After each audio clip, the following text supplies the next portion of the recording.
On the morning of August 10th, 1991, in a little rural town in Arizona, two women walked across a parking lot toward a Buddhist temple. They were there to prepare a meal for the monks who lived inside.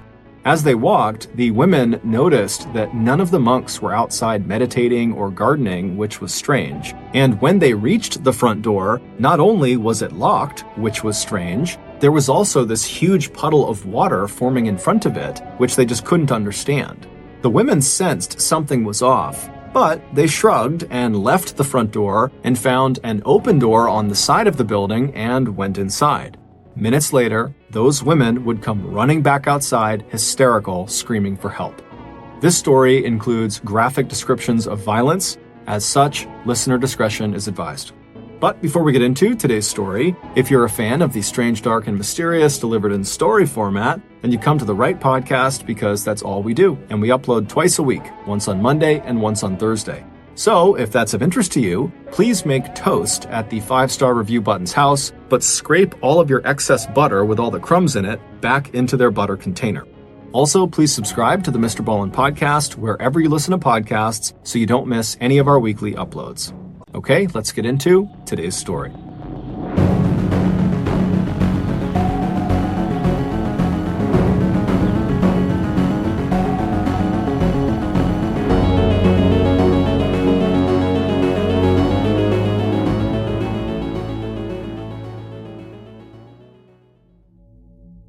Early on the morning of Friday, August 9th, 1991, in a small town in south-central Arizona, a man stepped out of his home and stood quietly on the doorstep, his face turned to the east where the sun was just starting to show above the horizon.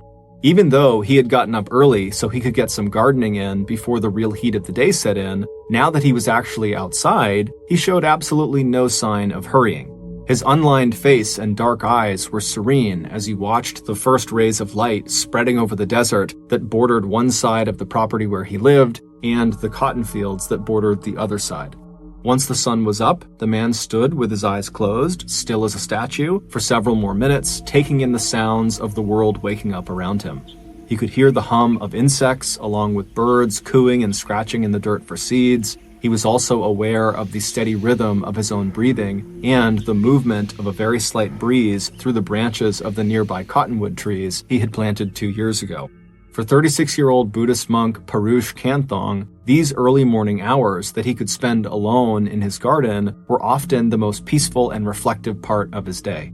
Now, opening his eyes, Parush turned his attention to the narrow path along the side of the single-story white stucco building with the red roof that he and 5 other monks called home. When Parush had first arrived in Arizona from his native Thailand 8 years ago, he had led a small Buddhist community in the state capital of Phoenix. But back in 1985, after the community had scraped together enough money to buy these 5 acres of rural farmland located 20 miles west of Phoenix, Parush had worked tirelessly to collect the money that allowed them to build this modest temple, which was called Wat Pram Kunaram. Since opening its doors 2 years ago, the temple had become an important site of worship for the 1,300 members of Arizona's scattered Thai Buddhist community. And as the abbot of the temple, an abbot is the leader of a monastery, Parush oversaw not only the services, classes, and festivals that the temple offered its worshippers, but he also oversaw the training and education of the 5 monks and 3 novices and temple helpers who currently lived there. Stepping away from the door he had been standing in that led back into the temple's dining room, kitchen, and simple bedrooms, Parush adjusted his bright saffron orange robe and began walking along the narrow path that ran the length of the temple.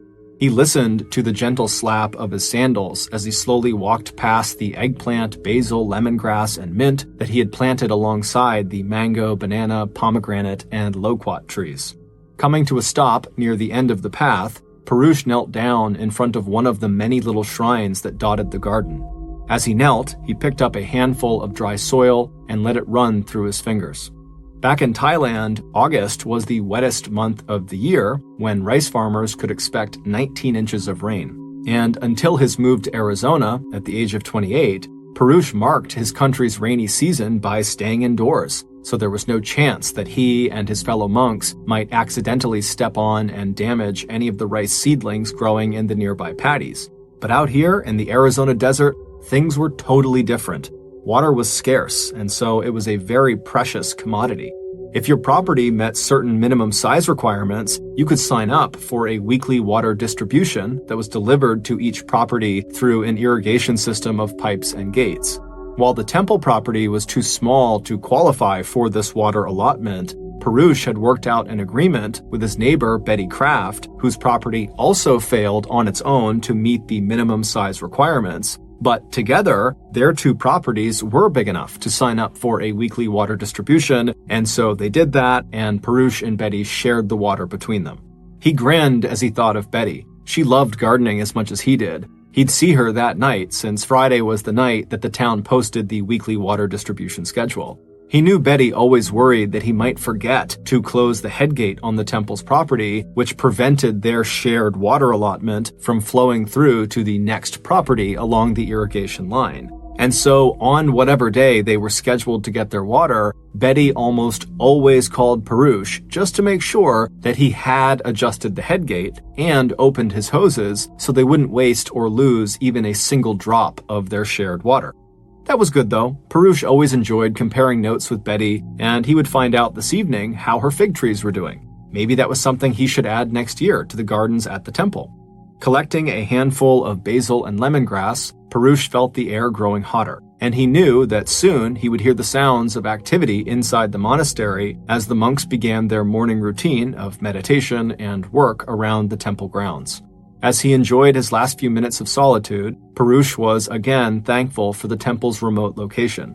In Thailand, practically the entire population was Buddhist, but in Arizona, the sight of Thai monks in their bright orange robes with their shaved heads was unusual, and it had drawn a lot of public attention and curiosity at the temple in Phoenix. But here, out in Waddell, the temple's location was so far away from the center of town that many of the town's 1,500 residents didn't even know it existed. And those who did, like Betty, they had come to welcome the sight of the monks in their orange robes quietly going about their business.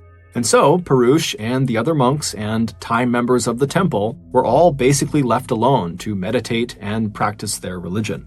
At the core of their religion, Buddhism, is the belief that human life is one of suffering, and the only way to achieve enlightenment, or nirvana, is through meditation, spiritual and physical labor, and good behavior. Buddhists also believe in reincarnation, that you are reborn again and again after death until you reach that final state of enlightenment and you are released from suffering. Buddhist monks play a key role in the religion by living a very simple life that allows them to meditate not only on their own path to enlightenment and acceptance of the present moment, but on enlightenment, peace, and non-violence for all people.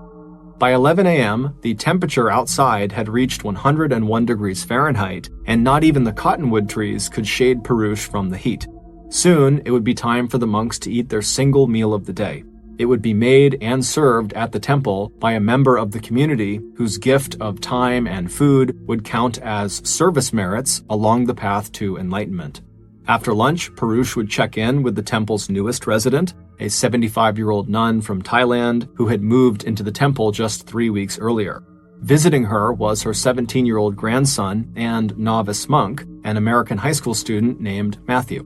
Perush stood up and brushed the dirt from his knees and robes, and then he turned and walked back down the path to the side entrance of the temple that he had been standing in earlier. Before stepping back inside, he took off his sandals, and he enjoyed the smell of cooking rice wafting out from the kitchen. Once inside, Perush closed the door behind him, and then he stood there quietly for a moment. He let go of all the noise he was hearing both inside and outside of his mind. Then he opened his eyes and stepped into the nearby kitchen, and he left his handful of freshly picked herbs on the counter. At 8:30 a.m. the next day, Saturday, August 10th, Betty Kraft called the temple. At the local well last night, she and Perush had seen that their water distribution was scheduled for that day, the 10th. But that morning, Betty had found out that the distribution was going to start a bit earlier than usual, so she was calling Perush to let him know, and she wanted to remind him, again, to make sure the temple's water headgate was closed. But after dialing the number to the temple, the phone didn't ring, it was just silent. Betty didn't know why this was, and after trying again and still getting nothing, she decided to just hop in her car and make the short drive over to the temple to tell Parush in person. A few minutes later, Betty drove through the open gates of the concrete wall that surrounded the temple's 5-acre lot, and she pulled into the temple's parking area and parked her car. Getting out, she walked over to the side entrance that she knew led into the monks' living quarters. Once there, Betty quickly saw that the temple's hoses were open. Water was running out of them. But it struck her as odd that Parush had not arranged the hoses so that all the water would run into his gardens. Instead, some of the water had started to collect on the little patio right outside the door and was even overflowing into the parking lot down below. Betty felt even more puzzled when she knocked on the side door and didn't get an answer. The same thing happened when she walked around to the front entrance that led directly into the large square temple sanctuary where the monks conducted services. Not only did no one answer either door, but everything inside the building seemed unusually quiet. But not wanting to enter the monk's space without an invitation, and checking once more that the grounds were empty, Betty shrugged her shoulders. At least she knew that the temple's hoses were on and the head gate was closed. So she jumped back into her car and returned to her own property. 2 hours later, at 10:40 a.m., another car drove through the open gates of the temple into the front parking lot. Inside the car were 2 Thai women who were friends and who were both members of the temple. They were there to make the monks' Saturday meal. When the car came to a stop, the 2 women looked around and noticed something strange. There was not a single person outside working in the vegetable gardens or walking on the meditation paths. The women figured there must be a reason for this, so they just got out and headed for the front door of the temple. But before they could reach the door, they had to walk around this large puddle of water that had formed in front of the temple from all of the water pouring out of the open hoses. The women wondered why the hoses had not been adjusted to aim in other directions, but ultimately they ignored the growing puddle, and one of the women reached out and grabbed the front door handle, but when she pulled it, she saw it was locked. This was now the 3rd irregularity that the 2 women had spotted in the span of just a couple of minutes. 51-year-old Chawi Borders and her friend, Primshat Hash, were starting to get a bad feeling about what they were seeing at the temple. Something just felt off. But they quickly reminded themselves that they needed to just focus on what they were doing at the temple, not what the monks might be doing. They were there to make lunch and earn service merits. And besides, the 2 women agreed that the monks must just be inside studying or meditating, and as for the water and locked door, the monks must have just forgotten to turn off the irrigation system and open the front door to the sanctuary. So the 2 women left the front door and headed around to the unlocked side entrance. They took off their shoes outside and then stepped inside. The room they walked into was the dining room. To their left was a door that led to the kitchen. Straight in front of them was that large square temple worship area. And then to their right was a hallway that led down to 5 bedrooms that made up the monks' living quarters. The women turned left and went straight into the kitchen and got to work preparing the monks' lunch. But they hadn't been there for very long before Primshat thought she'd discovered the reason for at least some of the irregularities they had witnessed that morning. As she had walked from the kitchen back toward the side entrance to go back outside and get something from the car, she had glanced quickly down the hallway that led to the monks' 5 bedrooms, and at the front of that hallway, close to where she was a small sitting area with a couple of sofas inside. And in this sitting area, Primshat saw the monks were lying quietly on the floor between these 2 sofas. After getting what she needed from the car, Primshat returned to the kitchen and told her friend, Chawi, that she had just seen the monks in the sitting area and that they were either sleeping or praying. Not wanting to disturb them, the 2 women went about their meal preparation very quietly, and at some point, when Chawi thought she heard the faint ring of a phone, she immediately stepped out of the kitchen into the dining room to answer the phone before the sound could interrupt the monks' concentration or rest. But when she put the phone to her ear, she heard nothing.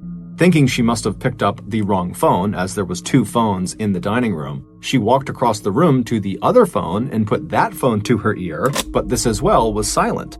But as she stood there with this silent phone pressed to her ear, she looked at the first phone she had picked up, and she could tell right away that the cord connecting the receiver to the phone had been cut. Then she pulled the phone in her hand away from her ear, and she saw the same thing. The phone's cord was cut. As she realized that clearly she had not heard a phone ring because now she's seeing neither phone would work, Chawi just happened to glance at the sitting room at the front of the hallway where the monks were lying on the floor in various attitudes of prayer.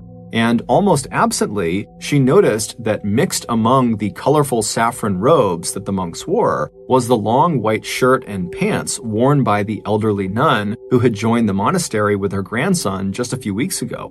Chawi was suddenly very uneasy. She knew that could not possibly be right. It was absolutely forbidden that a male monk who took strict vows of celibacy would ever lie down next to a woman, let alone lie close enough that their bodies or robes would be touching. As Chawi stood there frozen, her friend Primshot stepped out into the dining room as well and began to let out this terrible wail. Because something else was horribly wrong with what the two women were looking at. There was blood everywhere in the sitting area. There was blood on the floor, on the walls, and on the two sofas.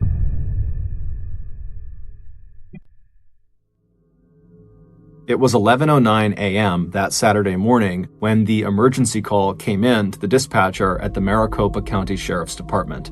Chawi and Primshot, who were totally hysterical, had run barefoot to the house of a neighbor who had called 911. By 11:21 a.m., the first law enforcement officer had skidded to a stop in the temple parking lot, and 3 minutes later, 4 more officers had arrived. By 11:45 a.m., the perimeter of the temple grounds had been marked off with yellow crime scene tape, and the parking lot was full of police and medical personnel. And the news had already spread like wildfire through the Buddhist community and among local, state, and national media. It was also making headlines back in Thailand because the temple was now the site of the worst mass murder in Arizona history. Inside that small sitting room, police had found 9 people, every single inhabitant of the temple, including the abbot, Purush, all of them dead. Physical evidence at the scene did not paint a complete picture, but it did allow police to establish a few theories about what happened. There had been at least 2 killers. On the carpet near the victims were 17 .22 caliber casings and 3 spent shotgun shells. A nearby storage room had been sprayed with a fire extinguisher, and in the foam on the floor, police counted 2 different size sets of footprints made by people wearing combat-style boots. These small monastic cubicles where the monks slept had been ransacked and vandalized. The sleeping mats had been pulled off of the wooden bed frames, and what little furniture there was had been broken and knocked to the ground. Police were also able to determine that the killers had found the temple safe, but they had not been able to open it. What puzzled investigators was the fact that the temple's worship area, which was that large square room not far from the sitting area where the bodies had been found, appeared to be untouched, despite the fact that in the worship area, right near the altar, was a visible money tree with at least 20 bills still clipped to the branches. So if this had been a robbery, why didn't the robbers take those bills? Whoever had committed the crime had also left another clue behind. Overlaying the stench of clotting blood, spent ammunition, and human flesh that had already begun to decompose, there was also the smell of something else that was completely out of place in a Buddhist monastery, the stale but strong scent of cigarette smoke. Even as the first responders to the crime scene went about their grisly work of photographing the dead and collecting evidence, the sheriff of Maricopa County, 55-year-old Tom Agnos, knew his department was in way over its head trying to deal with a mass murder. So he immediately began the process of pulling together a multi-agency task force to help investigate the crime, process the crime scene, and collect and analyze any forensic evidence. But before the police could even write up their preliminary crime scene report, and just hours after the bodies had been discovered, along with the media, hundreds of members of the Asian community in and around Phoenix were gathering outside the temple wall. In the 101-degree Fahrenheit heat, reporters had already begun to broadcast and air interviews putting forward wildly different and competing theories about possible motives for the killings. Some reports speculated that the murders were a robbery or a hate crime directed at the Asian and Buddhist communities. Others speculated that the killings were gang-related or drug-related, that maybe the temple itself or some of the monks or temple residents had direct connections to the growing trade in heroin coming out of Thailand into the United States. Meanwhile, based on their discussions with Betty Kraft, who had met with Perush at the local well in Waddell at 9:30 p.m. on the night of August 9th, along with findings from the medical examiner's office, the investigators were able to narrow down the time of the murders to between 2 and 4 a.m. on the morning of August 10th. But despite all the evidence of violence and destruction left at the crime scene, by August 12th, 2 days after the mass murder, the best lead that investigators had was just a report of a red SUV, a Ford Bronco with a white stripe, that had been seen by several different witnesses driving away from the area where the temple was located around the time that the murders were likely to have been committed. Over the next few weeks, more than 60 law enforcement personnel would follow up on more than 500 leads, including that report of the red Ford Bronco, but none of those leads would pan out. Officers dug into the private lives of the 9 victims, but they just could not come up with any person or group who might have wanted one of them or all of them dead. Members of the Asian community had raised a $10,000 reward for information leading to the killers, but no one had come forward with anything useful. But almost exactly 1 month after the murders, the task force would receive what they believed was their first real break in the case. On Monday, September 10th, police in Tucson, Arizona, called the Special Task Force headquarters in Phoenix, saying they had just gotten a tip related to the mass murder. The tip had come in that morning from a 24-year-old patient at the Tucson Psychiatric Institute who had checked himself into the facility after attempting suicide. The patient, who gave police several false names before giving them his real name, Michael Lawrence McGraw, was known in his hometown neighborhood of South Tucson by yet another name, Crazy Mike. He told Tucson police that he had something to say about, quote, some kind of murders that happened in Phoenix at the Buddhist temple. As soon as they got this tip, investigators drove to Tucson and went through the administrative process of getting Mike released from the psychiatric hospital so they could drive him back to Phoenix for questioning.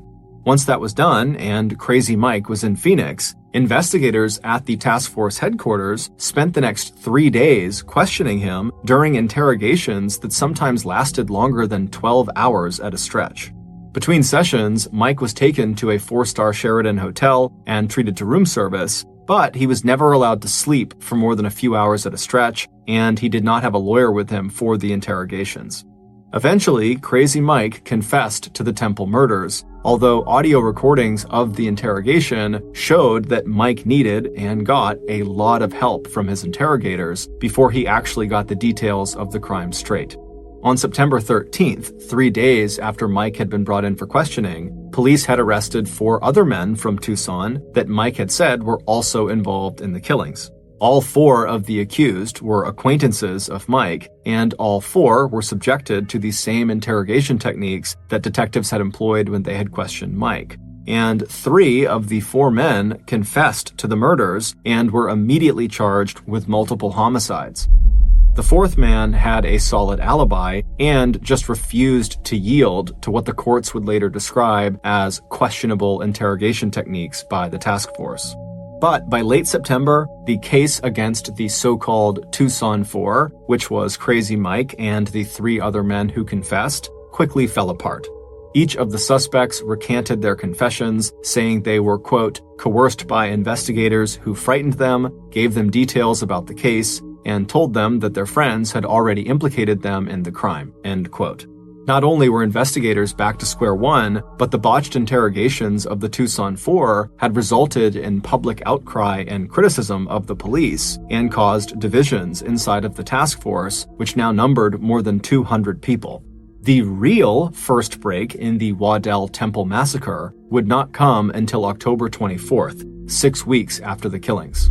And that break was actually based on a lead that the police had gotten 1 month earlier on September 21st and had just failed to follow up on.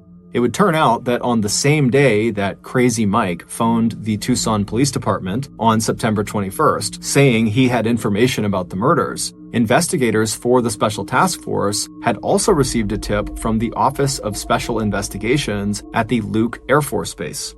Luke Air Force Base is located about 6 miles east of the Waddell Temple.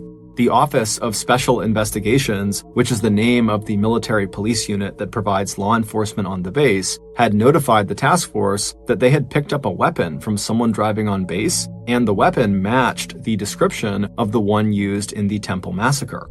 But in all the excitement of getting the phone tip from Crazy Mike at the psychiatric hospital and having a real live suspect to interrogate, task force detectives did not send this weapon in for testing. Instead, after picking the weapon up from Luke Air Force Base, one of the sergeants on the task force literally put the weapon behind a door in a corner of his office, and then he forgot about it until 4 weeks later when the case against the Tucson Four started to implode. At that point, with the task force scrambling for new leads, the sergeant remembered the weapon and they would send it off for testing at the Arizona State Crime Lab. The results of that test came back 4 days later on October 24th, and 2 days after that, on October 26th, investigators arrested 2 people in connection with the mass murder. And the story that these 2 people would tell police left even the most hardened detectives feeling shocked and repulsed. Based on the testimony of these 2 individuals, here is a reconstruction of what really happened in the early morning hours of Saturday, August 10th, inside the Waddell Temple. The last communication between the residents of the Waddell Temple and the outside world happened at about 11 p.m. on the night of Friday, August 9th. Perush, the abbot of the temple, had already come back from his meeting at the local well with neighbor Betty Kraft. Other monks had also returned to the temple after performing a blessing ceremony at the house of one of the temple members earlier that evening. At 11, one of the monks telephoned the woman who had prepared that day's noontime meal, asking if she would like to return to the temple the next day, Saturday, an offer she later told police she had declined. After 11 p.m., finished with their daily routine of meditation, prayer, work, and teaching, 4 of the temple's residents made their way to the small sitting room to talk and watch TV. The temple's gentle 75-year-old nun, who had spent most of her life in Thailand doing the back-breaking work of planting and harvesting rice, had made her way to her tiny sleeping quarters, less a bedroom than a closet, that had just enough space inside for a simple sleeping mat, but which gave her the required physical separation from the monks. But just as the evening was coming to a close for the residents of the temple, the night was just getting started for 2 local teenage boys, one 16 years old and one 17 years old. This was a night, in fact, that had been a long time in the making.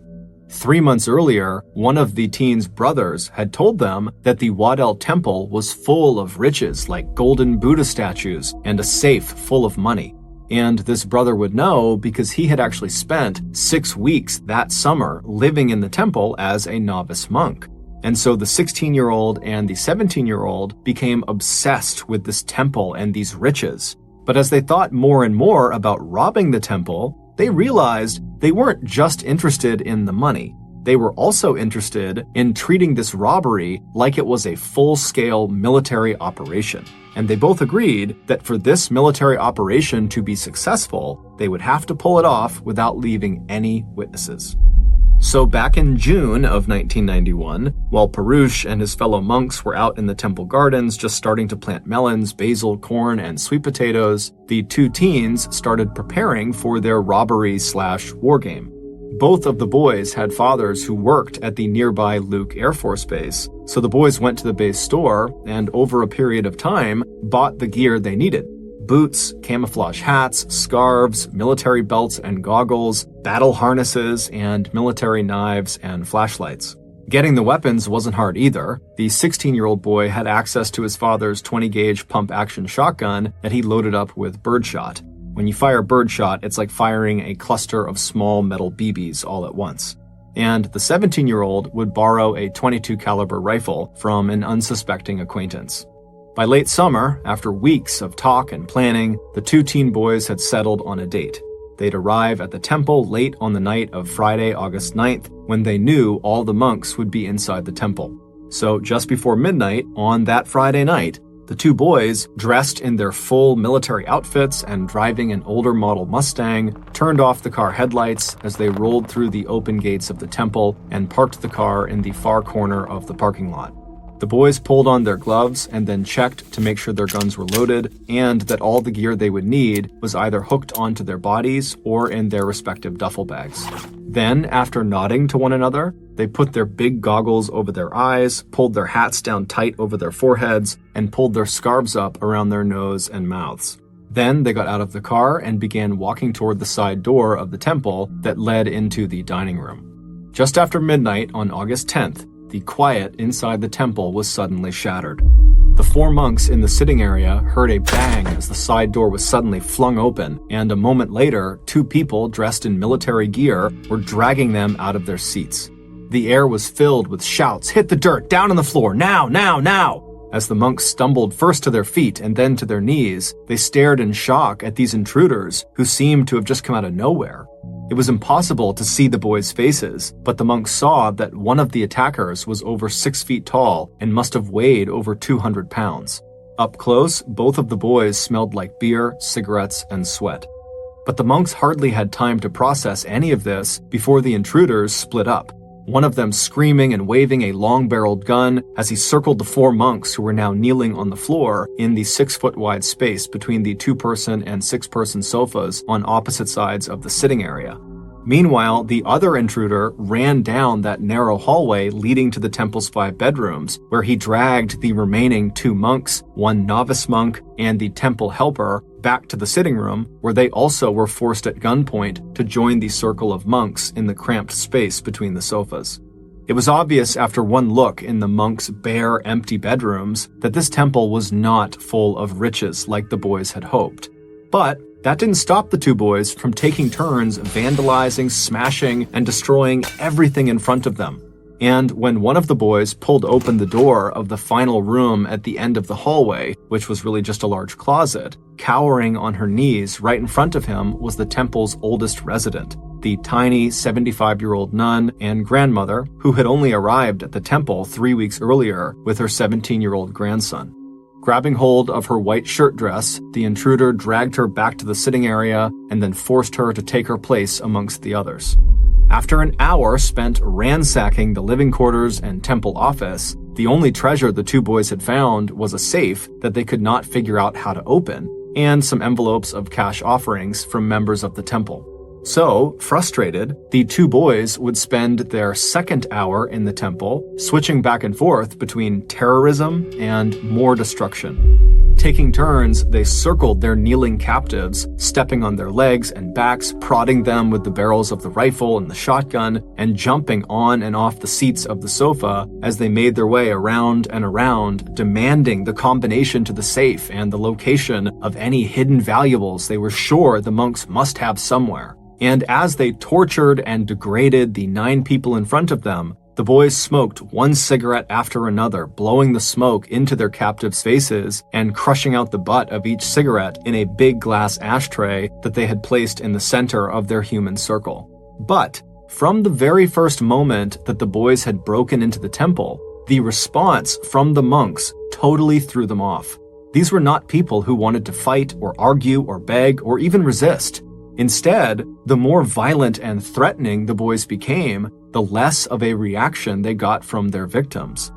Instead, the monks looked around the circle and calmly made faces of encouragement at the terrified novice monk and the temple helper, who just went by the simple name of Boy, and the 75-year-old nun. At some point, Perush laced his fingers together in prayer and began to chant. The other 5 monks, who, like him, had spent years learning to accept, without question or resistance, every moment and circumstance in their lives, joined him. In Buddhism, one of the greatest meditations of all is the meditation on the inevitability of death. And as Perush looked from face to face around the circle, he wanted each one of them to know that however and whenever death came, it would bring the gift of rebirth and enlightenment. So even as the intruders physically and verbally assaulted them, trying to get them to not only give up the code to the safe, but to react to their captors with fear, Perush and the other monks just continued to mentally withdraw into the calm space of their meditation and prayer. And their strength appeared to give the other non-monks the resolve they needed to relax and be calm as well. And before long, the 17-year-old novice monk, the temple worker they called boy, and the 75-year-old nun had all bowed their heads as well and closed their eyes. And so by the time the bigger of the two boys finally lifted the barrel of his shotgun and fired 4 rounds into the circle of kneeling figures, blowing off kneecaps and fingers and sending birdshot into the soft skin of necks and faces, his victims had already left the world of flesh and blood behind. As the victims silently absorbed the blasts from the shotgun, the second intruder walked up behind one of the victims, he raised his rifle, and he fired 2 shots into the back of their head. As the victims slumped forward with their hands still laced together in front of their chest in prayer, the other 8 victims didn't make a sound. They just continued to pray and meditate, knowing they were next. For the next several minutes, the second attacker slowly made his way around the circle, systematically putting at least 2 rounds into the back of each of the victims' skulls. After making sure that all 9 people inside the temple were dead, the 2 intruders packed up the money and personal items they had stolen from the temple and headed back out the side door. They ran back to their car, pulling the scarves down from their sweat-soaked faces, and began gulping in the hot, dry, and clean desert air. And then they drove out through the open gates of the Buddhist temple and back into their everyday normal lives. Except that 12 days later, on August 21st, military police on Luke Air Force Base found a .22 caliber rifle in the trunk of a car they had pulled over for suspicious activity. The rifle belonged to the driver, who had just recently loaned the weapon to the passenger with him in the car, a 17-year-old teenager named Jonathan Duty. It wasn't until 1 month later, September 20th, that the police report describing the traffic stop and the weapon would find its way to the task force investigating the mass murder, and it would be 4 weeks after that before members of the task force would finally get around to having that weapon tested and find that it was the murder weapon used in the Temple massacre. Once those results came back in, it would take 2 days for task force investigators to track the rifle back to 17-year-old Jonathan Duty and to his accomplice, a 16-year-old named Alex Garcia, who was 6 foot 3 inches tall and who weighed 220 pounds. Alex was the first to confess to the murders, saying that Jonathan was both the mastermind of the robbery and the one who walked around the ring of victims and shot them all in the head, execution style. It was also Jonathan Duty's half-brother, who had spent time as a novice monk living in the temple that summer, who had said there were riches inside of the temple. When the boys were asked why they committed this horrible crime, Jonathan told police he just wanted to get money to buy a car, and Alex told police he wanted, quote, walk-around money that would impress the girls. As for why they had killed everyone, they said they were just following their plan to not leave any witnesses behind.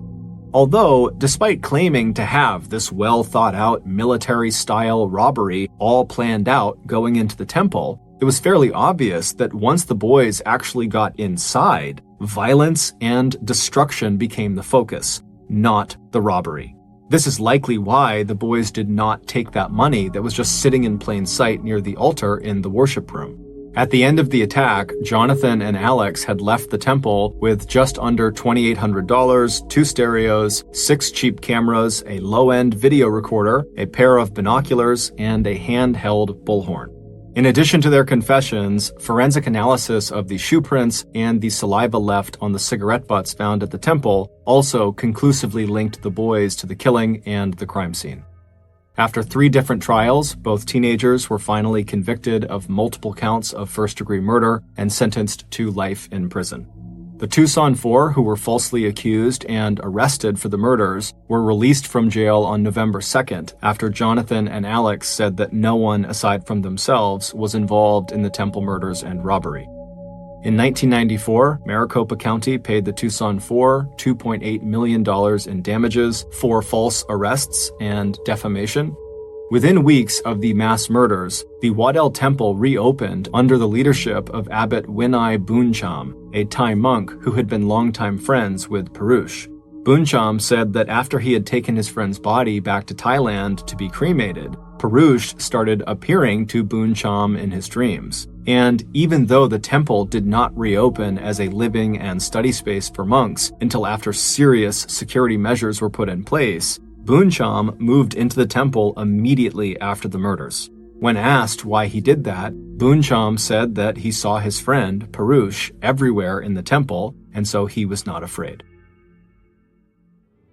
Thank you for listening to the MrBallen podcast. If you got something out of this episode and you haven't done this already, please make toast at the 5-star review button's house, but scrape all of your excess butter with all the crumbs in it back into their butter container. Also, please subscribe to the MrBallen podcast on Spotify, Apple Podcasts, Amazon, Google, and anywhere else you get your podcasts. This podcast airs every Monday and Thursday morning, but in the meantime, you can always watch one of the hundreds of stories I have posted on my YouTube channel, which is just called MrBallen.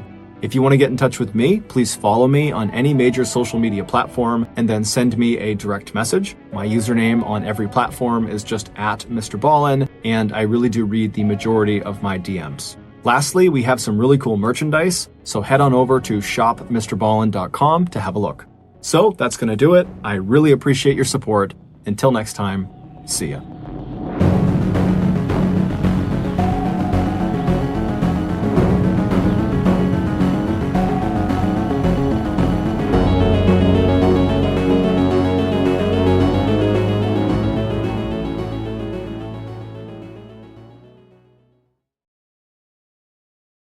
One night in 2003, a man named Chris, who was living in Nashua, New Hampshire, drove from his house over to his girlfriend's house, which was only about 15 minutes away. On the drive over, he tried calling his girlfriend 3 different times, but she hadn't answered any of the calls, which was odd. When he pulled into her driveway, he saw her 2 dogs were outside in the yard, which meant his girlfriend had to be home. However, as he walked up the driveway toward the front steps of the house, he noticed the 2 dogs were acting very strange. They were walking in circles and whining with their tails tucked tightly between their back legs. Chris was about to turn and go check on the dogs when he looked up and saw the front door to the house was slightly ajar and the lights inside were all off. Suddenly feeling alarmed, Chris ran up the steps and entered his girlfriend's house, and what he would see inside would turn out to be one of the worst things Nashua, New Hampshire police had ever seen. But before we get into that story, if you're a fan of the strange, dark, and mysterious delivered in story format, then you've come to the right podcast because that's all we do, and we upload twice a week, once on Monday and once on Thursday. So, if that's of interest to you, when the Amazon Music follow button isn't looking, spill a significant amount of water in front of their dishwasher so they think it's broken and have to spend hours trying to figure out what's wrong with it. Okay, let's get into today's story.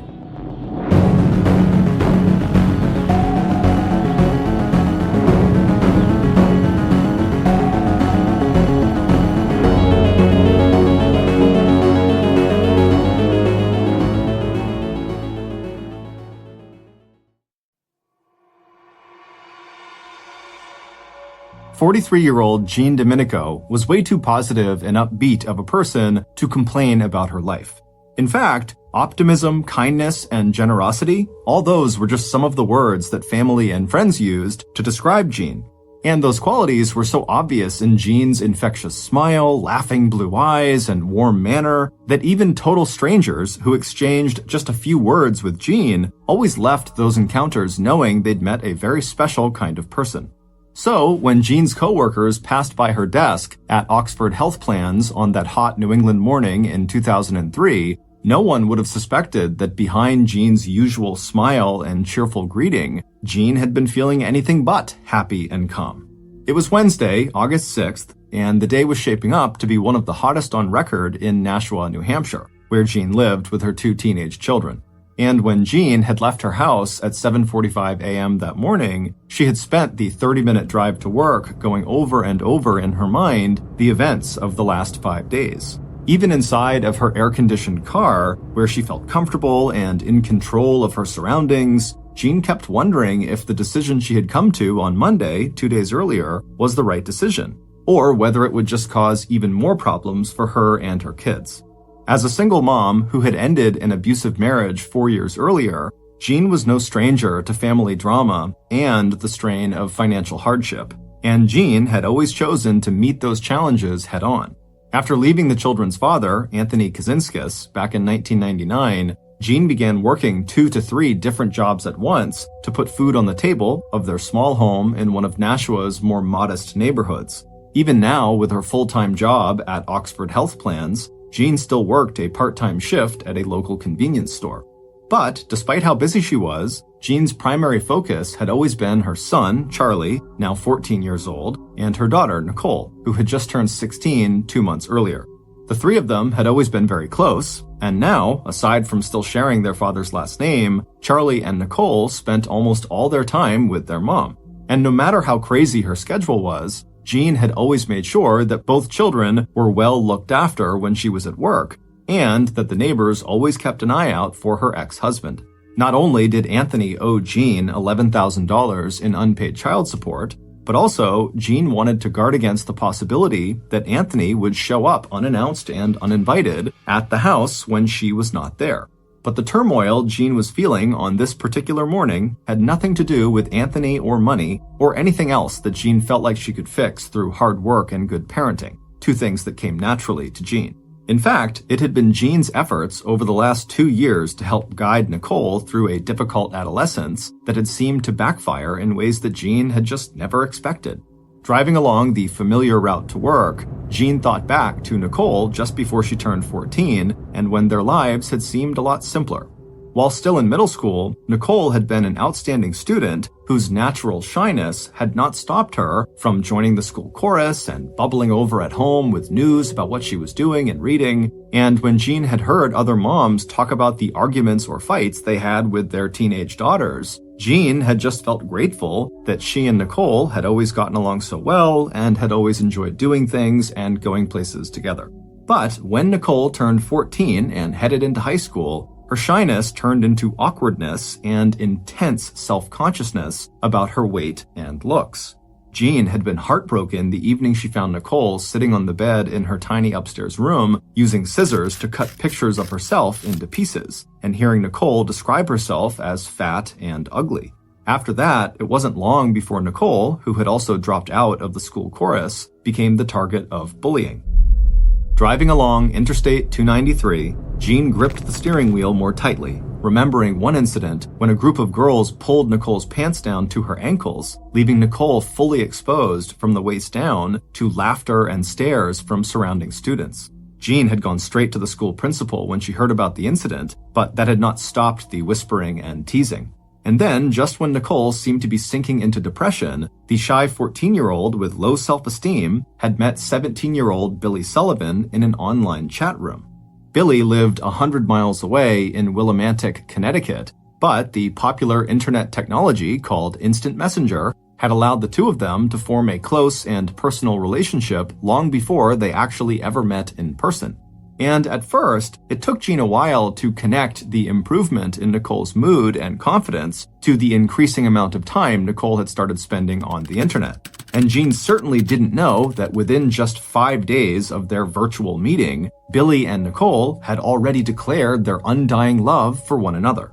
It was only when Jean's phone bill blew up with long-distance phone charges for calls from their home at 6 Dumaine Avenue in Nashua, New Hampshire, to a number more than 2 hours south in Connecticut that Jean realized that Nicole had found her first real boyfriend. But what Jean just could not have expected, given the physical distance between Nicole and Billy, was how seriously Nicole and Billy would begin to take their relationship.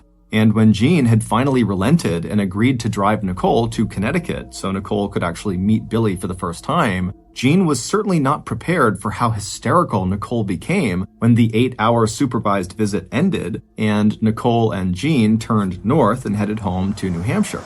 On one hand, Jean knew that what she was seeing in Nicole was the kind of drama and intensity that only a teenager could bring to first love, and that eventually the relationship would probably play itself out. Especially since Nicole had confided that Billy, for all his declarations of love for Nicole, had at least one other girlfriend, also Nicole's age. And when Nicole and Billy argued, Billy had let it drop that he'd been, quote, forced, his word, to seek comfort with that other girlfriend.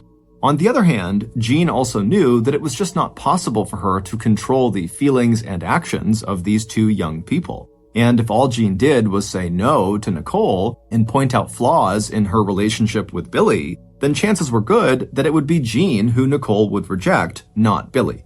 So, when Billy had arrived, unannounced and uninvited, at Jean's house that previous Friday, August 1st, Jean had not been pleased, but she had also, reluctantly, allowed him to stay.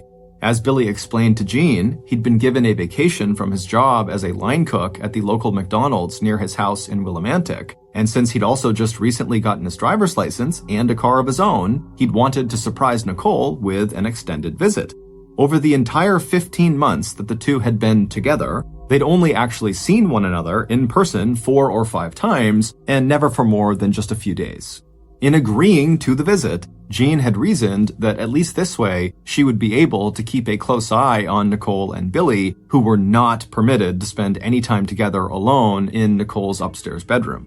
It had not been the most convenient arrangement in the world. Jean's house was a small but traditional cape house, a center front entrance that led into the living and dining rooms to either side, with the kitchen and 2 small bedrooms towards the back. Nicole's bedroom, with its sloped ceiling, was on the 2nd floor, along with an equally tiny bathroom, which meant that when Jean's 14-year-old son, Charlie, wasn't staying over with friends, as he often did, there was no spare bedroom for Billy. And Jean had to tiptoe around Billy, sleeping on the downstairs couch when she got up in the morning to start her day and tidy up the kitchen before leaving for one of her 2 jobs. It wasn't that Billy seemed like a bad kid. He had a steady job at McDonald's. He lived with his single mom and his 4 sisters, but he was not a freeloader. It was clear he loved his family and contributed a regular chunk of his hourly wages to help with household expenses. Tall and lanky, with a military-style buzz cut and dark brown eyes and a smattering of teenage pimples that made him look younger than he really was, he was generally polite and handsome. And Jean had to admit that Billy's frequent declarations about how beautiful and smart and talented Nicole was had, at least in the beginning, done a lot to improve her daughter's self-esteem. Still, Jean was glad the visit was coming to an end, several days sooner than Billy and Nicole had planned, so today was the last day that he and Nicole would have together before Billy returned to Willimantic. The last day, Jean would step outside and see Billy's black Chevrolet Cavalier sitting in their driveway. Just walking by the car that morning on her way to her own car, Jean had thought of that incident at dinner on Sunday, 3 days earlier. Wanting to make Billy feel welcome, Jean had spent the entire afternoon in the kitchen cooking a big dinner for all of them.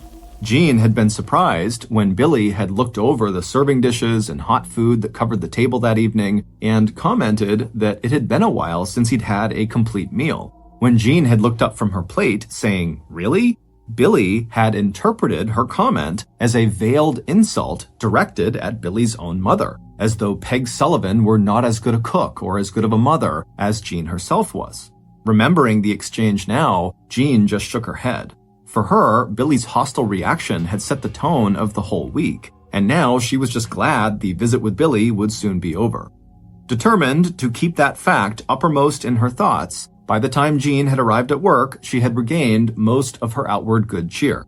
She was scheduled to spend the day training a new employee, and that was something Jean enjoyed and looked forward to. She liked making sure that new hires felt comfortable and welcome and competent, and the training and orientation materials she'd be using were already neatly organized on Jean's work desk and computer.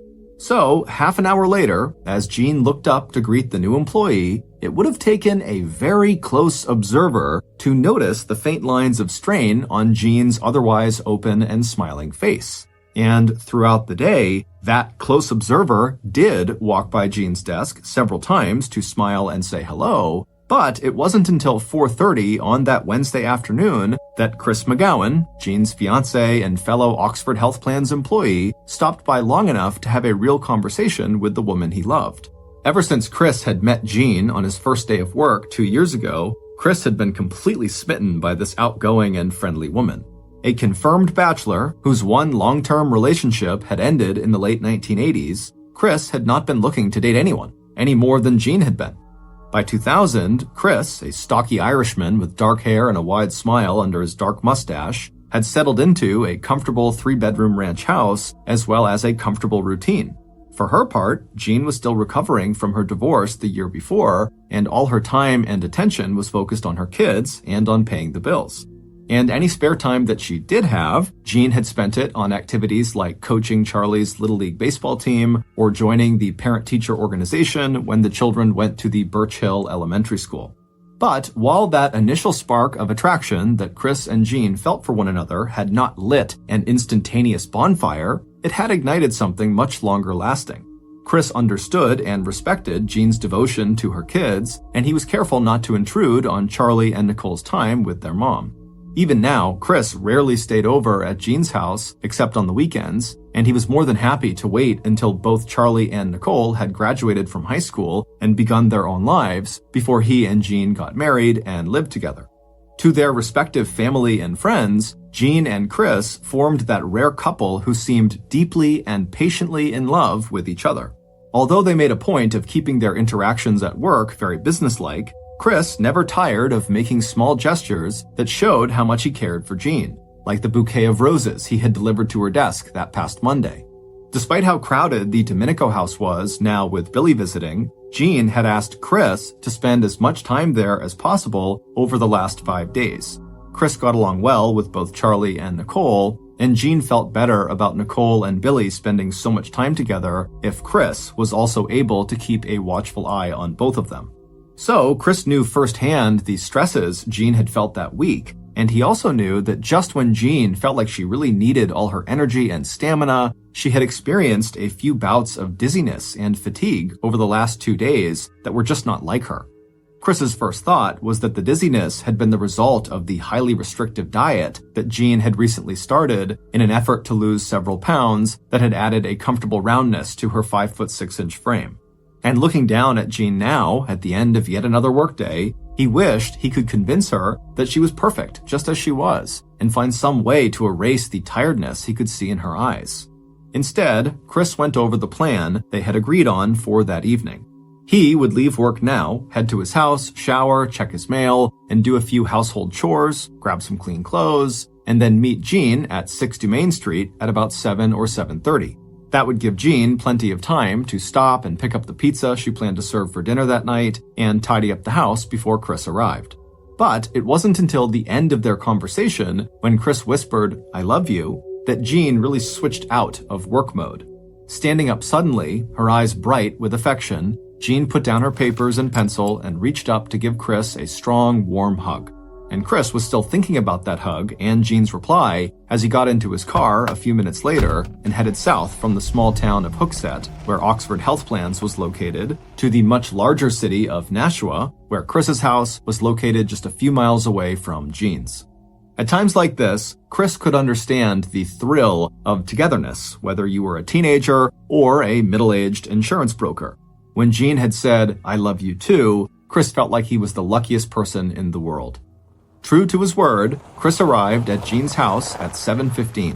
He'd called her 3 times since leaving his house at 7 to see if there was anything else she wanted him to pick up for dinner. When all 3 calls went to voicemail, Chris assumed that Jean must be out walking the family's 2 dogs, and so he stopped just long enough to grab a bottle of soda for the kids. But when Chris stepped out of his car, he could see both dogs still outside in the backyard of Jean's house.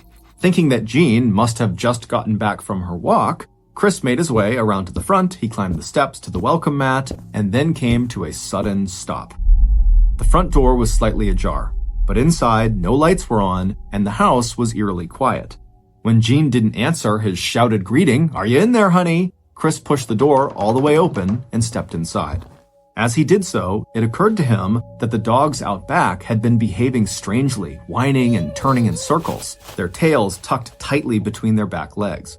His sense of alarm growing by the second, Chris was so focused on finding Jean that he did not even notice the smashed-up coffee table in the living room or the dark liquid that was splashed across the carpet. It was only when he stepped into the kitchen and his eyes followed the thin beam of light from the open refrigerator door as it slanted down to the linoleum tiles that Chris began to register the full horror of what was in front of him.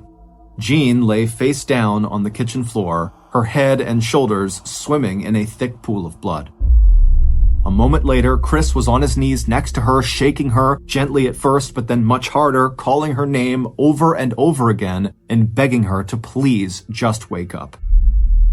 When the Nashua Police Department and emergency medical personnel heard the call go out from dispatch reporting a, quote, sudden death in one of the city's quietest neighborhoods, It only took minutes for fire trucks, an ambulance, and police cruisers to pull up outside Jean Domenico's house at 6 Dumaine Avenue.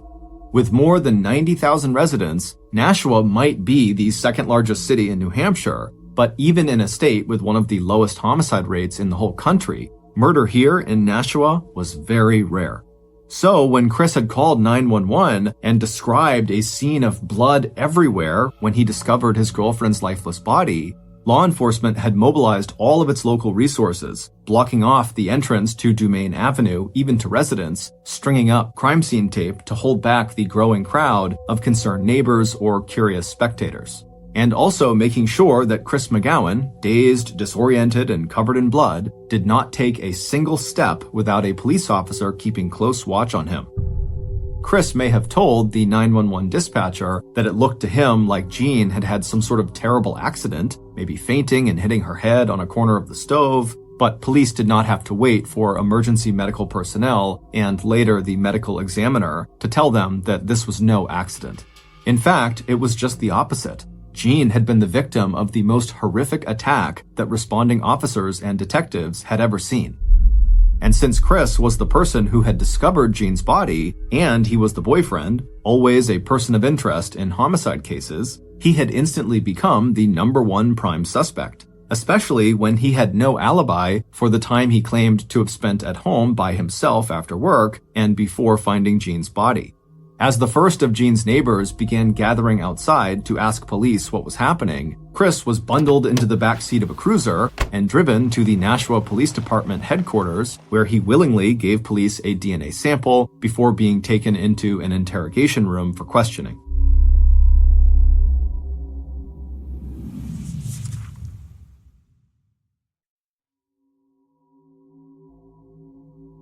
Meanwhile, over the next several hours, crime scene techs and law enforcement were able to gather a huge amount of information about what had happened earlier that afternoon and evening at the Domenico residence.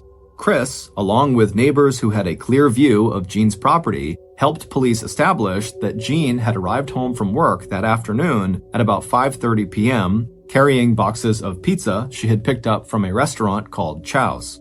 Jean had missed her daughter Nicole and Billy by about an hour. The two teenagers had been spotted at 4:30 p.m. playing tag in the Domenico's big backyard before hopping into Billy's car and heading to a local 7-Eleven convenience store, where Billy's black Cavalier was later seen by an on-duty police officer who had also stopped at the same 7-Eleven.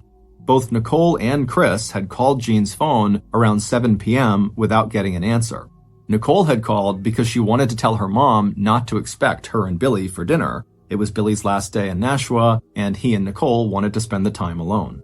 When Nicole had not been able to reach her mom, she'd left a message on Chris's phone letting him know that she and Billy would be going bowling and then shopping at the local mall. The unanswered calls that both Chris and Nicole had made to Jean suggested to law enforcement that by 7 p.m., Jean was most likely already dead. As for the crime scene itself, Jean's attacker seemed to have made very little effort to cover their tracks. Whoever had killed Jean had left behind a partial bloody handprint on the refrigerator, suggesting that they had not worn gloves and may have left other DNA traces inside of the house. Police were also able to determine the kinds of weapons that had been used to kill Jean, even finding a piece of one weapon in the kitchen sink and another weapon that the killer may have dropped outside. As for motives and suspects, initial interviews with Jean's neighbors had already turned up several possible leads, even though the neighbors gathering outside were all telling police the same thing, that Jean was genuinely and universally liked and even loved by her friends, coworkers, and acquaintances. It wasn't long before Nashua detectives Dennis Linehan and Richard Sprankle had added names other than Chris McGowan to their people of interest list. Neighbors immediately pointed to Jean's ex-husband, Anthony Kasinkas. Jean had said outright to several friends that she was afraid of him, and police would soon learn that Anthony had a criminal record for threatening a person by firing off a shotgun in their direction. And some neighbors even whispered that police should track down Jean's own son. Charlie had a reputation for hanging out with a bad group of kids and for such violent displays of temper that for a long time, Jean refused to keep any sharp knives in the house for fear that Charlie might attack her or his sister. Shocked by the violence of the scene, Detective Sprankle also wondered if the murder could possibly be related to gang violence, evidence of which had recently begun to surface in downtown Nashua, where certain walls and buildings had been covered with gang-related graffiti. And as Jean's children arrived at the scene, the feeling of shock and tragedy that now hung over the cozy Cape House just kept growing. Portable floodlights had turned the crime scene tape a neon yellow, and through the windows, Jean's neighbors could see the bulky shape of crime scene techs in protective clothing moving from one room to another. Charlie was the first of Jean's children to arrive. Emerging through the crowd outside his family home, he approached police, asking what was going on and where his mother and sister were. After being informed that his mother was dead, uniformed officers seated him inside of a cruiser and drove him to the police station where he waited for the arrival of his father, Anthony Kasinkas. As Jennifer Ballou watched the scene unfold from her house next door to Jean's, she felt her heart sink at the thought of Charlie's sister, Nicole. Nicole had babysat regularly for Jennifer, and the two had become close. Jennifer knew how difficult the last few years had been for Nicole, and even though Jean and Nicole had argued over Nicole's relationship with Billy, Jennifer also knew how much Nicole relied on and loved her mom. Already in a vulnerable place, Jennifer knew that Nicole's life was about to get much, much harder. By the time Nicole and Billy arrived at the house at about 10:15, Nashua police officers already had 4 suspects awaiting interrogation at the Nashua Police Department. They were also making room for a parade of neighbors who were there to give witness statements, each arriving in a separate police cruiser so no 2 witnesses could compare and possibly change their stories. It wasn't long before Nicole and Billy were also taken down to the station. With round, dark eyes, Nicole had stared at the house where she lived and where she had just been playing tag in the backyard 6 hours earlier. Nicole barely seemed to register Billy's quick kiss on her lips.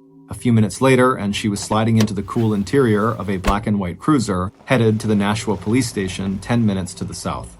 After Nicole left, Billy remained at the scene with one of the police detectives. When Billy was young, his family's home had caught fire, and ever since then, as he told the investigator, he'd reacted with a lot of anxiety to the sound and sight of the flashing blue and red lights on emergency vehicles.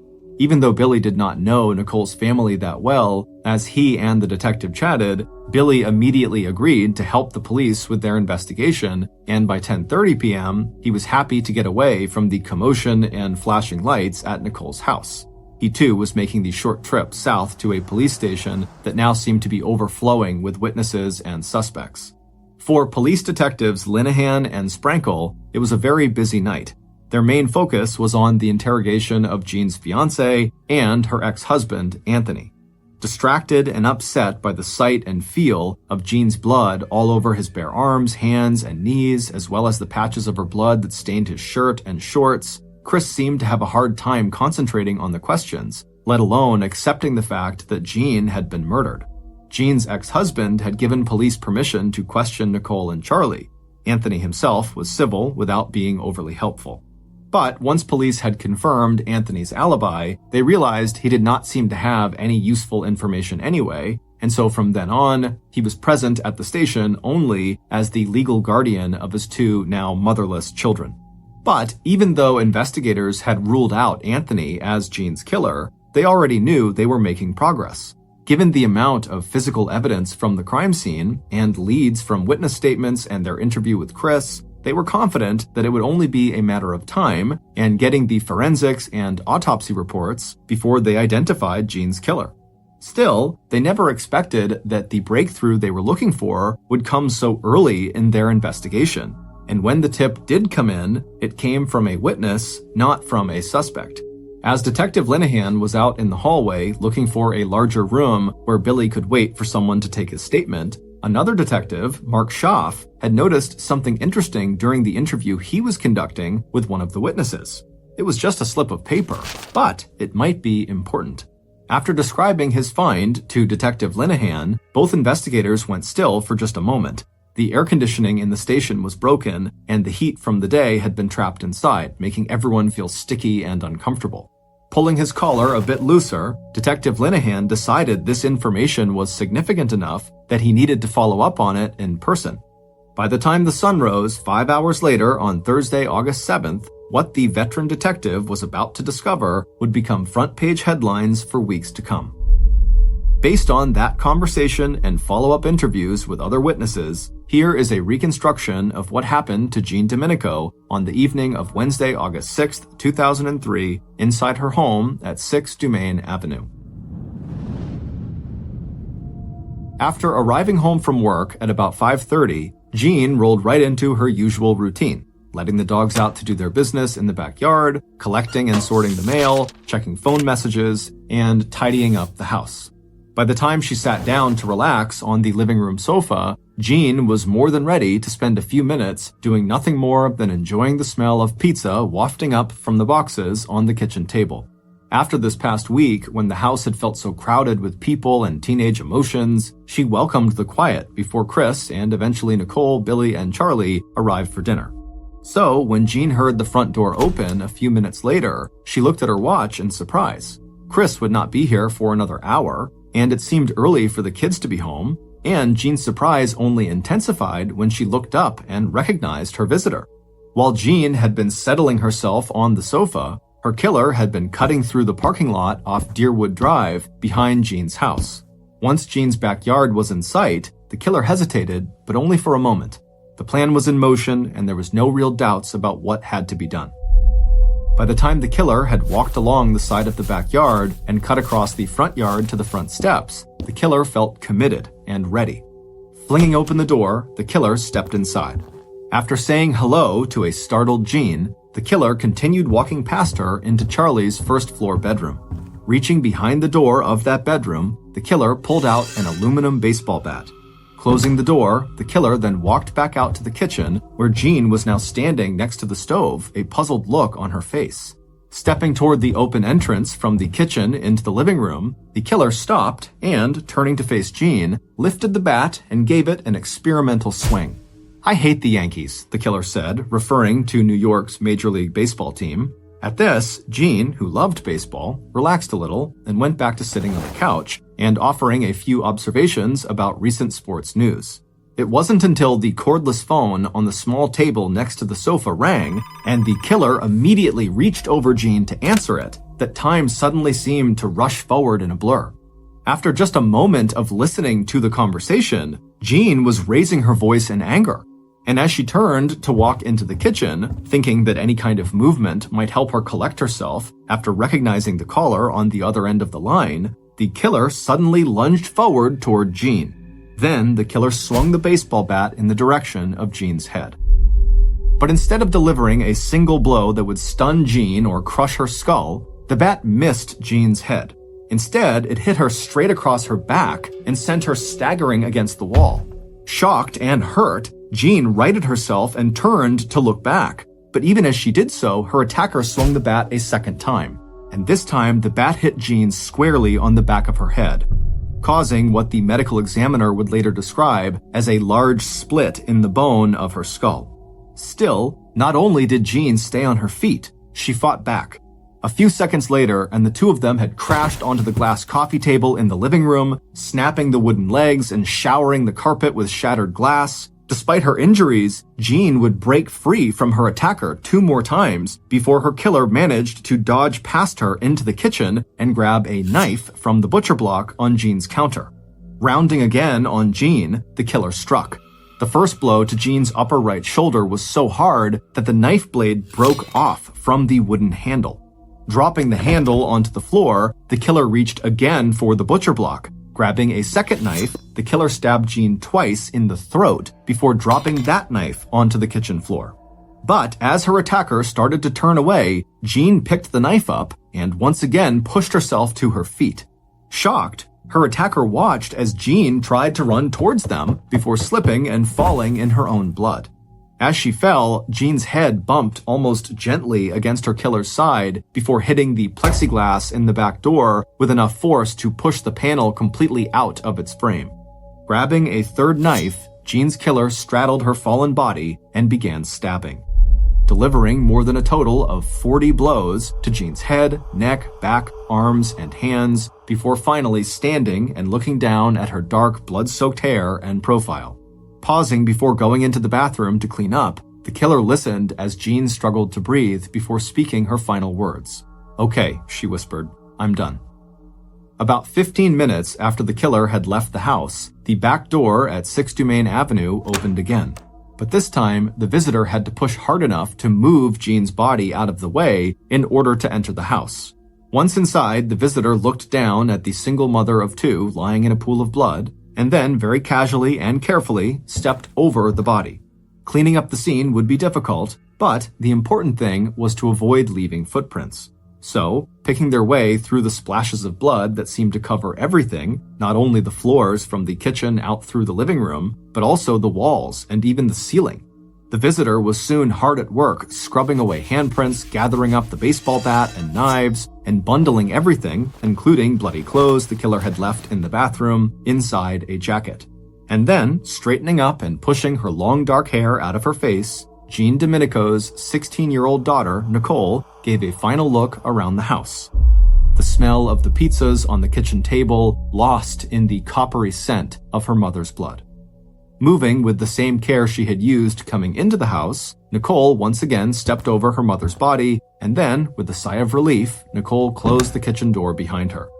Billy had done his part. He had kept his promise to Nicole that he would kill her mother so he and Nicole could be together for the rest of their lives, and now Nicole had done her part too. She had gone back to the house, cleaned up Billy's mess, and picked up the inhaler he needed to control his asthma. Earlier, when Billy had returned to the lot at the nearby 7-Eleven convenience store after killing Jean, Nicole had been waiting for him, reading a teen magazine she enjoyed while leaning against the hood of his black Chevy Cavalier. Nicole had been surprised by how much blood Billy still had on him, even after he had run upstairs before leaving the house to get a clean shirt out of the suitcase he had left in her bedroom. Nicole was also surprised at how angry and agitated Billy seemed. She'd known almost as soon as she called her home number, maybe 30 minutes earlier, and Billy had answered the phone, that her mother was still alive, because Nicole could hear her mother's voice in the background asking Billy if he was speaking to Nicole. And then hearing her mom plead directly with Nicole, asking her to please, just come home. Nicole had had to shout at Billy to just do it, get it done, because how else would the two of them be able to start a life together unless Nicole's mother was dead? And Nicole had also known that her call to Billy had just made him upset. Still, it surprised her that once her mother was gone, that this reunion with Billy in the 7-Eleven parking lot wasn't more romantic and satisfying. And seeing all that blood on Billy, Nicole didn't really want to go back to the house, but Billy had made her, saying that cleaning up the murder scene had been Nicole's part of the bargain. It had been very hard stepping over her mother's body and not even being completely sure her mom was actually dead yet, but Nicole had done it. And then the two of them, Billy and Nicole, had driven to the Pheasant Lane Mall so Billy could clean up and get more clean clothes, and so they could get rid of the baseball bat, the knives, and those bloody clothes by dumping them at the deserted wooded edge of Overlook Golf Course located one town over. But once Nicole and Billy went back to the house at 6 Dumaine Ave, thinking they had committed the perfect crime and set up perfect alibis for themselves, everything started to fall apart. Nicole just had no way of knowing that later that night they would both be questioned by police and that some detective would notice the receipt for the new clothes Billy was wearing sticking out of Nicole's shirt pocket. And once that detective had started asking Nicole all kinds of questions about where she and Billy had been that afternoon and evening, it was impossible to keep all the lies straight. And soon the detective was talking to another detective who went and talked to Billy, and pretty soon the story Nicole told wasn't matching the story Billy was telling. And that's when Nicole just broke down in tears and told the detective everything that happened. Except that in Nicole's mind, even though it had been her idea to kill her mother, it was all Billy's fault because he was the one who actually did the killing. It would turn out that 3 days into Billy's visit to 6 Dumaine Avenue, Jean was so alarmed at the intensity of the relationship between Billy and Nicole that she told the two teenagers that Billy would need to end his visit early. She wanted him gone first thing in the morning on Thursday, August 7th. Jean also made it clear to Nicole that Jean was not interested in having Billy come visit again, or in letting Nicole go visit Billy. And after Billy's outburst at Jean during that family dinner on Sunday when Billy accused Jean of insulting Billy's mother, Gene had also begun to suspect that not only was Billy manipulating Nicole, he also had serious anger issues. What Gene had no way of knowing was just how correct those suspicions were. Ever since the age of 5, Billy had shown signs of depression, anxiety, and bipolar disorder, a mental health condition that causes major mood swings. Billy had also been hospitalized at least 5 times for psychiatric problems, including an episode in which he had attacked his mother with a baseball bat. The agitation that police noticed in Billy when he and Nicole appeared at the crime scene on the night of August 6th may have been triggered by the bad memories he associated with flashing emergency lights, but it was also a physical symptom that indicated he was not taking the medications prescribed to treat his mental illness. In the 15 months since Nicole had met Billy online, Nicole and Billy had held a mock wedding ceremony, and by late 2002 had begun referring to one another as husband and wife and Mr. and Mrs. Sullivan. They also had both written letters to Jean asking that she allow Nicole to move to Connecticut and live with Billy. And when Jean said no, absolutely not, Nicole and Billy started talking about other ways to be together, running away to another state, or getting Nicole a legal separation from her family. And even though Billy had at least one other girlfriend besides Nicole, he and Nicole made lists of what they would buy for their new apartment and life together. When Jean finally put her foot down and told Nicole and Billy on Monday, August 4th that they needed to end their relationship, the 2 teenagers would spend the next 3 days conspiring to kill Nicole's mother, the one person who stood between them and their dreams of the life they would spend together. In the early morning hours of August 6th, seated in separate interrogation rooms at the Nashua Police Department, Billy and Nicole each confessed to the brutal murder of Jean Domenico. In all, the life they had dreamed of together had lasted less than 5 hours, and the last time Billy and Nicole kissed or saw each other until their cases went to trial was just outside the house at 6 Dumaine Ave, where Jean's body would remain lying in its pool of drying blood until the next day. The news of Nicole's arrest stunned not only her family, but everyone who had known Jean. But that was not the last of Nicole's revelations. It would turn out that Nicole and her boyfriend had made 4 previous attempts on Jean's life in the days leading up to the murder.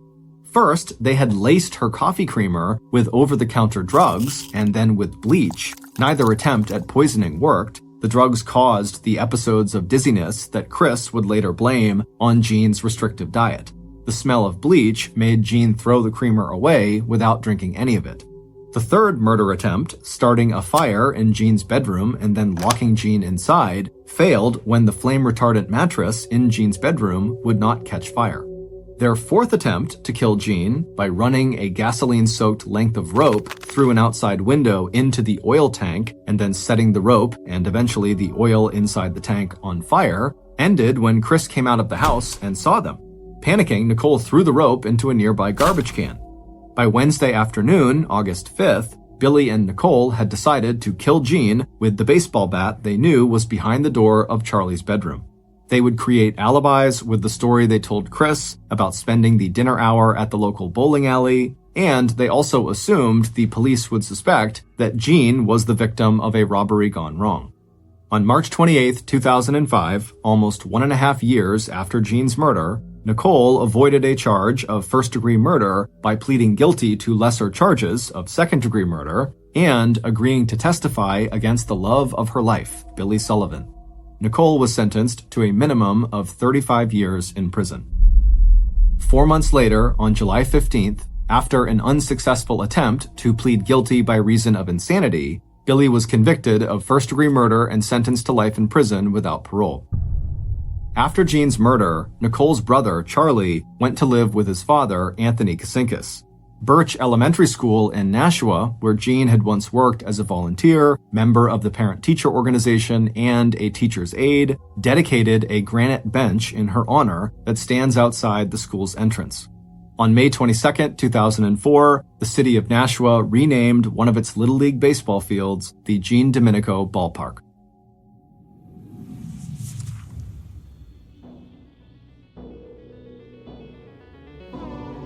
Thank you for listening to the Mr. Ballen podcast. If you got something out of this episode and you haven't done this already, When the Amazon Music follow button isn't looking, spill a significant amount of water in front of their dishwasher so they think it's broken and have to spend hours trying to figure out what's wrong with it. This podcast airs every Monday and Thursday morning, but in the meantime, you can always watch one of the hundreds of stories we have posted on our main YouTube channel, which is just called MrBallen. Consider donating to our charity. It's called the MrBallen Foundation, and it provides support to victims of violent crime as well as their families. Monthly donors to the MrBallen Foundation Honor Them Society will receive free gifts and exclusive invites to special live events. Go to MrBallen.Foundation and click Get Involved to join the Honor Them Society today.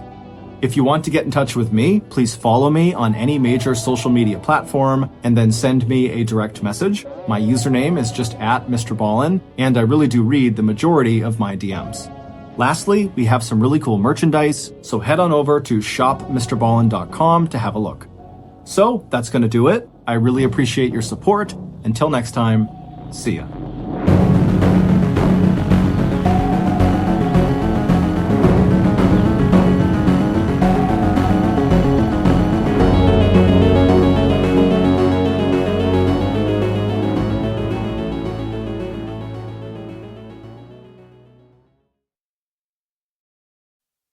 On a spring night in 2009, a middle-aged married couple was closing up the local pizza place they ran in a small Virginia mountain town.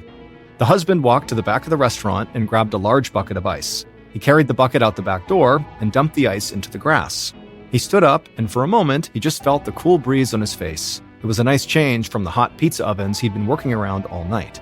But then, right before he turned to go back inside, he heard screaming coming from inside the restaurant. Without hesitation, he dropped the bucket and ran inside. But when he discovered what was happening in there, all he could do was turn and run for his life. But before we get into that story, if you're a fan of the strange, dark, and mysterious delivered in story format, then you've come to the right podcast, because that's all we do, and we upload twice a week, once on Monday and once on Thursday. So if that's of interest to you, tell the follow button you have a hilarious joke, and then spend 20 minutes on the setup, but then never give them the punchline. Okay, let's get into today's story.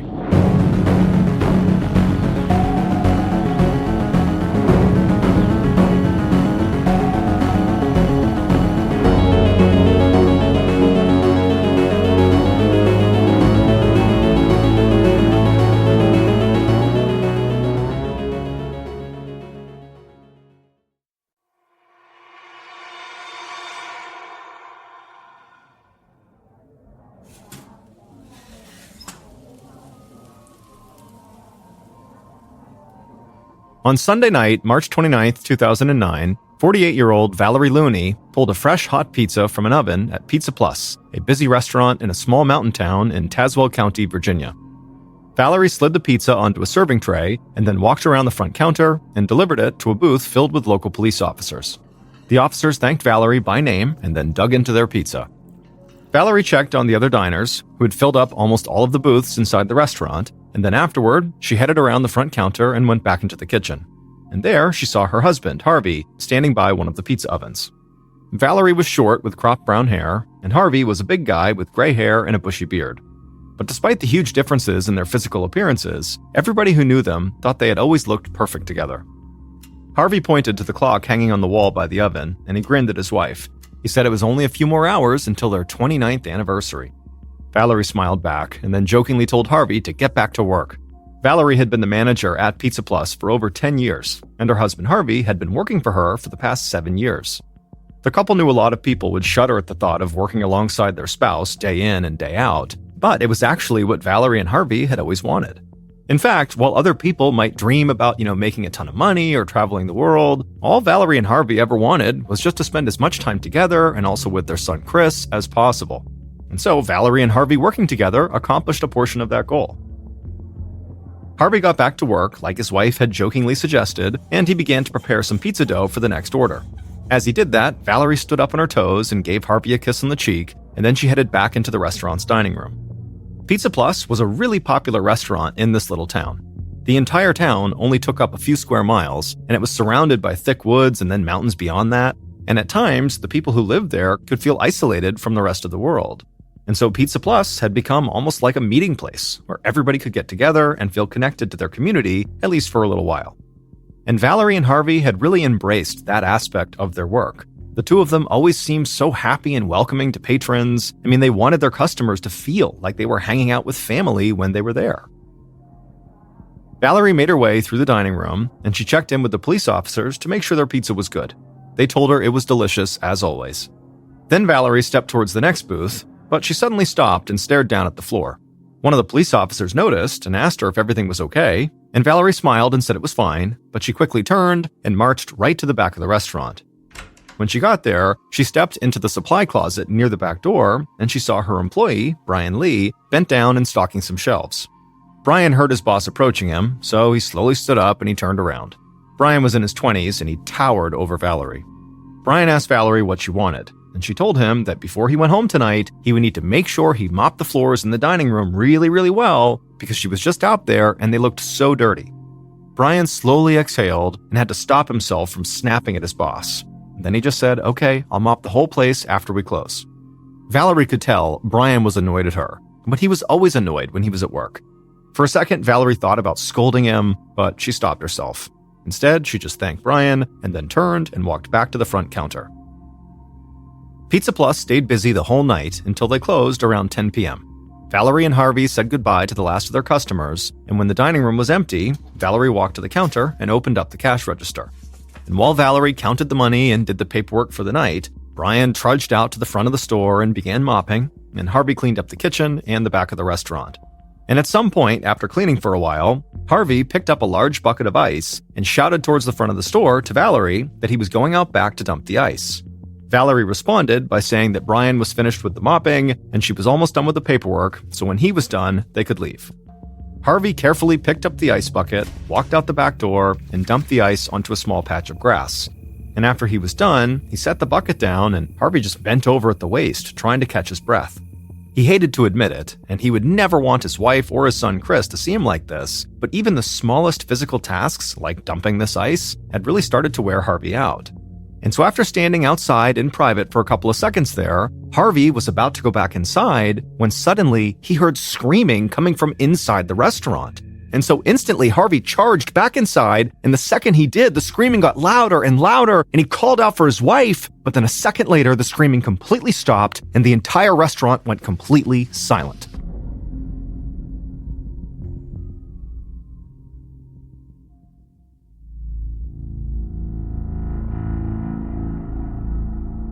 At 8:40 a.m. the following morning, a woman named Mary Fullen walked down the street towards Pizza Plus.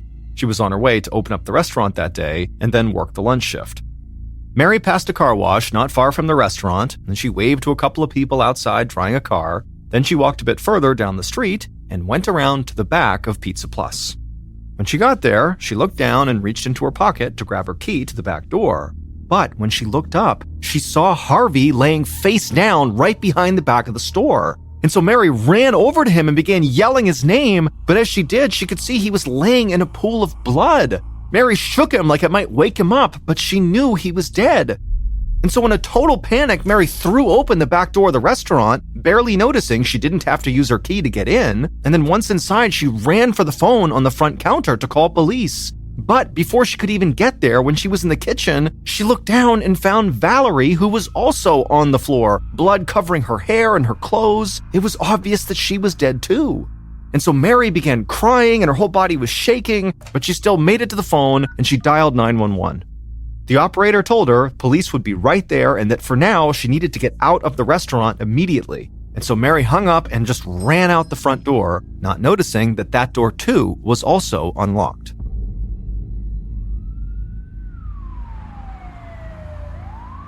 A few minutes later, the Tazewell chief of police, David Mills, pulled up in front of the Pizza Plus and just sat there in his car for a minute.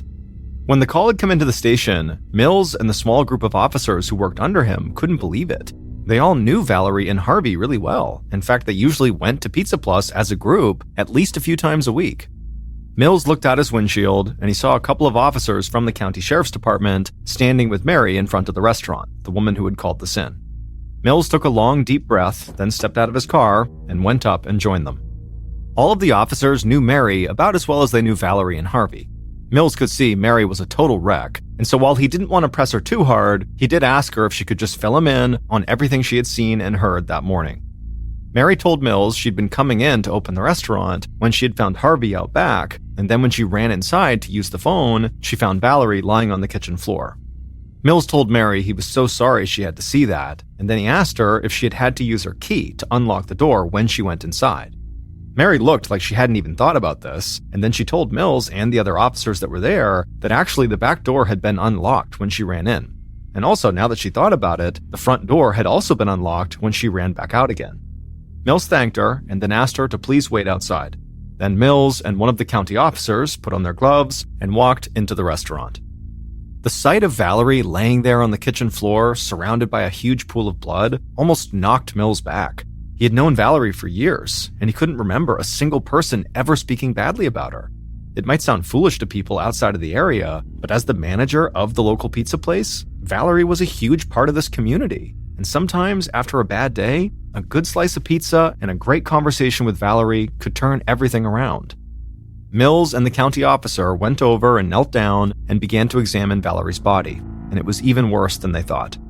Valerie had several horrible wounds on her head and neck. In fact, she had been attacked so violently that she had almost been decapitated. After a moment, Mills and the other officer stepped back from the body, and they both just could not believe what they were looking at. This was not a town where homicides happen very often, and for these two officers and basically all the officers on site, they had never dealt with anything this gruesome.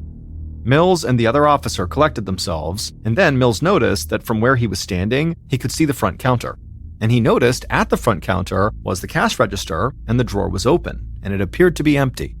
So Mills's first thought was that somebody had come in to rob the place when Valerie was counting cash and closing for the night.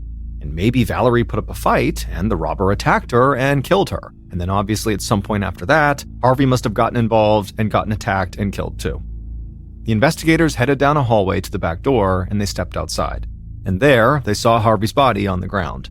He did have one major wound, but it didn't look like the attack on him had been nearly as violent as the one on his wife.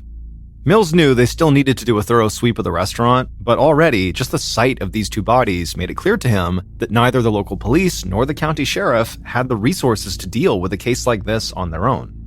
There had not been a recorded robbery homicide in the county in 20 years, and as far as Mills knew, there had actually never been a double homicide in this area, and certainly not one that involved this level of brutality. So Mills grabbed his cell phone and he made a call to the Virginia State Police. And then after the call, he and the other officer went back into the Pizza Plus and began searching the entire restaurant. And it wouldn't take them long to find multiple pieces of evidence that seemed to paint a picture of a vicious struggle that had taken place the night before. Mills located blood spatter on the pizza ovens not far from Valerie's body, and he saw bloodstains in the sink, like maybe the killer or killers had tried and failed to clean up after themselves. Then Mills heard the other officer calling for him. The officer was standing a few feet away from the pizza ovens, staring at a fire extinguisher that was hanging on the wall. And when Mills joined him and looked at the extinguisher, he saw all these bloodstains on the bottom of it. And so it seemed like the extinguisher had to have been one of the murder weapons. A moment later, the two policemen left the kitchen and headed down towards the hall towards the back door again, where Harvey's body was. They had already searched the area once, but this time they were going to do a more thorough search. And this time they noticed a mop leaning up against the wall next to a bucket. Mills walked over to it and knelt down, and he noticed in the mop head were several pinkish spots that looked like blood. And what struck both investigators about this mop and the bloody fire extinguisher as kind of odd was that after both items had been used, it looked like they had been placed back where they belonged. They just kind of put them back as if nobody would notice. And so Mills and the other officer began speculating about who would do something like that. And they both agreed that, while this was kind of a flimsy theory, it seemed like maybe it was an employee who was responsible, because an employee would know where the fire extinguisher went and where the mop went. They both seemed to be back where they belonged. And so perhaps just kind of out of habit, they put those things back. A few minutes later, Mills and the other officer started yet another walk through the restaurant. And as they did, they heard several cars pull up out front. Mills stopped what he was doing and went outside, and there he saw members of the Virginia State Police and a state forensics team heading his way. A man wearing a dark suit extended his hand and introduced himself as Agent John Santola of the Virginia State Police. Mills shook Santola's hand, introduced himself, and said he was glad to have some help. Then Agent Santola and the forensics team walked inside the restaurant to take blood samples and look for other possible DNA samples, and as Mills stood there outside, something suddenly hit him. He would now have to go tell Valerie and Harvey's son, Chris, that his parents were dead.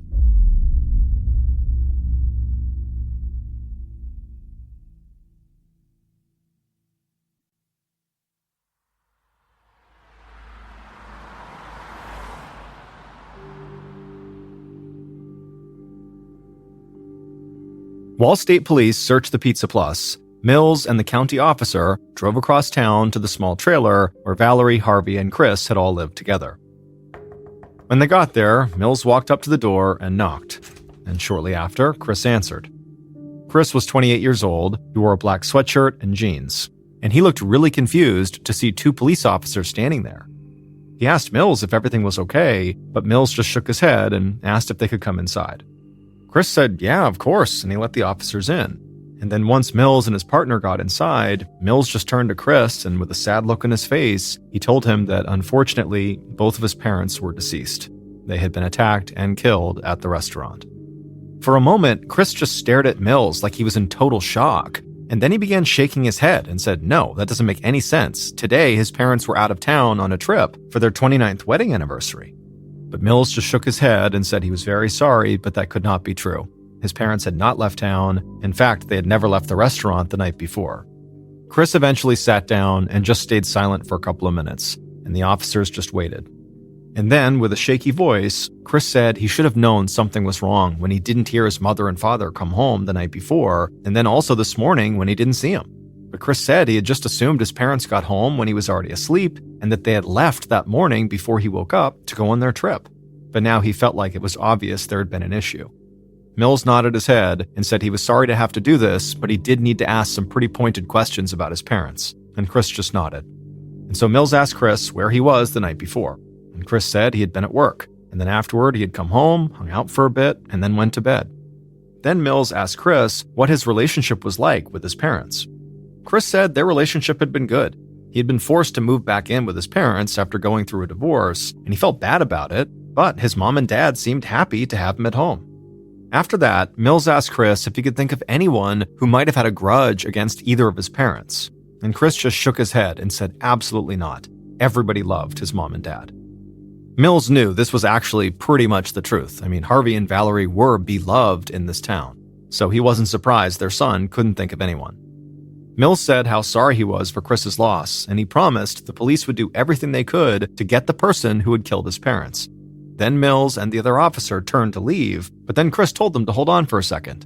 Mills turned around, and Chris asked him if a guy named Brian Lee had been working with his parents the night before. Mills admitted they had not gotten that far yet, but he asked Chris why would it matter if Brian in particular had been working. Chris just said his mom complained a lot about Brian, and often got into arguments with him whenever they were working together. Mills thanked Chris for the information and said they'd be in touch, and then he and the other officer walked outside, got in the car, and headed back to the crime scene. And on the way, Mills called into the station and asked them to get in touch with Brian Lee. On March 31st, so 2 days after Valerie and Harvey's murders, Police Chief Mills and Agent Santola met Brian Lee as he walked into the local police station. Brian was young and very tall, and he already looked like he wanted to turn around and make a run for it. The news about the murders had spread through town almost as soon as cop cars started pulling up to the Pizza Plus, so Brian knew exactly why he'd been brought in. Mills and Santola led Brian to a small interview room, and inside was a table and chairs. Brian sat down on one side, Mills and Santola sat down on the other. And pretty much right away, what investigators noticed was Brian just could not sit still. And then, before the interview really even got going, Brian said something that totally threw off Mills and Santola. Brian wanted to know how much cash the killer had taken from the register. Now, nobody had told Brian that the register had been robbed, but the investigators knew this news could have gotten out pretty easily. Still, they were surprised that Brian's first question, when two people he worked closely with had been murdered, was about the money in the register. Agent Santola said they couldn't discuss those details with Brian. And then after that, he asked Brian to please talk them through the last time he had seen Valerie and Harvey. Brian said he'd been working with the couple on the night they were killed, and the place had been pretty busy. Then, once they closed, he said he mopped the whole restaurant, just like Valerie had told him to do, and then after that, he clocked out and he left. Now, right away, the mop stood out to Mills because they had found blood on the head of the mop. And so Mills, as discreetly as he could, asked Brian where he left the mop when he left. And Brian quickly said he left it close to the back door, where it was supposed to go. Mills followed up this question by asking if anybody else was still at the restaurant when he had left. Brian seemed confused, and he said, yeah, of course, Valerie and Harvey were still there. Valerie was doing paperwork, and Harvey was waiting for her to finish. After he said this, Santola just stared across the table at Brian, not saying anything, and this seemed to really make Brian uncomfortable. But Santola was not actually trying to intimidate this kid or anything, he was just trying to size him up to see if he fit the profile of the murderer. Brian was young and certainly looked strong enough and big enough to overpower the older married couple, but Valerie's murder had been so violent, so gruesome, that Santola really believed the killer had to have been harboring some deep anger against her. This just didn't seem like a crime that could be committed by a stranger. Santola finally broke his silence and asked Brian if he'd recently had an argument with Valerie, and Brian responded by laughing. Santola and Mills looked at each other confused. This was not the response either of them had expected. But then Brian explained and said that he and Valerie had a whole bunch of arguments all the time, because in his opinion, Valerie was a really tough manager and she was always riding him at work. And sometimes he just didn't want to put up with it, and so he snapped back at her and they'd get into these arguments.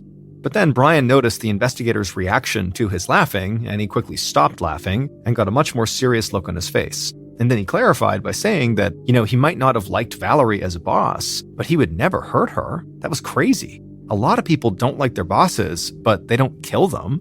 Santola and Mills would follow up with a few more questions, and then eventually they would tell Brian he could leave. But as soon as he was gone, they both agreed that Brian was definitely a primary suspect.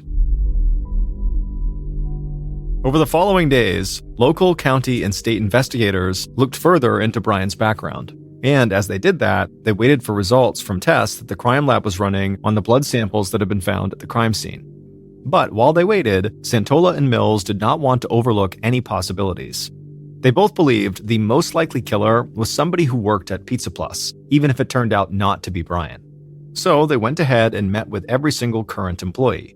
But when they spoke to Mary, the employee who had actually found the two bodies and called 911, she said she thought there might be another possibility. She said the car wash that was right by Pizza Plus was one of the main spots in town where people bought and sold drugs. And Mary said some of these buyers and dealers, who were pretty easy to spot, came into the pizza place quite often. And she said one of those people in particular, a guy named Homer, was really creepy. In fact, Mary and Valerie talked about how creepy Homer was. Mills got some information about Homer from Mary and then thanked her for the help. Now, Mills knew there had always been issues with drugs around that car wash, but these were not big-time drug dealers or anything. And so the idea that one of them had been crazed enough to rob the Pizza Plus and brutally murder two people inside seemed far-fetched. But still, Mary had said Valerie had been creeped out by this Homer guy, and so Mills and Santola couldn't ignore that. The investigators would track Homer down at the car wash, and at first glance, he really wasn't scary or angry or creepy or anything. He was just really quiet-seeming. Santola asked Homer if he had recently spoken to Valerie or Harvey, and Homer would say he had seen both of them at Pizza Plus on the night they died, but he had not spoken to either of them. But Mills quickly jumped in and said that didn't make sense, because if Homer really went into the restaurant that night, he definitely would have talked to one or both of them when he was ordering or getting his food. But Homer shook his head and said he actually didn't go inside the restaurant. He said he had just sat in his car in the Pizza Plus parking lot, and then through the window, he had seen Valerie, Harvey, and all the other patrons and employees inside the restaurant. Mills was confused and asked Homer, wait a minute, you just sat in the parking lot watching people eat pizza? And Homer, whose expression was totally neutral, just nodded and said, yeah. And then he said after a few minutes of sitting there watching people eat, he drove home. Santola and Mills didn't know what to make of Homer. They tried to ask him questions to figure out why he was doing that, and did he do this often? But really, Homer didn't offer much of anything. He just seemed incredibly creepy. And so eventually, when the investigators left because they weren't getting anywhere talking to Homer, they got in their car and they're both like, wait, who is this guy? Was he a stalker? Is he casing the place so we could rob it later? Or is he just kind of strange and lonely? But whatever the answers were, the investigators now had another viable suspect. In addition to the Pizza Plus employee, Brian, they now had Homer. And they held out hope that when all the forensics evidence came back, it would point to one of them.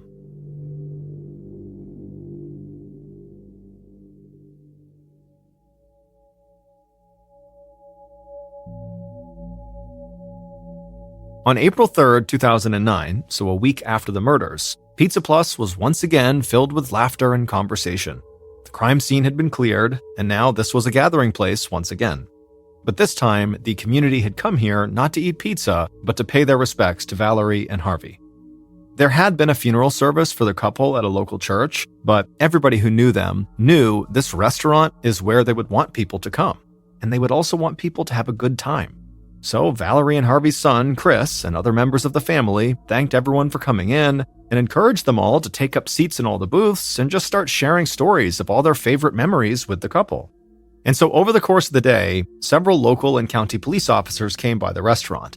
Now, it's actually common for police to attend funerals of murder victims, basically to study the actions of people who were close to the victim, to look for suspects, but that was not why most of the cops were here today. So many of them had spent several nights a week in Pizza Plus, eating pizza and chatting with Valerie and Harvey. It was part of their routine.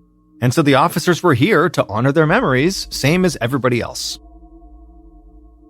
In the days and weeks that followed the funeral and that memorial service inside of the restaurant, investigators continued to pursue two different theories. The first theory was that Brian, or another Pizza Plus employee, had some issue with Valerie or Harvey or both, and they carried out the murders as a result of that.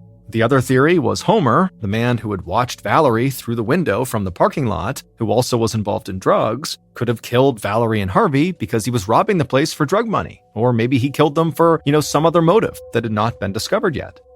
And so police interviewed and re-interviewed everybody working at Pizza Plus, and they also expanded their search to include former employees. And simultaneously, they looked into people who were associated with Homer. But none of these interviews really led anywhere. And to make things worse for investigators, the test results from the crime lab came back as inconclusive. The forensics team had identified the victim's blood in the restaurant, but they could not find clear DNA samples pointing to anybody else. Eventually, Agent Santola got called away from the case to work on other state police business, and the case really began to weigh even heavier on Police Chief Mills, who now was basically running the investigation on his own. And pretty quickly, Mills began to lose sleep over this case. He felt like his team was always so close to solving the crime, but no new concrete evidence ever appeared, and so they never had enough to pin the murder on any of their suspects. Months and months went by, and then years went by, and still Mills could not figure out who killed Valerie and Harvey. And then eventually, when still this case had not been solved, Mills retired. And so with Mills gone and no new leads coming in, this double homicide became the only cold case in Tazewell County. And so family and friends had all but given up on the chance that Valerie and Harvey's killer would ever be brought to justice. But then, years after the murders, a new police chief and a new county sheriff decided that reopening and solving this cold case had to be their top priority. And they made a decision that would finally crack the whole thing wide open. On February 13th, 2013, almost 4 years after Valerie and Harvey's murder, a man named Rich Byington walked into the Tazewell County Sheriff's Department. Rich looked like an average middle-aged guy in a golf shirt and khaki pants, but he just so happened to be one of the most effective interrogators in the entire United States. Rich was so good, he actually taught other members of law enforcement how to interrogate, and he taught a very specific form of interrogation. It was known as the Reed technique. The new sheriff and one of his deputies met Rich as he walked into the building. The sheriff thanked him for coming in, and Rich said he was happy to help. Rich had spent the last several weeks going over the cold case and talking with past and present law enforcement officers who had worked on it. And Rich, like the sheriff, knew that these officers were smart, dedicated, and hardworking, but none of them had had any real experience interrogating murder suspects until the murders of Valerie and Harvey. And Rich believed that employing the right interrogation tactics with this case would make all the difference. he felt like he just needed a chance to sit down face to face with one of these potential killers. The deputy led Rich into an interview room, and both men would sit down on the other side of a table from one of the major suspects in the case. And not long after that, Rich began his interrogation. Among other things, the Reed technique creates a high-pressure environment for the person being interviewed, and it combines this pressure with words and acts of sympathy shown towards the suspect. And so Rich, who was famous for using the Reed technique, began using it during this interview. And throughout the interview, as planned, the suspect could never really seem to get their footing, and every time they started to look comfortable, Rich would throw a question at them or made an outright accusation that sent the suspect back into a panic. Hours went by, and the deputy could not believe that Rich just never seemed to tire. He just kept going, wearing the suspect down, and then making the suspect believe the police were really on their side, over and over and over again. And then finally, well into this interview, in this totally calm, caring voice, Rich laid out to the suspect what he believed had actually happened to Valerie and Harvey. And the Reed technique must have worked, because as Rich spoke, this suspect, who police had interviewed multiple times over the course of several years, finally broke down and confessed to everything. By the time Rich left the sheriff's department, investigators finally knew who had murdered Valerie and Harvey Looney.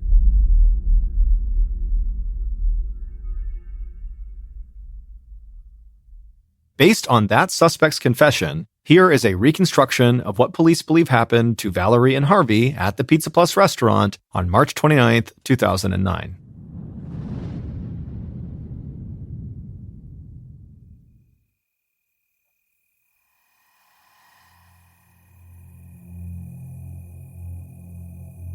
That night, around 10:30 p.m., the killer walked across the Pizza Plus dining room towards the front counter. There, they saw Valerie, bent over the register, counting out the cash. The killer cleared their throat to get Valerie's attention, and Valerie looked up, at which point the killer asked her a question. And when she answered, the killer started shouting at Valerie, but Valerie wasn't intimidated. She shouted right back, and soon the two of them were having a full-blown fight right there in the middle of the restaurant. And at some point, the killer got so mad and so frustrated that they rushed at Valerie, and Valerie screamed and tried to run away, but the killer chased her into the kitchen and grabbed her with one hand, then picked up a large knife with the other.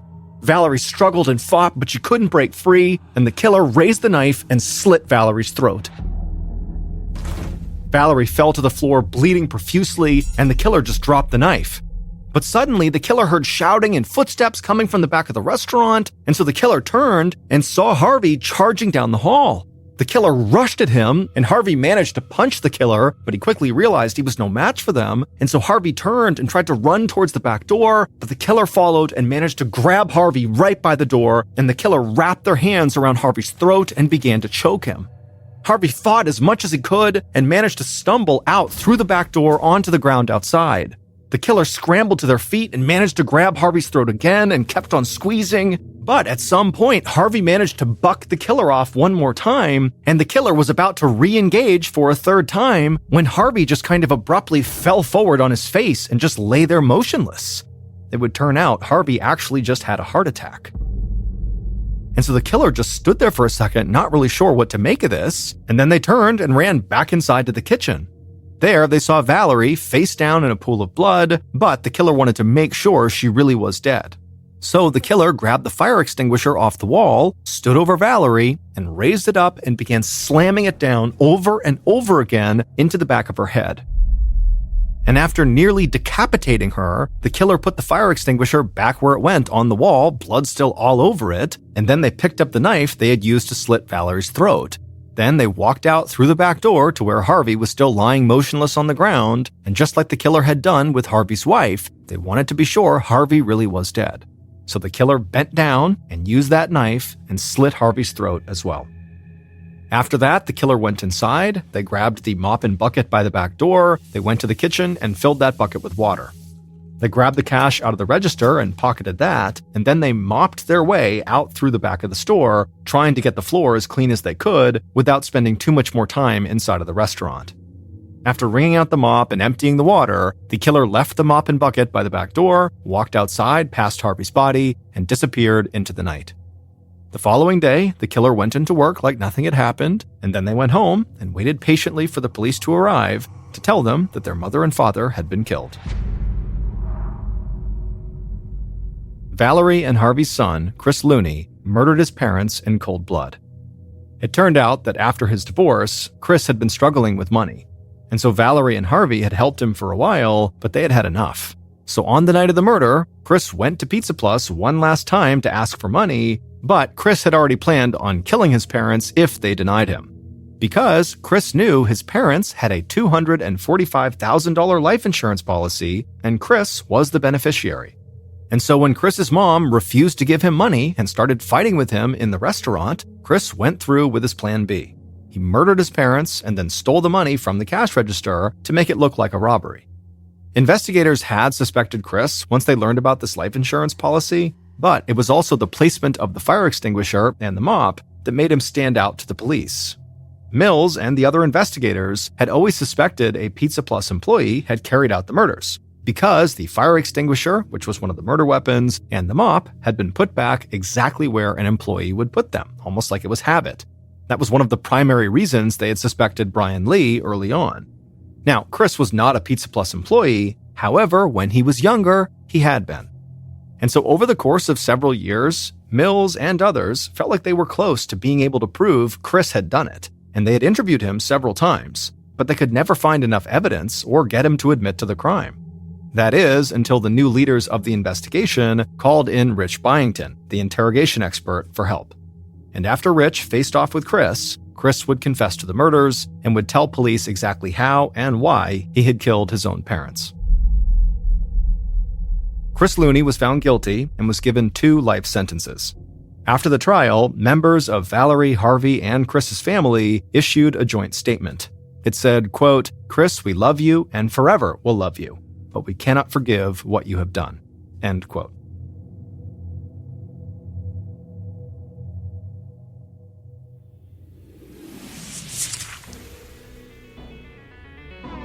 Thank you for listening to the MrBallen podcast. If you liked today's story and you're looking for more strange, dark, and mysterious content, be sure to check out all of our studio's podcasts. They are this one, of course, the MrBallen podcast. We also have Mr. Ballen's Medical Mysteries, Bedtime Stories, Wartime Stories, and also Run Fool. To find those other podcasts, all you have to do is search for Ballen Studios wherever you listen to your podcasts. To watch hundreds more stories, just like the one you heard today, head over to our YouTube channel, which is just called MrBallen. So that's going to do it. I really appreciate your support. Until next time, see ya.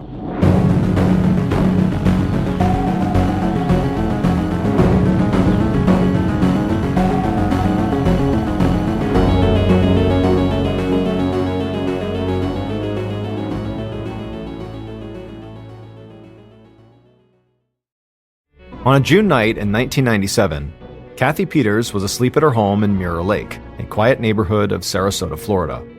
Around 3:45 a.m., she was startled awake by a strange noise. It was unlike anything Kathy had heard, a faint, eerie, rattling hiss. After a few seconds, the sound faded, and Kathy tried to go back to sleep. But now she was too anxious. So she got up and crossed to the window. She opened the blinds and looked across the lake's glassy surface. Nothing seemed out of the ordinary. But then she nearly jumped out of her skin when a loud metallic banging noise sounded right below her window. Somebody was pounding on her screen door. Kathy ran downstairs, having no idea who could be bothering her at this time of the night. She considered not answering, but Mirror Lake was a very safe community, so there had to be a reasonable explanation here. So she opened the door. Through the screen, she could see someone standing in the darkness. Kathy asked who it was and what they wanted, but the figure didn't say anything. Now, Kathy was terrified, so she switched on the porch light, and when she saw what was in front of her, she reeled back in horror. But before we get into that story, if you're a fan of the strange, dark, and mysterious delivered in story format, then you've come to the right podcast, because that's all we do, and we upload twice a week, once on Monday and once on Thursday. So, if that's of interest to you, please remember, before you do anything mean to the follow button, walk a mile in their shoes. That way, when you bully them, you're a mile away and you have their shoes. Okay, let's get into today's story.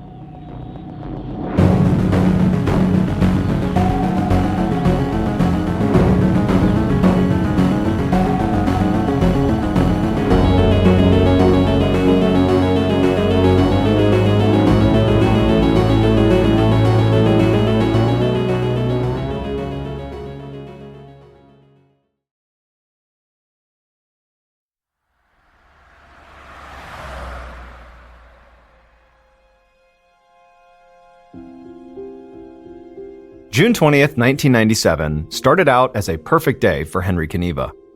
The wiry, silver-mustached 76-year-old arrived at the Toyota dealership in Sarasota shortly after dawn. Getting to work early meant that he got first pick of the morning customers, which was how he liked it. By lunch, he'd already made 2 sales, and he was working on his third. And when that third customer signed for her car, Henry handed her the keys and felt that familiar rush of victory. He'd worked plenty of jobs throughout his life, but selling cars was the first thing that he truly loved, and he was really good at it. Henry had an effortless charm and a sort of unthreatening quality that made people trust him. He enjoyed talking to strangers, and he had no plans of slowing down or retiring. Growing up in the Great Depression had imprinted on him a set of unshakable values. He believed that you should work hard, save every dime you can, and treat every day like it's your last. And that mindset had served him well over the years. But life still had come with plenty of setbacks. 2 decades ago, his marriage had fallen apart, and so he'd upended his life and moved from California to Florida. Finding a new job there had been easy with Henry's sales experience, but he had not expected to find love again, too. He'd met his current girlfriend, Janet Scott, a little over 6 years earlier, when Janet had come into Henry's dealership looking to buy a car. She'd left with a car, and also with Henry's phone number. Their relationship quickly progressed from friendly dinners to romance. And Janet never seemed to mind that she was 26 years younger than Henry. She laughed at his jokes, loved his cooking, and put up with his constant car talk. Janet was also a salesperson in her own way. She worked at the Hallmark store at the Sarasota Square Mall, selling cards, chocolates, and stuffed animals. And that day, while Henry was getting ready to sell his third car, Janet was helping a shopper pick out a condolences card for a funeral. As she pulled different options from the rack, Janet couldn't help but feel a twinge of heartache. It was not that long ago that her own mailbox had been flooded with cards like these. Just before she met Henry, her husband, Roe, had died from a heart attack. Janet still wore the diamond engagement ring that Roe had given her, right next to the inexpensive topaz one that Henry had gotten her a few years earlier. She was comfortable in her relationship with Henry, but she knew not to expect a wedding ring from him. Henry had never actually gotten around to filing divorce paperwork for his first marriage, so he was still legally married to his ex in California, and they had 2 adult kids together, a son and a daughter. But Henry hardly ever spoke to his kids these days, which made Janet sad. She'd seen the same thing happen to her late husband. Roe had had an adult daughter from a former marriage, and they'd grown distant after Roe married Janet. Janet thought that Roe had regretted not repairing that relationship before he died, and so she didn't want Henry to die without getting a chance to patch things up with his kids. But she wasn't sure how to help him do that. As upbeat and charming as Henry was, he could also be very private and stuck in his ways. But Janet took a last look at the condolence card her customer chose and resolved to talk to Henry about his kids that night. After purchasing their card, the customer left, and Janet began closing up the store. 20 minutes later, she was driving past sandy white beaches teeming with senior citizens. Sarasota was a magnet for people like Henry, looking to spend their twilight years in the Florida sun. Pretty soon, Janet reached the peaceful neighborhood of Mirror Lake. Janet's spacious 1-story house was at the very end of the road, with a red back door looking out to the water. Her late husband, Roe, had lived there with his first family before he met Janet, and then Janet lived there throughout their marriage, and she inherited the place when Roe died. Now, because Roe literally had died in this house, initially, Janet felt hesitant about the idea of letting Henry move in. But Henry had eventually sold her on the idea of him moving in by pointing out how much money they would save if he gave up his apartment. And so he moved in. When Janet walked in the door, she was immediately hit with a delicious smell wafting in from the kitchen. She smiled as she watched Henry move about the kitchen, dashing over for a kiss before hurrying back to the oven. Any discomfort that she might have felt about Henry living here in Roe's old house clearly was not shared. Henry had made himself right at home. After dinner, Janet cuddled on the couch with Henry and her dog Kissy while they watched some local news. And then, around 11 p.m., she remembered her plan to talk to Henry about his kids. But when she looked over at Henry, she could see he was already drifting off to sleep, So Janet switched off the TV and sent her fiancé to bed. The conversation could wait. Janet took Kissy out to the backyard for a quick walk, and then, after coming back inside, she headed to their bedroom, where she removed her rings and set them on the nightstand before climbing into bed beside Henry. The next thing Janet knew, she was dragged from sleep by this blinding pain. And then her surprise gave way to terror when she realized someone was sitting on top of her, pinning her to the bed with their knees while twisting at her neck. Janet started to scream and thrash, but her attacker just punched her repeatedly in the head and chest. Janet tasted blood and started to black out, but she kept struggling, trying to get free. And suddenly, she and her attacker fell off the bed and hit the floor. But before she could get back to her feet, she felt a pull on her legs, and her attacker was right back on top of her, squeezing at her throat. Janet made a final attempt to push her attacker off, but by this point, she was exhausted and disoriented, and slowly, everything went black.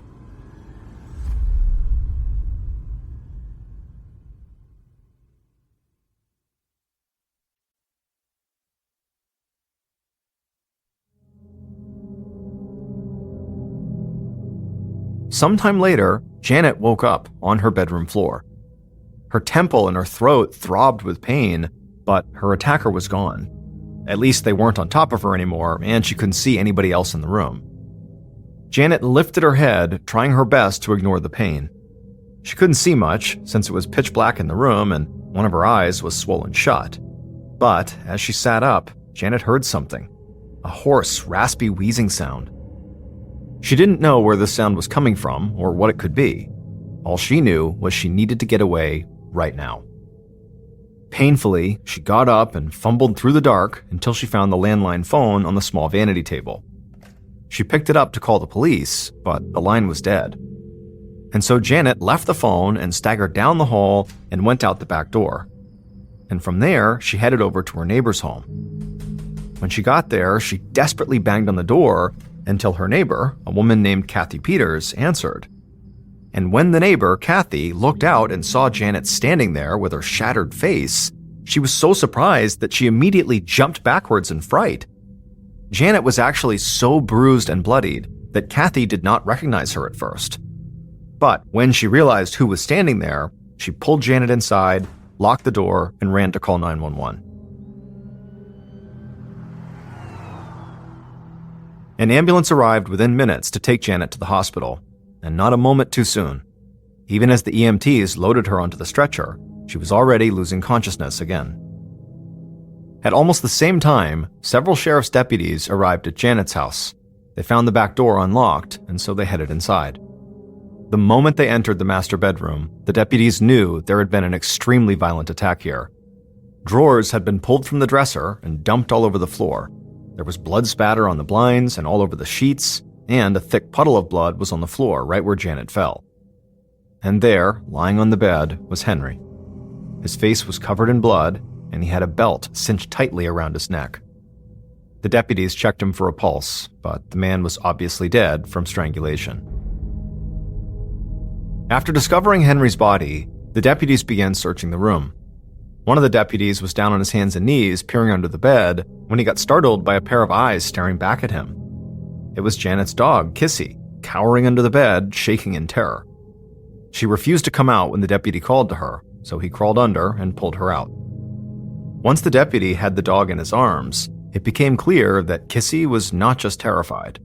Her eyes were dilated like she had a concussion, and there was some blood around her head, suggesting she had been beaten too.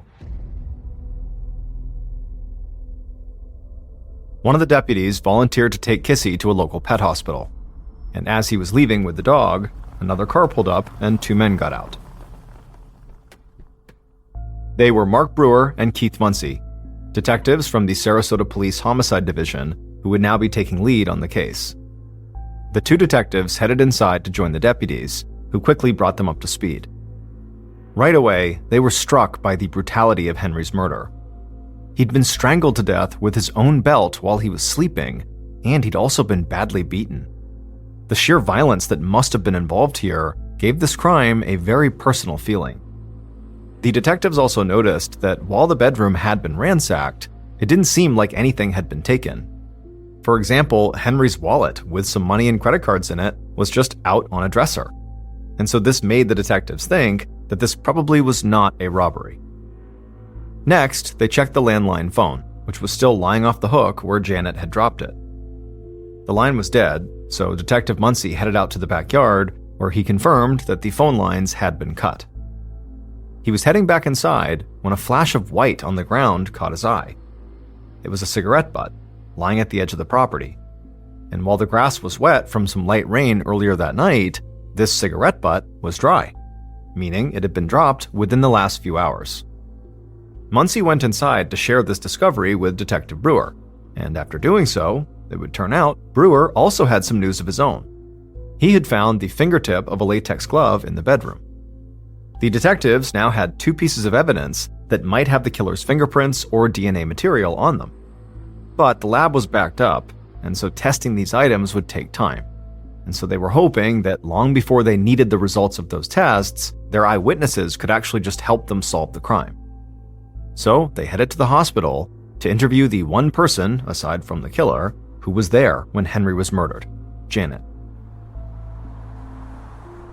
Unfortunately, though, when they arrived at the hospital, Janet was unconscious again.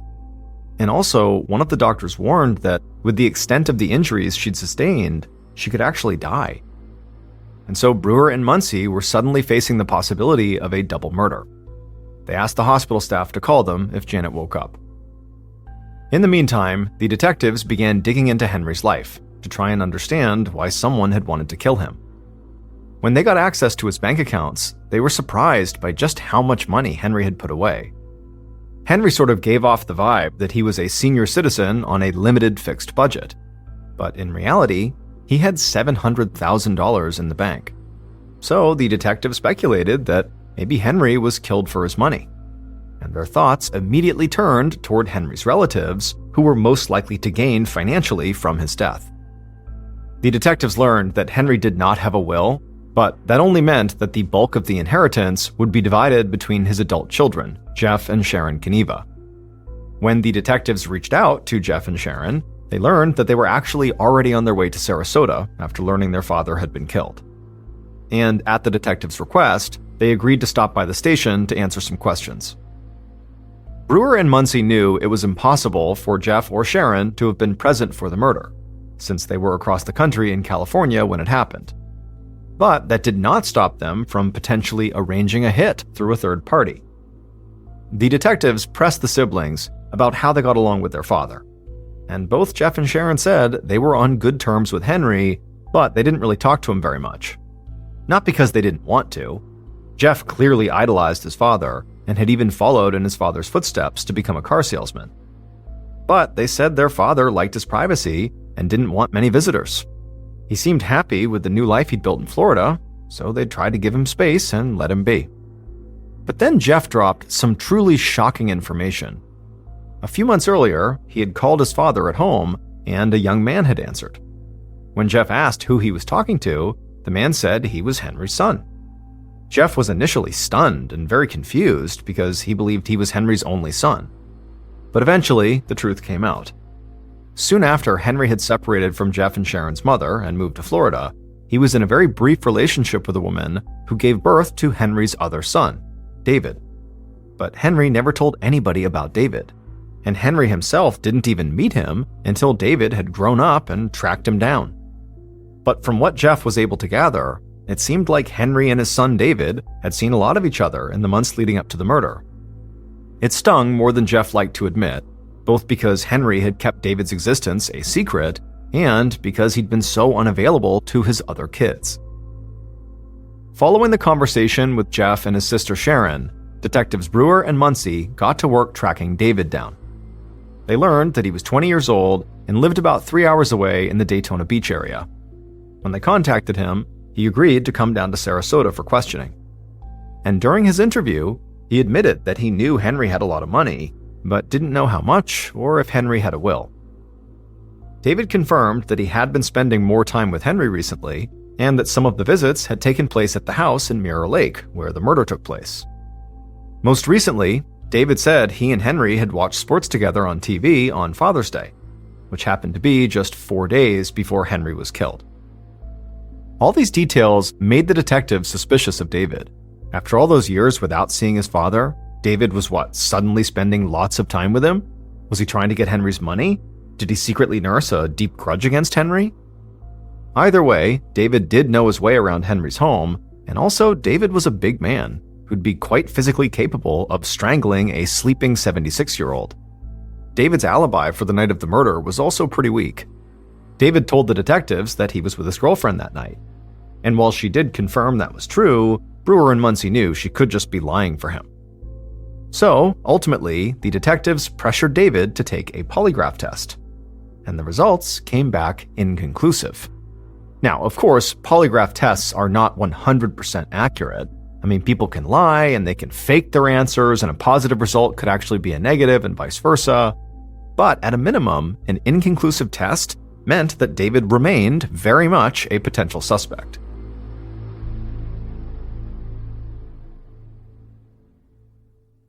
The detectives were still interested in Henry's other 2 children as well, and Henry's funeral, held about a week after the murder, gave the detectives a chance to observe all 3 kids together.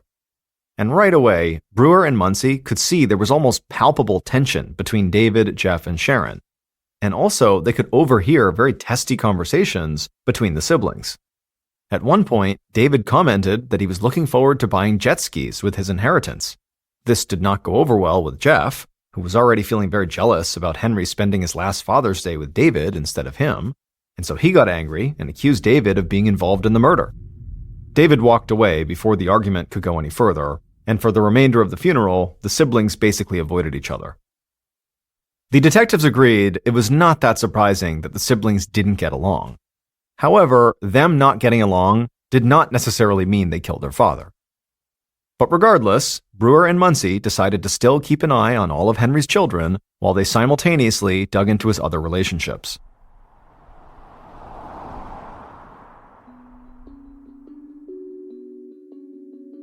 The following day, the detectives headed to the Toyota dealership where Henry worked to interview some of his colleagues. And one of Henry's buddies, a guy named Red, was more than happy to help. Red said the other salesmen definitely respected Henry due to his long history in the business, but they also saw him as being pretty old-fashioned and would sometimes give him a hard time about being cheap. They couldn't understand why he wore old, ill-fitting clothes and drove a 10-year-old car when they knew he had money. It was common knowledge around the dealership that Henry had made more than the rest of them put together, just from the number of cars Henry had sold. As one salesman put it, Henry had, quote, more money than God. The detectives jotted all this down and then asked Red if there was anyone on the staff who might have wanted to harm Henry. Red thought for a moment and then told them they should go talk to a guy named Mark. Red explained that Mark was a younger salesman who had worked at the dealership until recently. He was argumentative and lazy and would often miss work, sometimes disappearing for as much as a week at a time. Mark's laziness really rubbed Henry the wrong way, and at one point he had tried to talk some sense into Mark. But Mark just sort of blew him off. And soon after that, Mark was abruptly fired, just a few days before Henry's murder. Now, Red didn't know if Henry had formally complained to management, which sort of led to Mark's firing, but Red said, Henry had been vocal enough about his dislike of Mark that most of the other employees assumed that Henry must have had something to do with Mark's firing. The detectives interviewed more of the salesmen and heard similar stories. Some people thought Mark was actually a drug addict, and that was why he disappeared sometimes. And a few of the salesmen recounted that Mark had been looking for a gun right around the time he got fired. He had told them he needed it to, quote, take care of something. Armed with all these stories, Detectives Brewer and Muncie tracked down Mark and brought him into the Sarasota police station for questioning. Mark had a bad attitude right away and acted annoyed at them for wasting his time. While Mark said he did not know anything about Henry's murder, he also said that yes, he and Henry had butted heads. He said that Henry wanted to be treated like the dealership king simply because he'd been there the longest. Mark said that Henry was always butting into other people's business, and as far as Mark was concerned, Henry had gotten what he deserved. Naturally, Brewer and Muncie found this kind of talk extremely suspicious, so they pressed Mark harder. They told him that they'd found a latex glove fragment at the crime scene with fingerprints on it. Now, this was a total bluff on their part. They'd already analyzed that glove fragment and it was clean of prints, but Mark didn't know that. And if he was guilty, thinking that the police had hard evidence could make him crack. But instead, Mark responded somewhat sarcastically, saying that, yeah, finding that glove at the scene would make me a good suspect, because my sister is a nurse, and so I have access to gloves just like that. The detectives thought this was a very strange thing to say, even if it was sarcastic. I mean, Mark was technically incriminating himself in a murder investigation, but Mark just did not seem to care. Brewer and Muncie just sat there, trying to make sense of what Mark had just said, when they got a call from the hospital. Janet was awake, and it looked like she was going to survive. And while she was still weak and in a lot of pain, she had said she was ready to answer their questions. The detectives were so eager to hear from her that they let Mark go for the moment and raced over to the hospital. But when they finally sat down with Janet, it became clear she was not going to be as helpful as they'd hoped. Janet was not just beaten up, she was severely traumatized and confused about what had happened. Doctors said the first thing that she had asked when she regained consciousness was, "Where's Henry?" When Brewer and Muncie gently pressed her to try to focus and remember any details, she tried, but then suddenly got this crushing headache and had to stop. And then a couple of minutes later, when her headache kind of faded, she told them that all she could remember was being beaten and strangled by this faceless dark figure, and then a little bit after that, she remembered waking up on the ground, hearing this horrible rattling wheezing sound. To help jog her memory, Brewer showed Janet some crime scene photos of the bedroom that were taken after the attack. Janet looked closely at all the pictures, but still, she just could not remember anything else. However, she did notice something in one of the photos. Her 2 rings that she had placed on the nightstand were missing. And so at this point, the detectives knew that perhaps the stolen rings indicated that this was a robbery after all. Maybe the killer was planning to take more, but got spooked by the dogs barking and ran.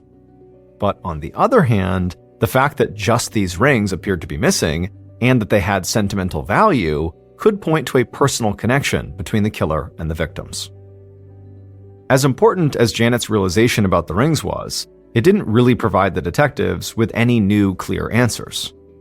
Their investigation so far had turned up some strong suspects, including Mark, the shady car salesman, and the 3 Kaniva children, Jeff, Sharon, and their half-brother David, but as it stood, police did not have enough evidence to build a case against any one of them.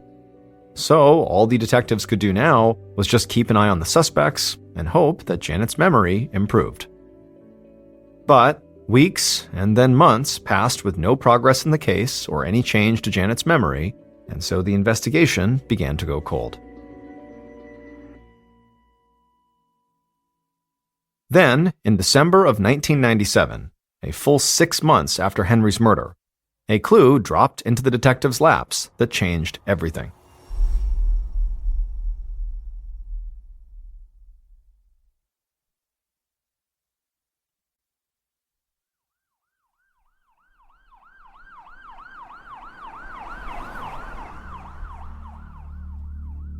In a seemingly unrelated case, Sarasota police deputies responded to a domestic violence call at another house on Mirror Lake, across the water from Janet's place. This was not the first time they'd had to break up a fight at this home. A few months earlier, 39-year-old John Whiteley had pinned his girlfriend, 40-year-old Leela Hodges, between the washing machine and the wall, trapping her there. Leela had forgiven him for that incident, but now he'd attacked her again. And as the police once again separated the couple, John got the impression that he was about to be placed under arrest. And so he shouted that Leela had better keep her mouth shut and not accuse him of anything, or else he would tell them about the rings. Then, as if to prove he wasn't bluffing, he shouted to the deputies, "Hey, you guys want to know something about a murder?" Now, at this point, after John had said all this stuff, the deputies were all thinking of the same thing: Henry's murder case. Now, they all knew that 2 rings had been taken from the crime scene, but that detail had never been made public, which meant this couple, specifically John, might actually know something about Henry's murder. As soon as Detective Brewer and Muncie got word about John and Leela, they were convinced the couple must have had something to do with Henry's murder. They just couldn't figure out how John and Leela were connected to him. So, out of desperation, they decided to go back and talk to Janet one last time. Unfortunately, Janet still could not remember anything more about the attack. So, Brewer and Muncie came up with an idea. They were going to try to hypnotize her.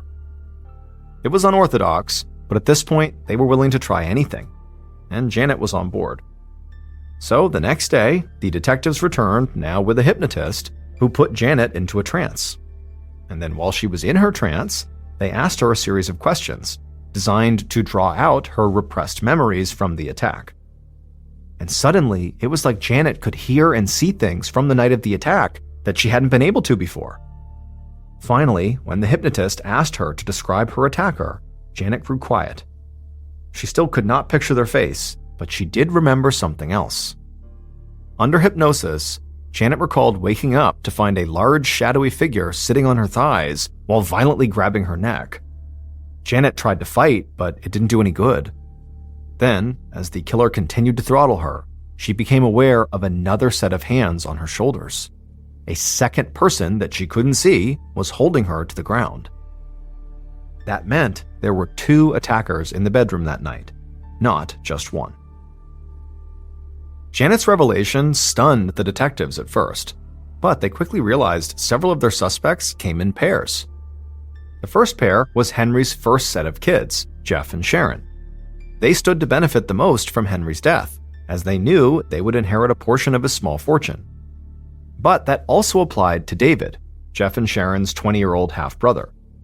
David's girlfriend had provided him with an alibi. Now, the detectives wondered if maybe she'd help David commit the crime, thinking his inheritance would benefit her too, making David and her a pair. The third set of suspects was John and Leela, the couple from the domestic abuse call. While they didn't seem to have a motive, or even really a connection, they lived nearby and seemed to know information that was not shared with the public. The only suspect who did not come with a potential accomplice was Mark, the salesman who was fired days before the murder. While it was still possible that he had killed Henry over a grudge, or maybe as part of a robbery, the detective still had no idea who he would have worked with. That night, after leaving the hospital, Brewer and Muncie holed up in their office and read through the files for each set of suspects, searching for any detail they might have missed. And they were starting to lose steam when Muncie stumbled upon something that made him pause. It was a single word buried in one of the suspects' files. Muncie showed it to Brewer, who immediately jumped to his computer to pull up more details on that suspect. And as his screen filled with information, everything began to fall into place.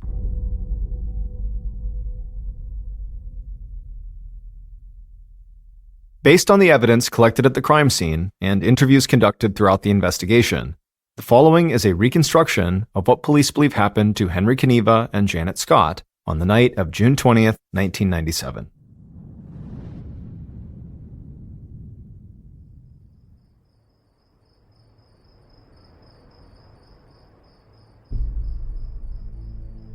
A little before 3 a.m., 2 figures crept along the bank of Mirror Lake. They were wearing black clothes and latex gloves, and the leader was smoking a cigarette. As they reached the edge of Janet's property, the leader put out the cigarette and dropped it into the wet grass. Then the pair hurried across the lawn to the house, where the leader used pliers to cut the phone line that was running along the exterior wall. They found the back door was unlocked, so they slipped inside. Once inside, the accomplice led the way to the master bedroom, where they found Henry and Janet fast asleep in bed. But the couple was not alone. Janet's dog, Kissy, was lying at her feet. When the killers entered, the dog jumped off the bed and began barking. The accomplice stepped forward and delivered a powerful kick that sent Kissy flying against the wall. She fell down and went limp. The killers quickly glanced back over at the bed, and they were relieved to see that Janet and Henry were still asleep. So they moved ahead with their plan. The leader found a pair of pants on the floor, pulled out the leather belt, and then climbed on top of Henry. As Henry began to stir, the leader struck him several times in the face and then wrapped the belt around his neck and began to pull it tight. At the same time, the accomplice jumped on top of Janet and straddled her and began to beat her. Janet woke up and screamed and began fighting as hard as she could to get free, and one of Janet's wild punches caught the accomplice in the nose, causing them to reel back in surprise. And as a result, the accomplice and Janet both tumbled out of the bed onto the floor. By this point, the leader had finished with Henry, so they climbed off the bed and rushed around to help the accomplice. Together, they grabbed Janet and pinned her down, and then the leader climbed on top of her. Then the leader struck her several more times and then wrapped their hands around her neck and squeezed. The leader felt Janet go limp, at which point they said, "That should do it," as they climbed off of her. The killers looked at their handiwork and turned to go. On their way out, though, the accomplice spotted Janet's rings sitting on the nightstand, and they recognized one of the rings in an instant, and the sight of it made them furious. So, the accomplice impulsively grabbed both rings and stuffed them into their pocket, then turned and dashed out of the room along with the leader. The killers had only been gone a few minutes when Janet regained consciousness, feeling excruciating pain across her body. She could hear the strange, horrible rattling hiss and didn't know what it could be. Even as she lay there, her mind was already struggling to bury the horrible trauma she had just experienced. That's why she didn't remember until her hypnosis session that she'd actually been attacked by 2 people, and that one of them was actually somebody that she knew.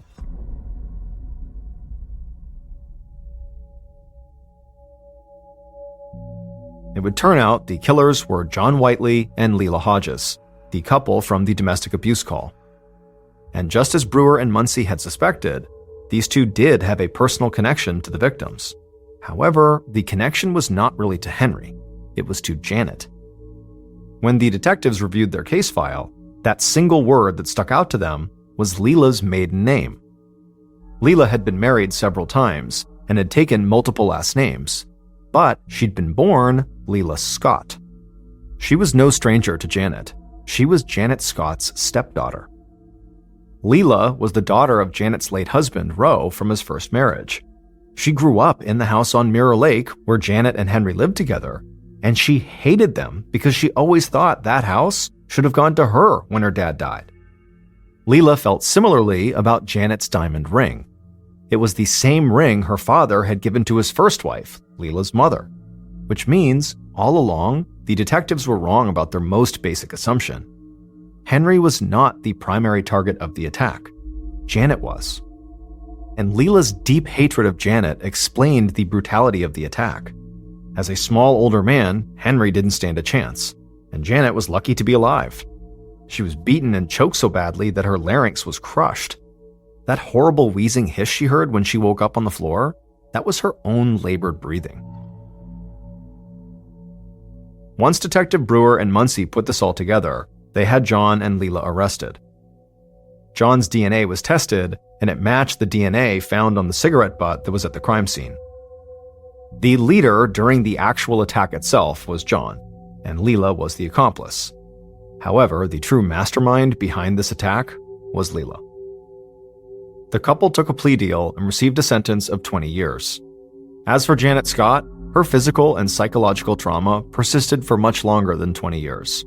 Her voice and eyesight never completely returned to full strength. Fortunately, though, her beloved dog, Kissy, would make a full recovery and lived a long, happy life.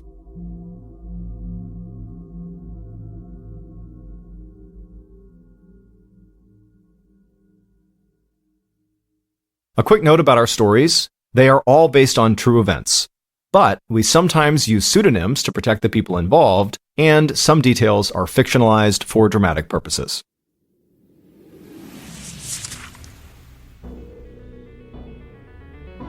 Thank you for listening to the MrBallen podcast.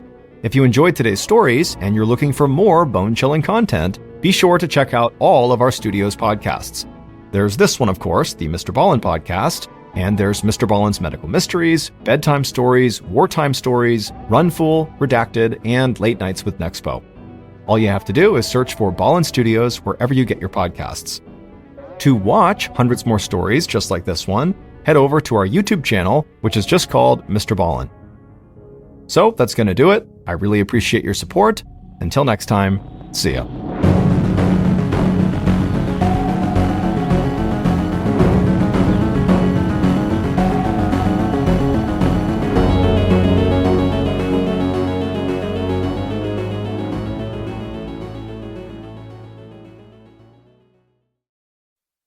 the winter of 2001, inside of a Southern California police department, a fax machine in the corner of the room suddenly came to life.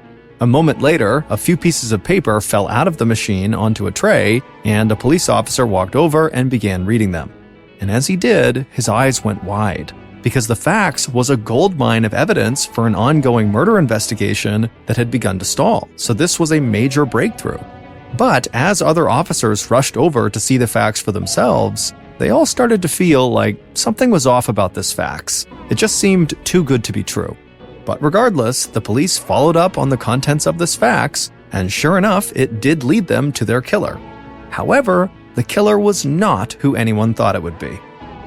But before we get into that story, if you're a fan of the strange, dark, and mysterious delivered in story format, then, well, here's a quick aside. I love listening to stories that leave me feeling scared. I don't know why, but that's the truth.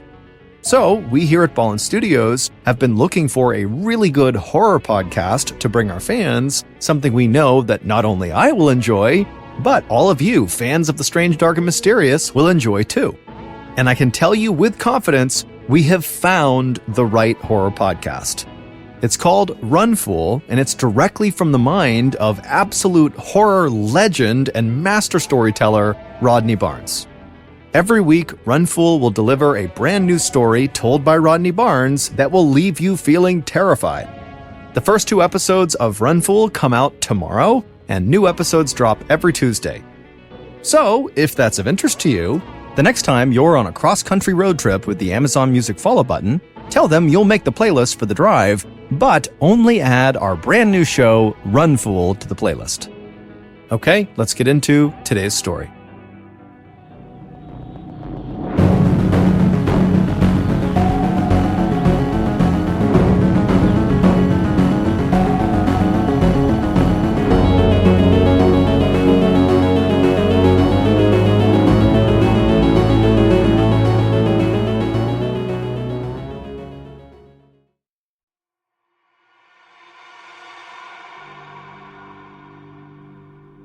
On September 7th, 2000, Frank Rodriguez lay on the couch in his Montebello, California home, staring off blankly into space as the TV news described the latest traffic jam on the freeway.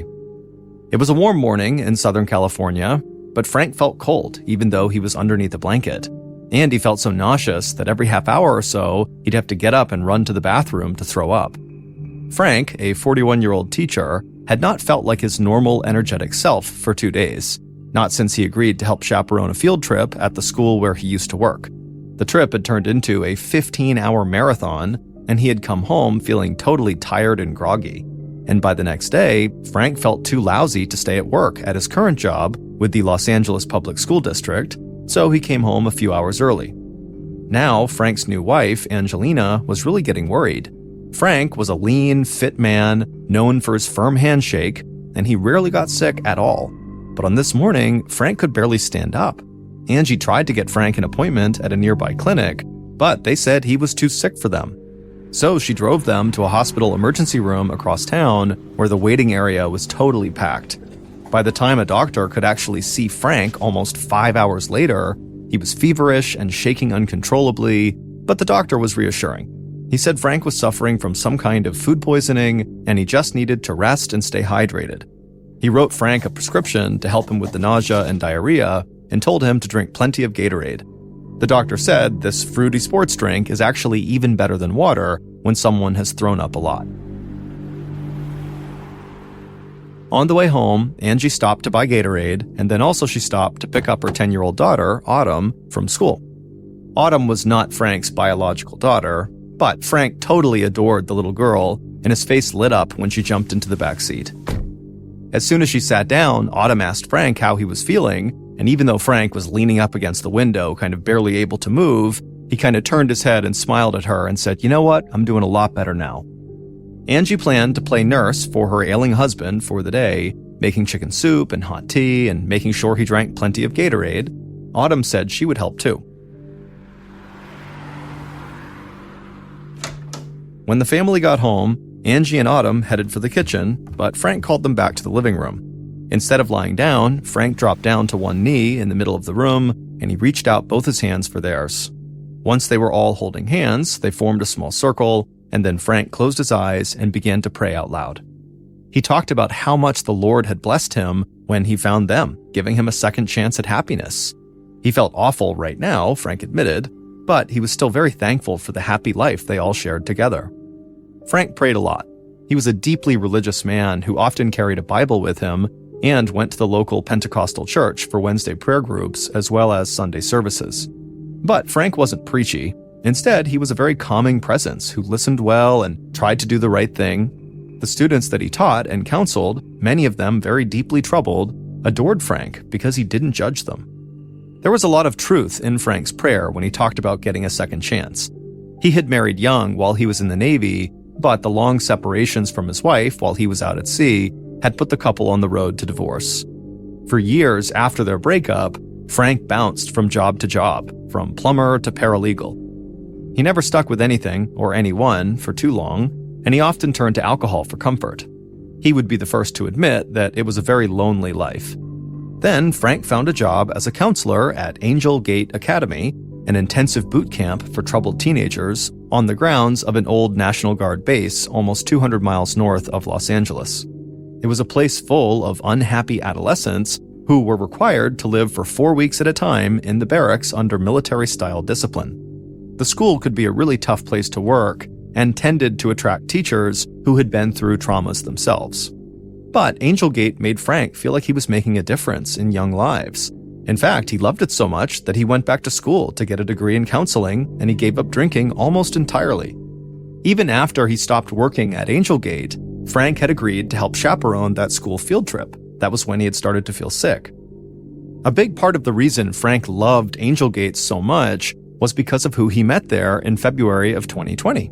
Angie, who worked in administration at Angel Gate. Angie was beautiful, with dark skin, jet black hair, and a sparkle in her eye that just drew men's attention.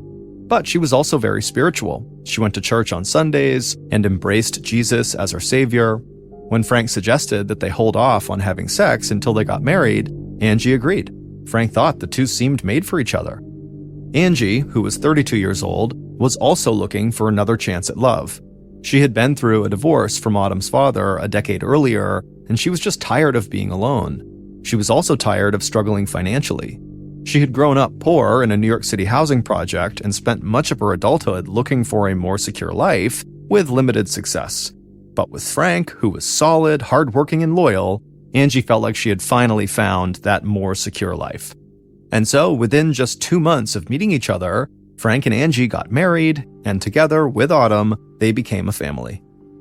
Right after the wedding, Frank accepted a new job teaching middle school in the Los Angeles Unified School District, and that summer, the fledgling family packed up and relocated to a pleasant ranch-style home in the Los Angeles suburb of Montebello. In little more than 6 months, Angie and Frank had changed everything about their lives. They had a new marriage, a new home, a new city, and a new career practically all at once. And they talked all the time about how bright their future looked together. Frank opened his eyes after he said Amen to finish his prayer, and he let go of Angie and Autumn's hands. Then he shuffled over to the couch, where he plopped down, and Angie wrapped him in a blanket. And then for the rest of the day, Frank alternated between bowls of chicken soup, glasses of Gatorade, and cups of tea that Angie and Autumn would bring to him. By 9 p.m., Frank still felt terrible, but he was determined to try to sleep it off and hopefully feel better in time for the weekend. And so he kissed Angie and Autumn goodnight, and then he went off to bed. After Frank had left for the bedroom, Angie thought about joining him right then because she was tired too, but one of her favorite shows came on at 10 p.m., Law & Order Special Victims Unit, so she stayed up. She lost herself in the program, confident that she had done everything she could to help her husband get well. As Angie lay on the couch watching her show, she began thinking to herself that she actually really didn't want to sleep in the same bed as her husband that night. She loved him, but she knew he'd be getting up over and over again to go to the bathroom, waking her up every time. And if she just stayed on the couch after her show, she'd be able to sleep. And she'd still be nearby if there was an emergency and had to bring him to the hospital. So, as the closing credits rolled on Law & Order, Angie decided she would stay right there on the couch, and so she shut her eyes and drifted off to sleep. But at around 3 a.m., Angie woke up and decided it was time to go to the bedroom, so she stood up and she began walking in that direction. And then when she went into the bedroom, she saw Frank was not in the bed. At first, she thought he must be in the bathroom, but when she looked, she saw the bathroom light was off, and when she opened the door, Frank wasn't in there. Confused, Angie walked around the end of their bed, and that's when she saw Frank lying face down on their shag rug. He was wearing a t-shirt as he normally did in bed, and so at first, it just seemed like he must have just fallen asleep and maybe rolled off the bed or something.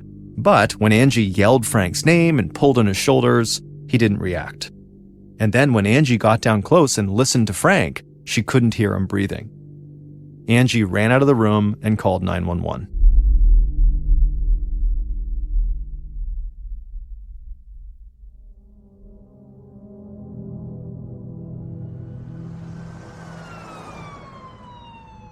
Paramedics arrived within minutes at the Rodriguez's front door, where they were met by Angie, her eyes red-rimmed and puffy from crying. She frantically led them through the house to the bedroom where her husband was laying, and then when they got down and felt him, they could see he was cold to the touch, and when they checked, he had no pulse. He was dead. But there was no obvious reason why. His body offered few clues. The only injury they could find was a bloody nose, likely from when Frank fell to the ground. Angie told them that Frank had been sick for the past couple of days with food poisoning, but overall, Frank's health was excellent, and he was doing all the right things to get better from this food poisoning. He had no history of drug use, and he certainly had no suicidal tendencies. It seemed like Frank was just a healthy guy who dropped dead for no reason. The team from the coroner's office zipped Frank into a black body bag and wheeled him out to the waiting van that would take him to the lab for an autopsy. As an increasing number of emergency officials tramped in and out of the Rodriguez's house, Angie and her daughter clung to each other, sobbing. And by the time they all left, around 9 a.m., Angie felt like she had answered a million questions about Frank's medical history, his emotional state, and the food poisoning that had sent him to the hospital. She didn't believe for a minute that her husband had died suddenly from food poisoning, but neither the police, paramedics, or the coroner's team had helped Angie understand what else could have killed him. As she dialed Frank's mother to tell her that her son was dead, Angie didn't know what she was going to say. But Frank's mother became so hysterical at the news that Angie couldn't tell her much anyway before the call dissolved into wordless sobbing. A few minutes later, Frank's younger sister, Rebecca, called Angie to get more of the awful details. Rebecca had never known her big brother to even get sick, and she knew he was still fanatical about taking care of himself. And so how could he be dead? But Angie had no answer. Nobody did. But something suddenly occurred to Angie when Rebecca told her over the phone that, everybody loved Frank. And Angie, without really thinking about how insensitive this sounded, she just kind of blurted out, "Not everyone, Rebecca. I mean, there were some people who didn't like him. Maybe this wasn't a natural death. Maybe he was murdered." Then Angie began talking about this one particular teacher at Angel Gate who did not like Frank. Now, Angie did not name this person to Rebecca over the phone, but she was thinking about this guy named Mike Benning. Frank had actually left Angel Gate after a nasty internal controversy involving this teacher, Mike Benning. Frank had blown the whistle on Benning for exposing himself to students as well as groping students. Angie said to Rebecca over the phone that this, quote, sicko, because again, she wasn't using his name, had been allowed to keep his job despite Frank's allegations, but Benning was furious with Frank for making the allegations in the first place. And so Angie thought that it was certainly possible that this sicko finally got his revenge on Frank. But Frank's autopsy, which was performed the same day that Frank died, turned out to be inconclusive. The medical examiner, who had performed 4,000 autopsies before Frank's, checked for signs of strangulation or choking, and he found nothing. He looked for needle marks between Frank's toes that might have indicated he was a closet junkie, and there were none. And blood tests for cocaine, heroin, and even marijuana came back negative as well. The medical examiner would also look for signs of damage to key organs, from his heart to his lungs to his kidneys, and again, everything just appeared normal. The coroner's team then went back to Frank and Angie's house a couple of days later to search for toxic chemicals, thinking that might have killed Frank, But all they could find inside of the house was some ant poison and some insecticides. And when they tested Frank's blood, he was negative for both of those poisons, as well as negative for common poisons like arsenic and cyanide. Frank had been dead for only a few days, but his death was on the way to being classified a medical mystery and put on the shelf to be forgotten. The coroner's office was out of ideas, and the local police had never really shown much interest in the case to begin with. They didn't even send over a detective to ask questions on the night that Frank was found dead. But Angie Rodriguez was not about to let her husband's death be forgotten.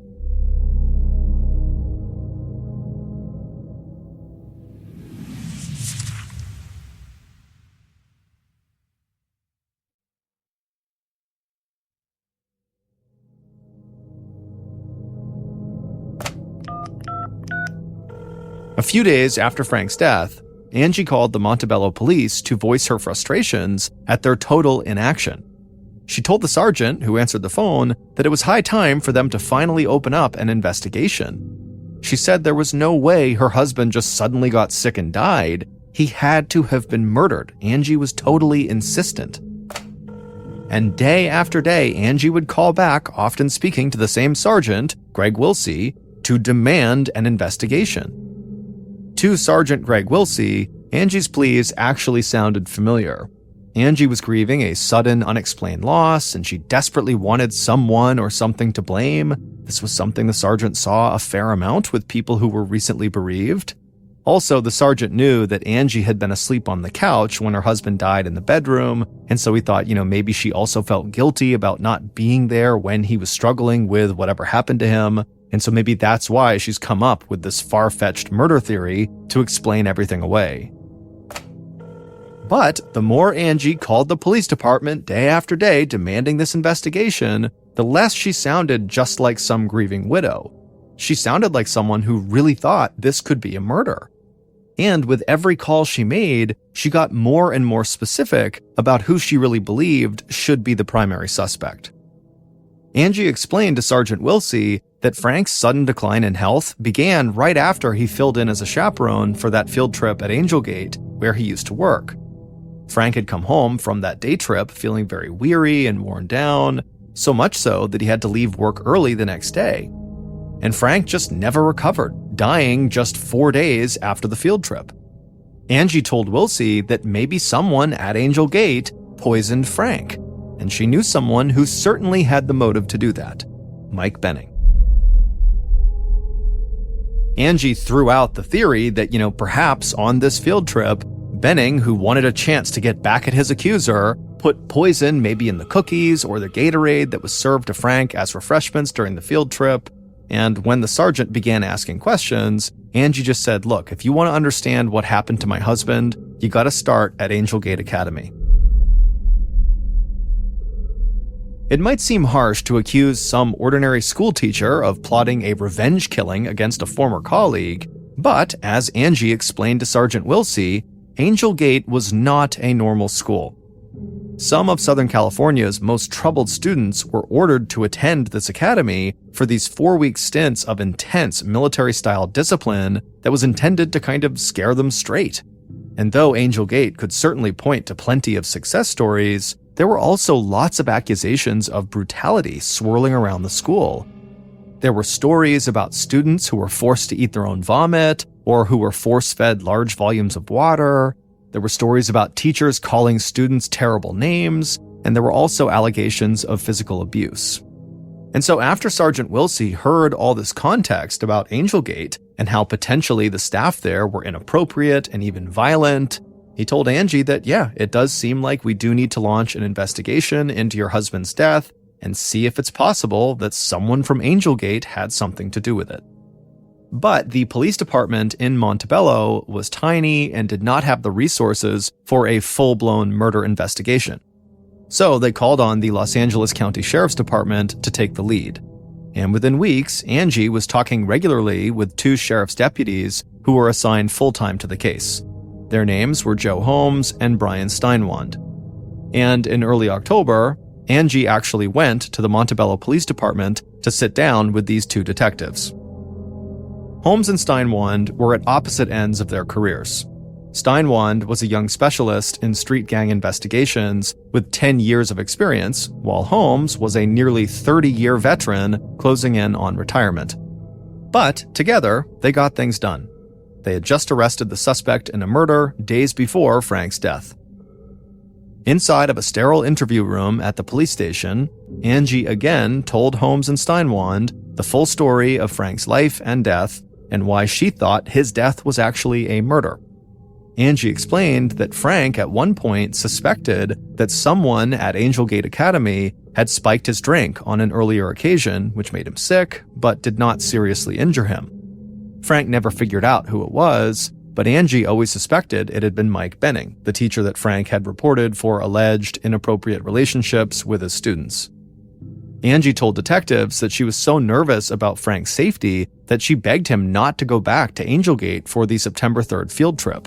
But he'd already promised, and he refused to reconsider. When he got home from that field trip, he had told Angie that his former colleagues had treated him really well, and she was totally relieved. But then, of course, Frank got sick, and that was when Angie thought, he must have been poisoned. The detectives were intrigued, but they pointed out that poison is a pretty generic term that includes thousands of different chemicals. Did Angie have any idea what kind of poison Benning could have potentially used to spike Frank's drink? If they had something more specific, they could ask the medical examiner to test Frank's blood again for it. Unfortunately, there is no single test that can detect all kinds of poison. You basically have to have the type of poison and then test for that type. Frank's death had become a total obsession for Angie. Specifically, she couldn't stop thinking about how he had actually died, and she had been doing all this research about it. She casually told the two detectives that she had been reading about a deadly poison that's actually pretty easy to obtain, hard to detect, and frighteningly effective. The leaves of the oleander tree, which is a red and white bush that grows all over California, contains a poison that's very easy to disguise in food or drink. And so Angie believed that it was totally possible that that was what Benning could have used to kill Frank.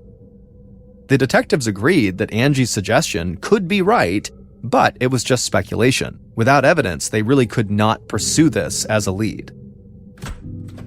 Holmes and Steinwand walked out of the meeting with Angie with mixed feelings. Angie could be right that maybe Mike Benning had killed Frank and, maybe he used oleander, but it was just totally speculation. At this point, the detectives weren't even sold on the idea that there had been a murder at all. After all, they had no cause of death, and the medical examiner had not even ruled out natural causes yet.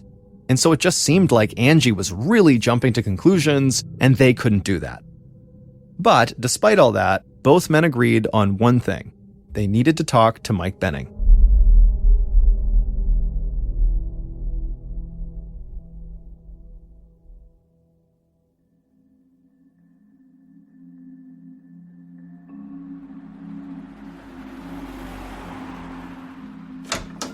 After Angie got back from the meeting, she collapsed onto the couch in her living room, feeling totally emotionally and physically exhausted.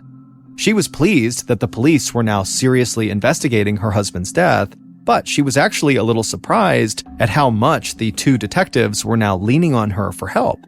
Didn't they have their own sources of information? Couldn't they have come up with a list of hard-to-detect poisons themselves? She was worried that the sheriff's department had assigned a couple of hillbilly cops to the case who didn't know what they were doing. Angie felt like she had no choice but to stay right on top of Detectives Holmes and Steinwand at every step of their investigation. It was the only way to be sure she got justice for Frank. But despite how Angie felt about them, the two detectives were working the case in their own way. They did their homework on oleander. It was indeed highly toxic and widely available, and so they asked the coroner's office to try to determine whether that could have been what killed Frank. The detectives also started gathering background information on Mike Benning. What was his disciplinary record? Did he have a criminal record? And much more. Then, on October 19th, so 6 weeks after Frank's death, Angie called Holmes with startling news. Angie said she had gotten this frightening phone call that morning from someone who identified themselves only as being one of Frank's former students. The ex-student said that he had spoken directly to Mike Benning about Frank's death, and Benning had seemed really defensive, saying police, quote, "can't pin it on me," end quote. Detective Holmes stopped Angie while he searched for a pen, and then when he had it, he said, "Okay, keep going," and then he started writing down all these notes as Angie continued.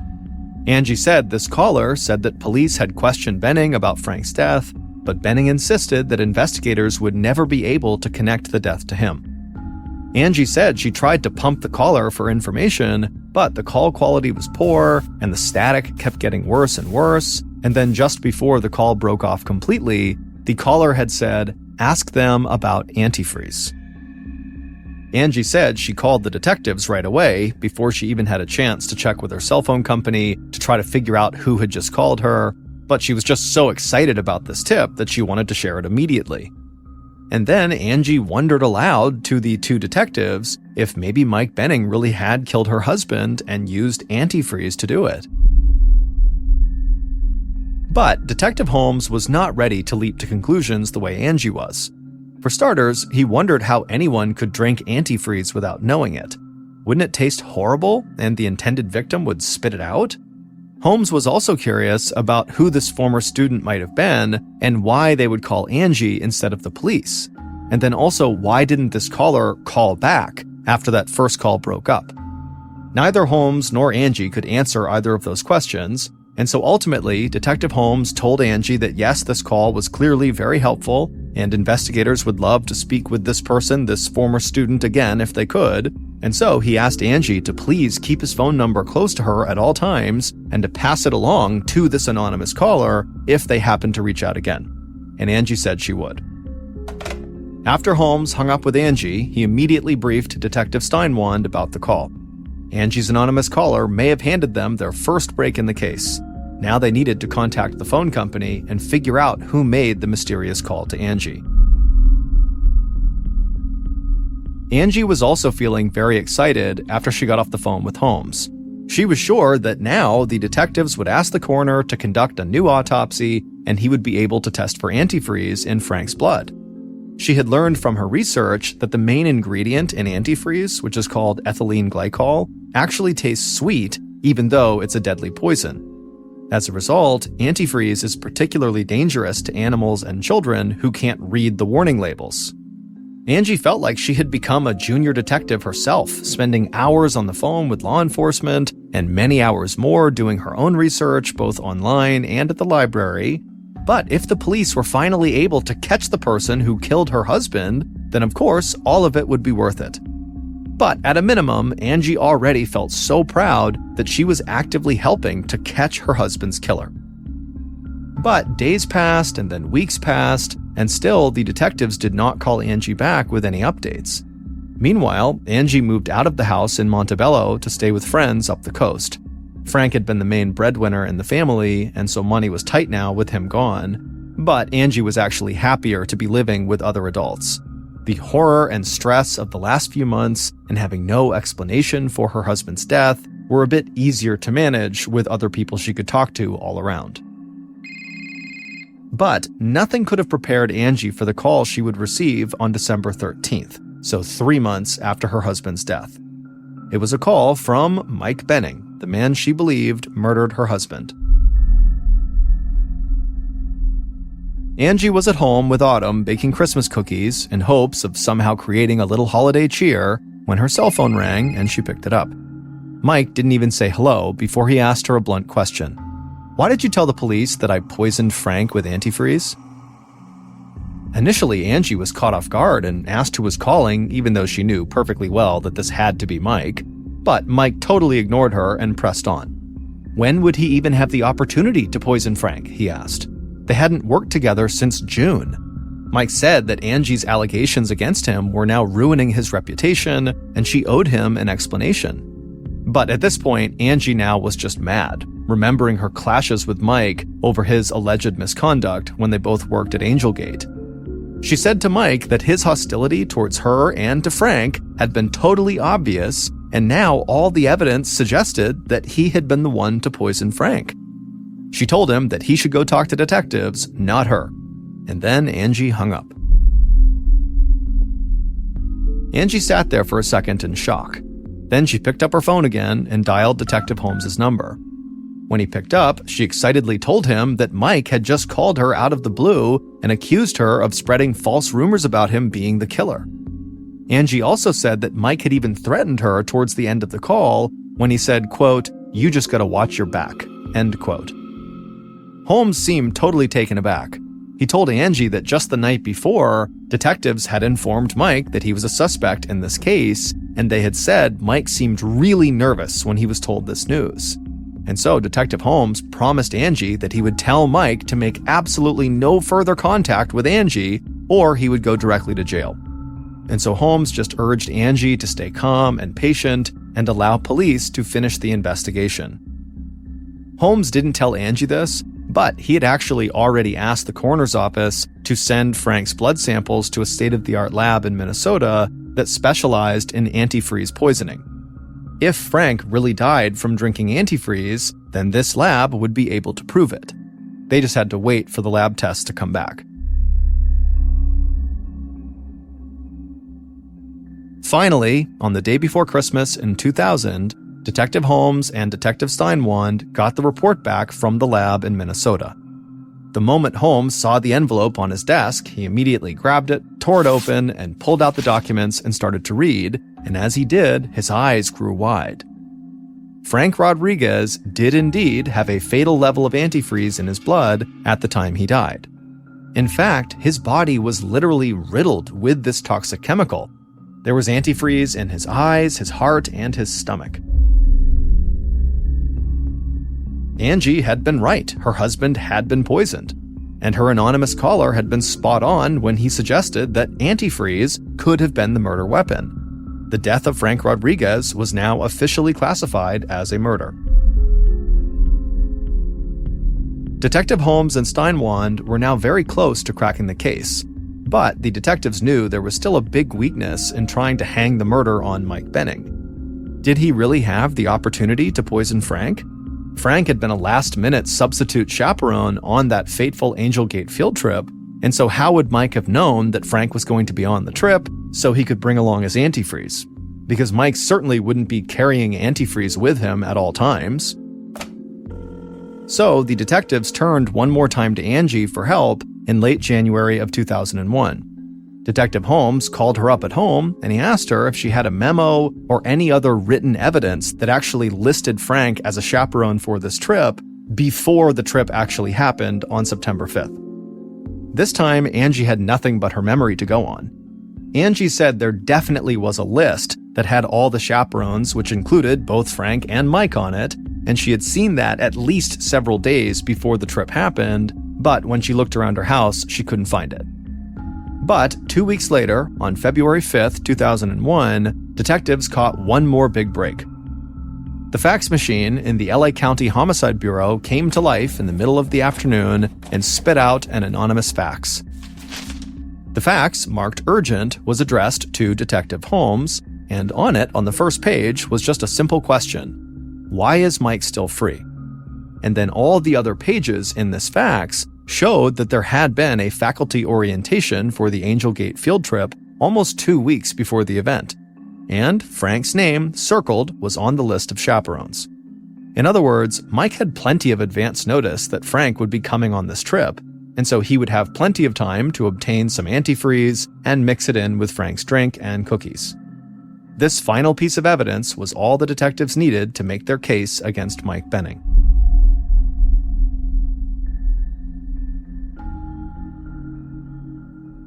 Two days later, Detective Holmes and Steinwand were driving when Angie paged Holmes. Holmes immediately called her back and told her about the mysterious fax they got. It was the final piece of the puzzle, making it clear that in addition to having a motive, Mike also had the opportunity to murder Frank. Holmes said that they were on their way to arrest Mike in San Luis Obispo, and they'd be happy to pick up Angie if she wanted to be present at the big moment. Angie was thrilled and said yes, she'd love to go.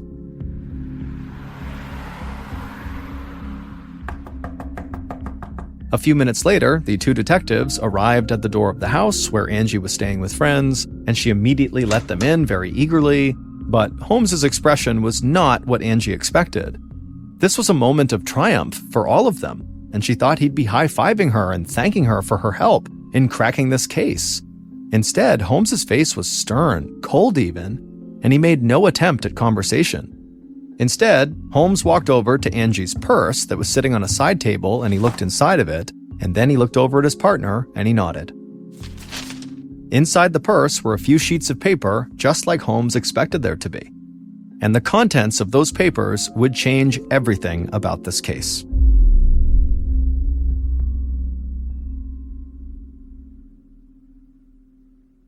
Here's what detectives say really happened to Frank on the night of September 7th, 2000.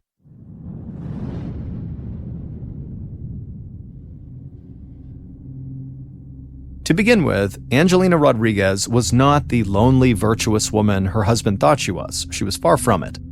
She had been divorced 3 times previously, not once, as Frank believed, and she began an affair with a former prison inmate a few months after she married Frank. Friends of Frank say that Angie's devotion to Jesus was just an act to lure him in.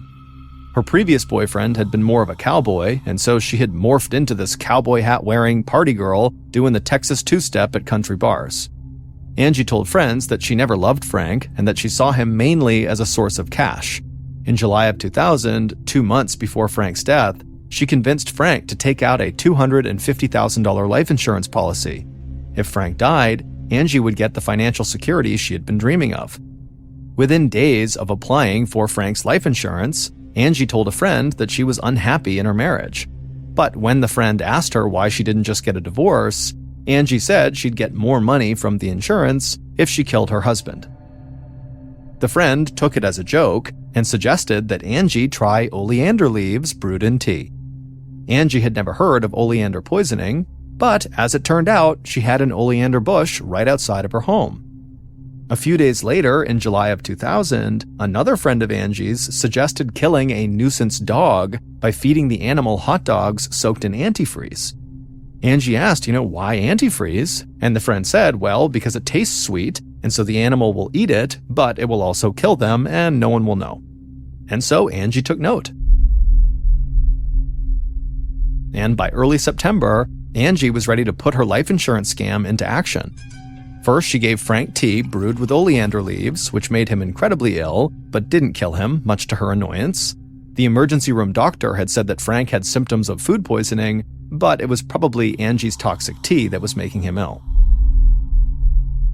And then when they got home from the ER visit, when Angie promised to nurse her husband back to health, what she really was doing was just finishing her crime. The Gatorade that she was giving her husband every 4 hours to keep him hydrated likely contained toxic antifreeze that left Frank dead on the bedroom floor within 24 hours. Angie called her life insurance representative the same day that her husband died to find out about collecting on her husband's policy. And that's when she hit a serious obstacle. The salesman said Angie could not collect on the policy until the medical examiner determines the cause of death.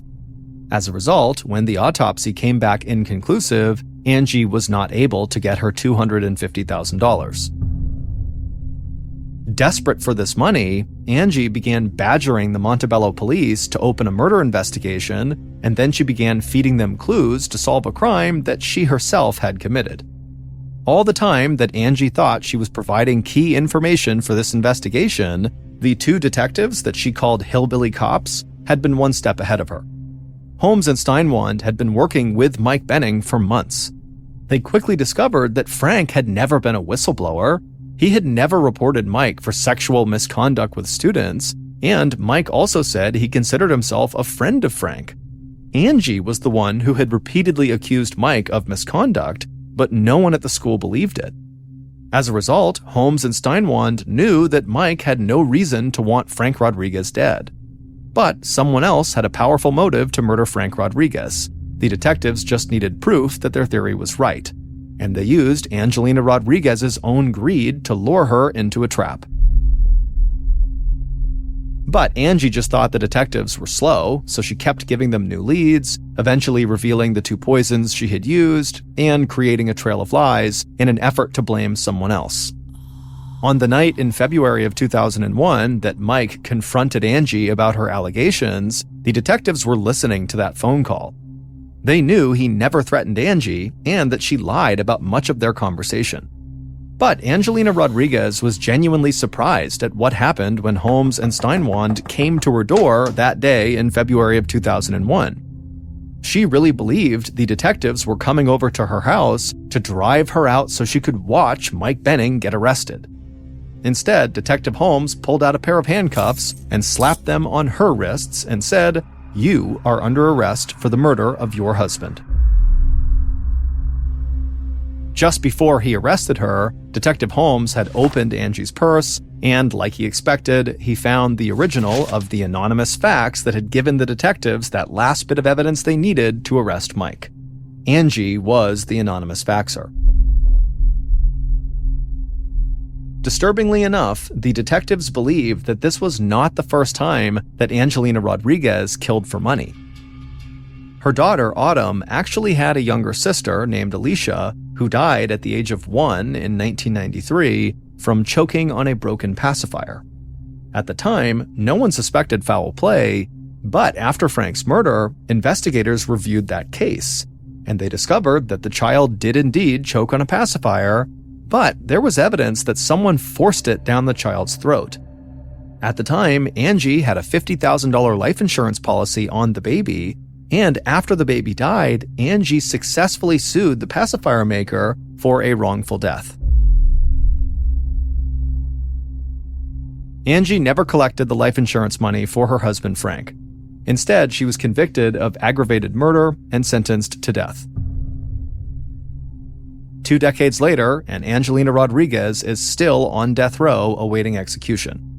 As of recently, she insists that she is innocent and that her husband Frank just killed himself when he found out that she wanted a divorce.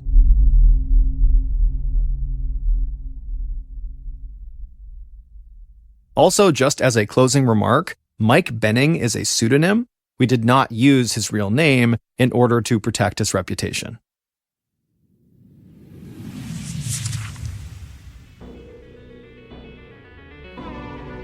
Thank you for listening to the MrBallen podcast. If you enjoyed today's story, be sure to check out our YouTube channel, just called MrBallen, where we have hundreds more stories just like this one, but many of them are only available on YouTube.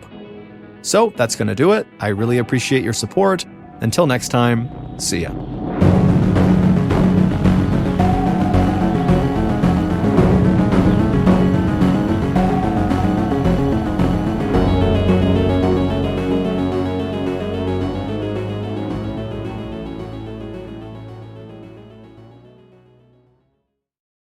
Just before 3 a.m. on September 23, 2003, a police officer in a little town in Alaska was driving down this old abandoned mining road when he happened to look over to the side of the road and he saw something shiny poking out of this big gravel pit.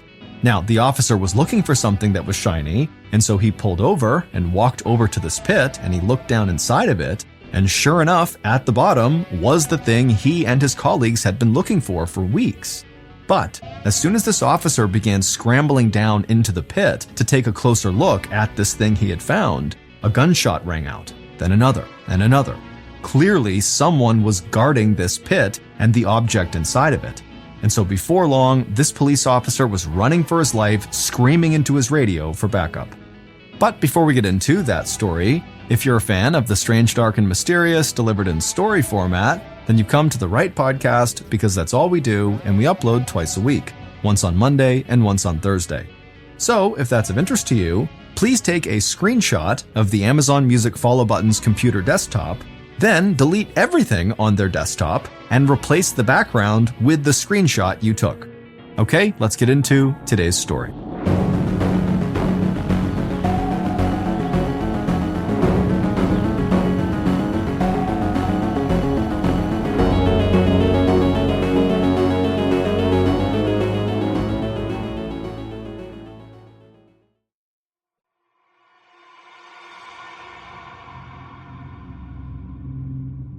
At 11 p.m. on August 10, 2003, 19-year-old Sonia Ivanov and her best friend Timuri Tworak were walking down a street that was lined with a few shops, bars, and houses in Nome, Alaska. Both young women had long dark hair, and they were dressed almost the same in jeans, tennis shoes, and t-shirts. But Sonia was quite a bit taller. She was 5 foot 11 inches tall, and her height made her stand out no matter what she was wearing. Even though it was 11 o'clock at night, the sun was still out and shining overhead, because Nome, Alaska is less than 150 miles from the Arctic Circle, and that far north, at that time of the summer, the sun doesn't actually set until close to midnight. Sonia and Timmery were accustomed to the long summer days and the midnight sunsets because they'd spent their entire lives in northwest Alaska. They were both Alaska natives, which is a term used to define the multiple groups of Alaska's indigenous people. And they had both grown up over 100 miles south of Nome in a tiny village that was made up almost entirely of Alaska natives. But not long after Sonia had graduated high school a year earlier, she had moved to Nome, and Timmery had followed her soon after that. And as Sonia and Timmery walked down the street that night, they still felt like they were living in a big city. In reality, Nome was just a small remote town that was home to only about 3,500 people, but it was still a lot bigger than where Sonia and Timmery had come from. And Nome's residents were a collection of Alaska natives, as well as people who had grown up in town and others who had traveled there from far away to live in a place that a lot of people called America's Last Frontier. Sonia and Timmery walked past a bar, and they could hear music and laughter coming from inside. Then they turned off the main road and onto a side street and walked over to a friend's small wooden house. Sonia and Timmery stepped up onto the raised porch, and then Sonia knocked on the door. And then a moment later, their friend opened the door and stretched up on her toes to reach Sonia's shoulders and gave Sonia a big hug. Then Sonia and Timmery headed inside to the cramped living room, flopped down on the couch, and settled in for a night of board games with friends. And just a moment later, a young woman about Sonia's age walked into the living room from the kitchen and handed Sonia a can of beer. Sonia cracked open the beer, took a swig, and smiled. When Sonia had first moved to Nome from the village she grew up in, her parents had been worried that she was too young and naive to handle city life. Everybody in their small village knew Sonia, and all of the adults there looked out for all the kids. And Sonia had been a star basketball player at her high school, so she was even kind of famous in her own little town. And her parents really hoped she would stay at least a little longer in a place where she was loved, protected, and admired. But Sonia had told her parents that she felt like she had to go to Nome to get a job that would let her save up enough money to go to college. Because for most of her life, she dreamed of going off to college and experiencing new places and learning about new things. Sonia was outgoing, she was funny, and almost always in a very good mood. And so when she had arrived in Nome, she quickly landed work at a healthcare facility and she made a close group of friends. But she still felt connected to her roots because Timmery and her shared a small house, and Sonia's sister and brother-in-law lived close by. So pretty soon after Sonia had moved away and kind of found her place in Nome, her parents relaxed, and they were happy that their daughter seemed to be thriving in her new home. But what Sonia hadn't told her parents, or really anyone other than her best friend Timmery, was that she dreamed of a lot more than just going to college. She dreamed of making enough money to move away to Hawaii. Sonia loved her family, and she was proud of her Alaska Native heritage. In fact, when she had first moved to Nome, she had entered the Arctic Native Brotherhood pageant, which was an event where young people celebrated their native culture and spoke about important native issues of the time. But as much as Sonia loved the place and the culture she came from, she had gotten tired of the dark, cold winters in northwest Alaska, those times when the sun was only up for a few hours and temperatures regularly dropped below 0 degrees Fahrenheit. So now Sonia liked to imagine herself on a warm, sunny beach in Hawaii, listening to the waves crash onto the sand. She knew her family would be sad to see her leave, but she just felt like going somewhere far away was something she had to do while she was still young. In the living room, Sonia drank her beer, she laughed and played a board game with her friends, and they all talked about work and guys and girls they had crushes on like most groups of teenagers do. But then, at around midnight, the group fell silent for a second, because they heard a police siren wailing on a street nearby. Sonia and Timmery almost always felt safe in Nome, but there were times when they would hear police sirens that reminded them they were not in their little home village anymore. And Sonia's sister and her brother-in-law, who lived near Sonia, told her never to ignore her surroundings. Because in Nome, like across Alaska and the rest of the United States, Alaska Native women and Native American women were assaulted, abducted, and murdered at rates that were higher than the national average. And while the group of teenagers sat in Sonia's friend's living room that night, Officer Matt Owens of the Nome Police was the one who was blaring the siren in his SUV while he was on his way to respond to a domestic violence call nearby. Officer Owens was originally from Florida, and he had noticed during his few years on the Nome police force that long summer nights often led people to drink, stay up late, and get into trouble a lot more than they ever did during the winter. But back at Sonia's friend's house, not long after the sound of the siren had faded, the group of teenagers put any thought of the police out of their minds, and Sonia and her friends got back to talking, laughing, and playing their board game. And then, at about 1 a.m. on August 11th, 2 hours after Sonia had arrived, she stood up from the couch and decided it was time for her to head home.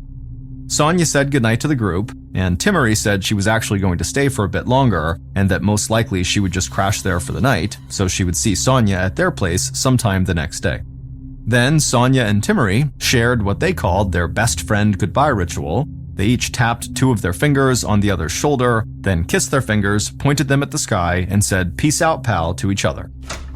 Sonia opened the door and stepped outside.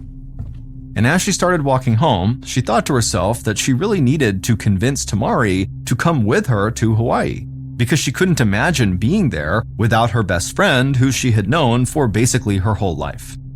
Just after 1 a.m., so a few minutes after Sonia had left her friend's house, Sonia turned onto the main drag that cut through the center of town, and she walked along the side of the road. The sun had finally set, and it was about 60 degrees Fahrenheit. A light rain had started to fall, and Nome looked like it was covered in mist. And as much as Sonia had gotten sick of the cold Alaska winters, she loved rainy Alaska summer nights like this one. So she decided to take her time walking home and to enjoy being outside in the rain. She walked past the bar, and she still heard music coming from inside. Then she walked a little bit further past an old house that overlooked the main street, and as she walked by, she heard someone call her name from the dark. Sonia was startled, and she felt her shoulders tense up. Then she turned and saw an older woman she knew sitting on the front porch smoking a cigarette. And Sonia laughed at herself for being scared. She exhaled and relaxed her shoulders. The woman smiled and asked Sonia how she was doing. Sonia said she was doing fine, and then she told the woman to have a good night and waved goodbye. Sonia kept walking down the street, and as she did, she felt the rain falling on her face. Then at some point, she heard people coming out of the bar that she had passed a little ways back, and she realized it must be getting late. But Sonia didn't have to work the next day, so she could just go home and sleep in as late as she wanted to, and the thought of that made her smile. Then, as Sonia approached a brightly lit gas station, she heard a car coming up behind her. So she stepped even more to the side of the road to make sure the car could pass her, but the car pulled up right next to her and stopped. The passenger side window rolled down, the driver leaned across the seat and called out to Sonia. And so Sonia, she stopped walking, and then she looked at the driver and actually approached the car. Sonia then leaned in through the open window and talked to the driver for a bit longer, and then Sonia climbed into the passenger seat and shut the door. At around 5 p.m. on August 11th, so about 15 hours after Sonia had gotten into that car, Timmery came home from work. She was exhausted because she had stayed up late with her friends and then gone into work without sleeping much. She had come back to her and Sonia's house briefly that morning before heading to her job, and she hadn't seen Sonia, but she didn't think much of it. There was a chance Sonia had gotten up early and gone out for the day, or she might have run into friends on her way home and ended up staying somewhere else, which wasn't out of the ordinary for Sonia and Timmery, and neither of them had cell phones, so they didn't always keep in regular contact when they were apart. But hours after Timmery had gotten home from work, Sonia still had not come by the house or called, so Timmery decided to check in with Sonia's sister. Timmery called her on the landline and asked if she or her husband had seen or heard from Sonia in the last 24 hours. Sonia's sister said no, but she didn't sound worried at all.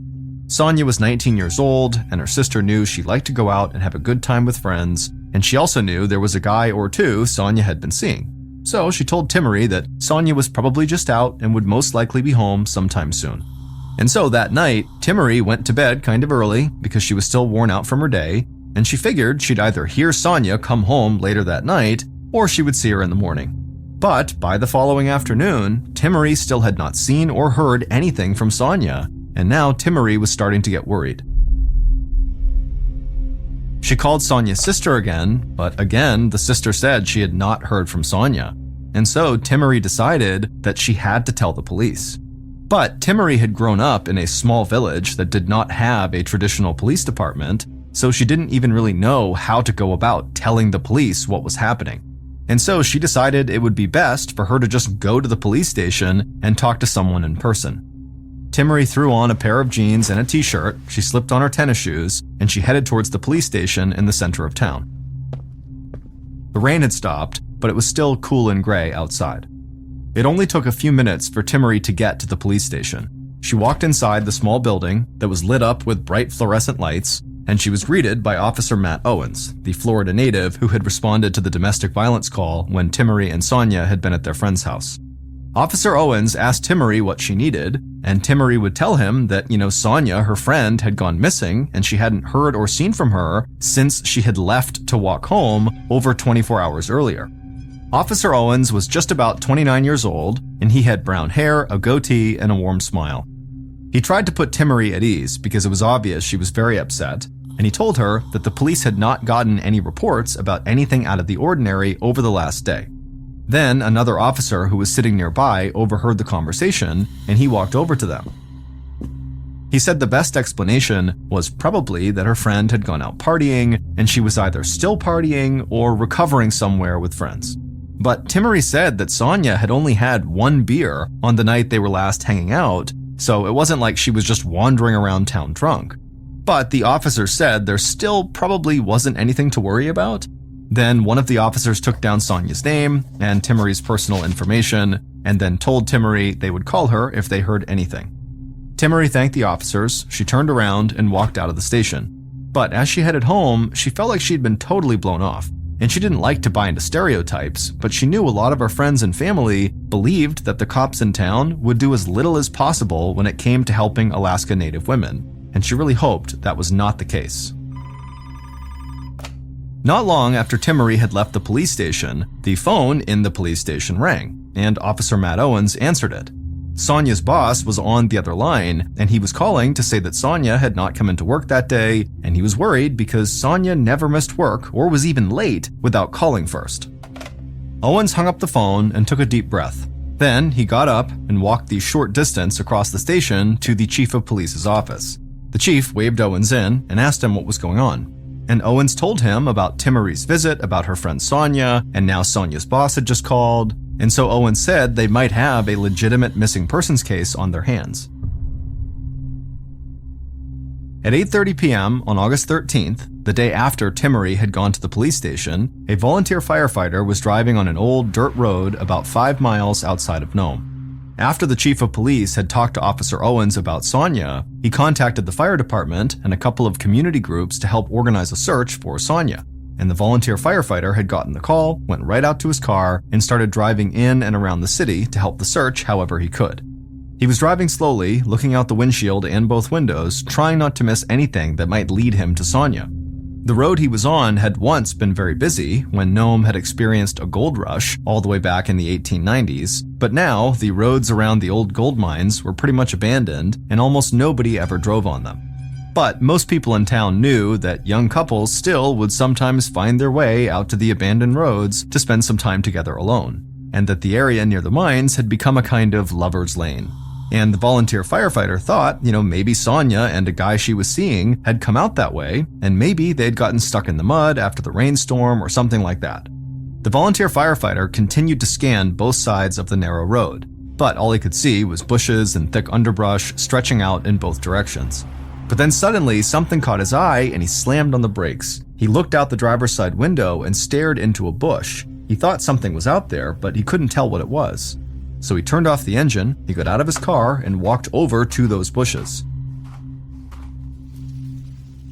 Then he crouched down and peered inside the bushes, and he couldn't believe what he was seeing. His stomach turned and he felt like he might get sick, but he made himself turn around and run back to his car.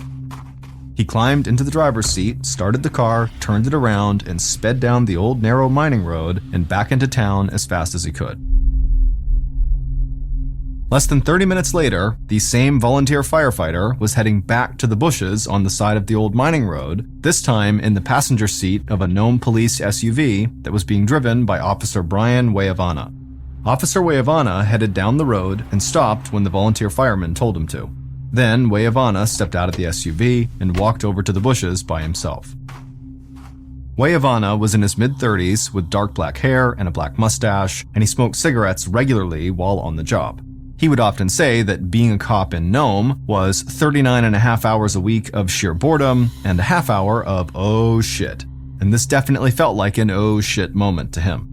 Weyavana crouched down, and when he looked into the bushes, he hoped his eyes were playing tricks on him. But the sun was still bright enough for him to see clearly, and he knew he was staring at the body of Sonya Ivanov. Weyavana stood up, but then he quickly bent over again and put his hands on his knees and breathed in several times through his nose.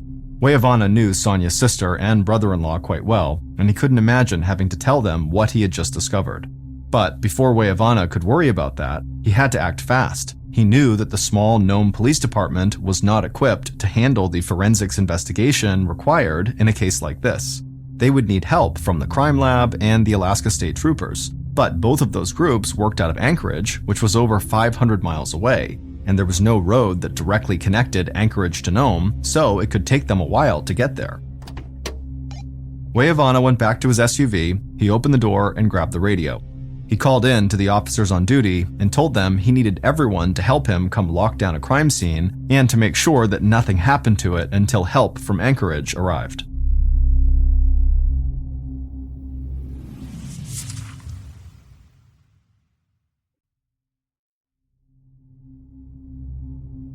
On August 14th, so a day after Sonya's body had been discovered, criminalist Carrie Cathcart from the Alaska State Crime Lab in Anchorage sat in the passenger seat of Officer Weyavana's SUV as they wound their way down the dirt mining road just outside of Nome. When Nome police had called the crime lab, the case was handed over to Cathcart. She booked a flight and had arrived in Nome earlier that morning. And while Nome police had waited for Cathcart to get there, they covered Sonya's body and most of the surrounding area with tarps to keep the crime scene as untouched as they possibly could. And Nome police officers had taken shifts guarding the crime scene to make sure nobody came near it. Weyavana eased off the gas and stopped the car several yards away from the crime scene. Cathcart looked out and she saw the tarps covering the area. She was used to visiting scenes days after a crime had taken place because traveling in Alaska often just took a lot longer than it would in other parts of the United States. Cathcart got out of the SUV, slipped on a pair of gloves, and followed Weyavana to the bushes on the side of the road. Cathcart wore hiking boots, a windbreaker over a dark shirt, and she had long blonde hair. Weyavana called another officer over, and together they removed a tarp from the bushes. Then they walked away from Cathcart and removed the remaining tarps that covered other parts of the crime scene. Cathcart stared down at Sonya's lifeless body inside of the bushes. Cathcart had worked homicide cases and other violent crimes for a few years, but it still hit her very hard when she saw victims as young as Sonya. As Cathcart approached the body, the most obvious thing that stood out about Sonya's body was that she was naked, except for a sock on one of her feet. But there were no clothes or scraps of torn fabric anywhere in the area. Then Cathcart moved in closer to get a better look. They would have to do a full autopsy and examination, but it was pretty clear to her right away that Sonya had died from a gunshot at close range. Cathcart asked an officer if Nome police had found bullet casings in the area, but the officer said they hadn't really found anything before they locked the site down and contacted Anchorage for help. Cathcart made her way back to the road and started scanning the dirt. She saw sets of tire tracks that looked like they matched a police SUV, like the one Weyavana was driving, but then she stopped cold and shouted for Weyavana to come look at something. Weyavana walked over to Cathcart on the road, and she pointed to a set of tire tracks in the dirt. He didn't really know why she was showing them to him, but then she motioned for him to come look closer, and she said the tracks were most likely from a truck, but importantly, it looked like the track had mismatched tires. This, of course, would make it much easier for the police to find this truck, especially because they were already starting with a small number of people who lived in Nome to begin with. So Weyavana made a note about the mismatched tires in his notebook. Then Cathcart followed those tire tracks back down the road towards the spot where Sonya's body was. Weyavana walked right behind her. Cathcart stepped over to the bushes right on the side of the road. She squinted her eyes and looked as closely as she could at every branch, and a slight smile began to come across her face. She turned to Weyavana and motioned for him to look at what she had just seen. and on one of the branches, she pointed to a streak of blue paint that she was almost certain had come from an automobile. So now, Weyavana believed if he could just track down a blue truck with mismatched tires, he would have a good chance of finding Sonya's killer. In the days following Carrie Cathcart's examination of the crime scene, Nome police fanned out across the city. They spoke to Sonya's friends, her sister and brother-in-law, and anybody willing to come forward to say they had seen Sonya around the time she had disappeared. Officer Weyavana had met with Timmery the night Sonya's body had been discovered, but now he wanted to meet with her again to see if she might have any information that could lead him to the owner of a blue truck with these mismatched tires. So, on a warm August morning, Weyavana knocked on the door of Timmery and Sonya's house.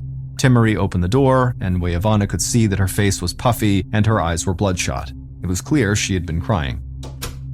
Timmery led Weyavana into the small front room of the house. The place was messy, like a teenager's bedroom might be. There were clothes hanging on chairs and empty soda cans all over the coffee table. Timmery sat down on the couch, and Weyavana cleared off a chair and sat down across from her. Timmery was glad that it was Weyavana who had come to the house to talk to her. Timmery knew that Weyavana knew Sonya's sister, so Timmery believed Weyavana would do everything he could to find out who had killed Sonya. Weyavana started by just asking Timmery if she was okay, but she just shook her head and tried to fight off tears. Then he asked her if Sonya had any enemies or somebody who might have been angry with her. But Timmery said Sonya was one of the happiest, easygoing people she'd ever known, and everybody who had met her liked her right away. But then Timmery trailed off in the middle of a sentence, and she looked surprised, like she'd just thought of something that she believed she should have thought of a lot earlier. Weyavana asked her what was going on, and Timmery leaned forward on the couch, and she said there was a guy who Sonya had kind of hung out with a couple of times, and she knew they had kissed a couple of times, but it really wasn't anything serious. But Timmery said the guy was really into Sonya, but Sonya was not really into him. So Weyavana asked who this guy was, and Timmery would say it was a friend of theirs named Kunuk Angsuk. Then Timmery said that Kunuk was usually the nicest guy in the world, like a big teddy bear, but he did have a temper, and he could fly off the handle when he got mad.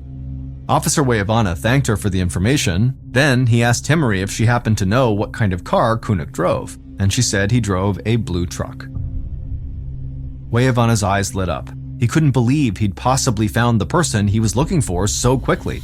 He thanked Timmery again, and then he headed out of her house, got into his SUV, and drove down the street to the police station. And when he filled in the chief of police about what he had just learned, the chief set things in motion for them to impound and search Kunuk's blue truck. It took a few days to get everything in order, but then Weyavana, Officer Matt Owens, other members of the Nome police, and the criminalist Carrie Cathcart searched the truck, and they were stunned by what they found. Kunuk's truck was indeed blue, and it had mismatched tires that fit with the tracks that Cathcart had found on the mining road near Sonya's body. But that wasn't all. One of the truck's tires had blood spatter on it, and inside the truck, they found multiple rifles and a tarp that was covered in blood. And so after this discovery, police felt like they had found their killer. In late August, so a couple of weeks after Sonya had been found, Nome police had more than enough evidence to make Sonya's friend Kunuk their prime suspect. So Weyavana and another officer drove out to Kunuk's house. When police had taken his truck, Kunuk knew they would be back soon to talk to him, so he did his best to stay calm as he let the investigators back into his house. Kunuk had short brown hair, and he wore jeans and a yellow t-shirt, and he had a silver earring in his left ear.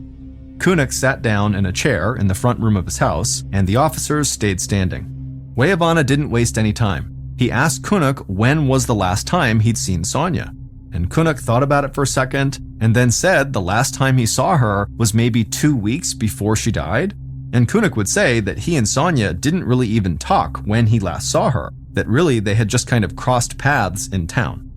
After this answer, the other officer who was there with Weyavana asked why Kunuk had a bloody tarp in his truck and why was there blood spatter on one of his tires.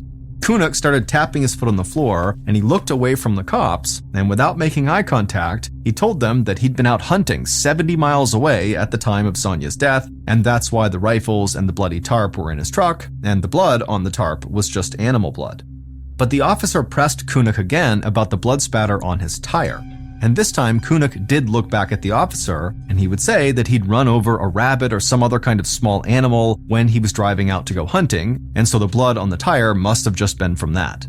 The officers were totally skeptical of this answer, but they stayed neutral and continued to question Kunuk a bit longer, and then when they were finally done, the officers were convinced that this was their guy.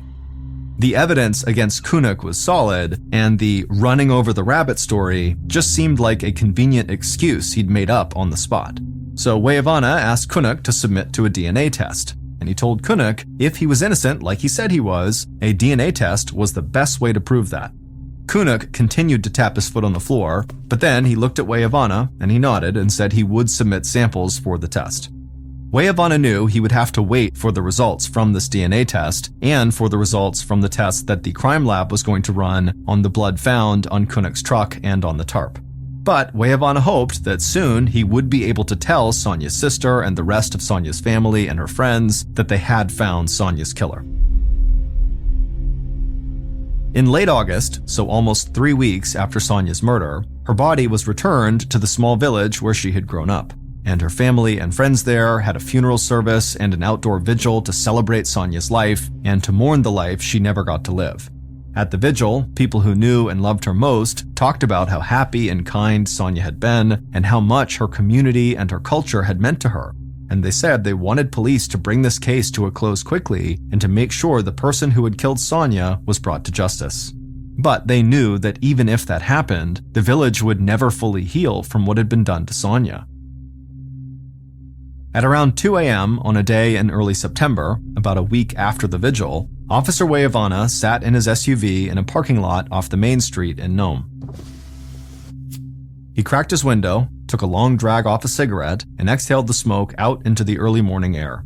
Just like Sonya's friends and family, Weyavana hoped the case would be solved soon, and he had really believed that Sonya's friend Kunuk was the killer. But in the weeks following Kunuk's interview, parts of the investigation had kind of come to a halt. Test results from the tarp found in Kunuk's truck revealed that the blood on the tarp was animal blood, just like Kunuk had said, and several of Kunuk's friends said they had been with him when he was hunting on the day of Sonya's murder. Weyavana still was not ready to move on from Kunuk as a suspect.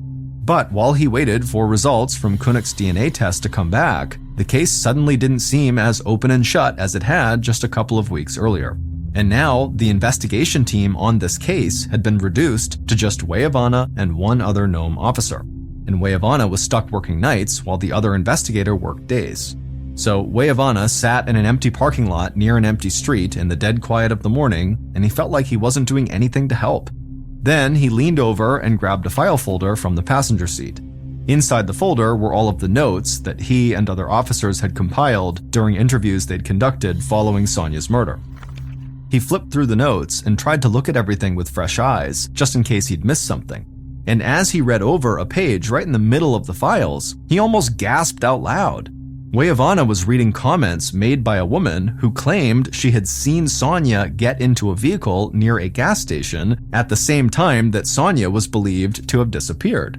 But for some reason, this woman's statement had never been followed up on. And so later that day, Weyavana, who was bleary-eyed and fighting off sleep, headed to that woman's house to talk to her.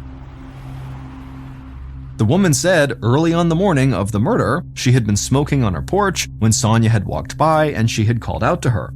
The two of them had talked a bit, and then she watched as Sonya walked further down the street, got into a vehicle, and drove off. Then the woman gave a detailed description of the vehicle Sonya had climbed into, and it was not a blue truck. Weyavana thanked the woman and then rushed back to the police station where he told the chief of police all this new information he'd discovered. And the chief immediately put more officers back on the case, and they all went on a search to find this new vehicle that this woman had described.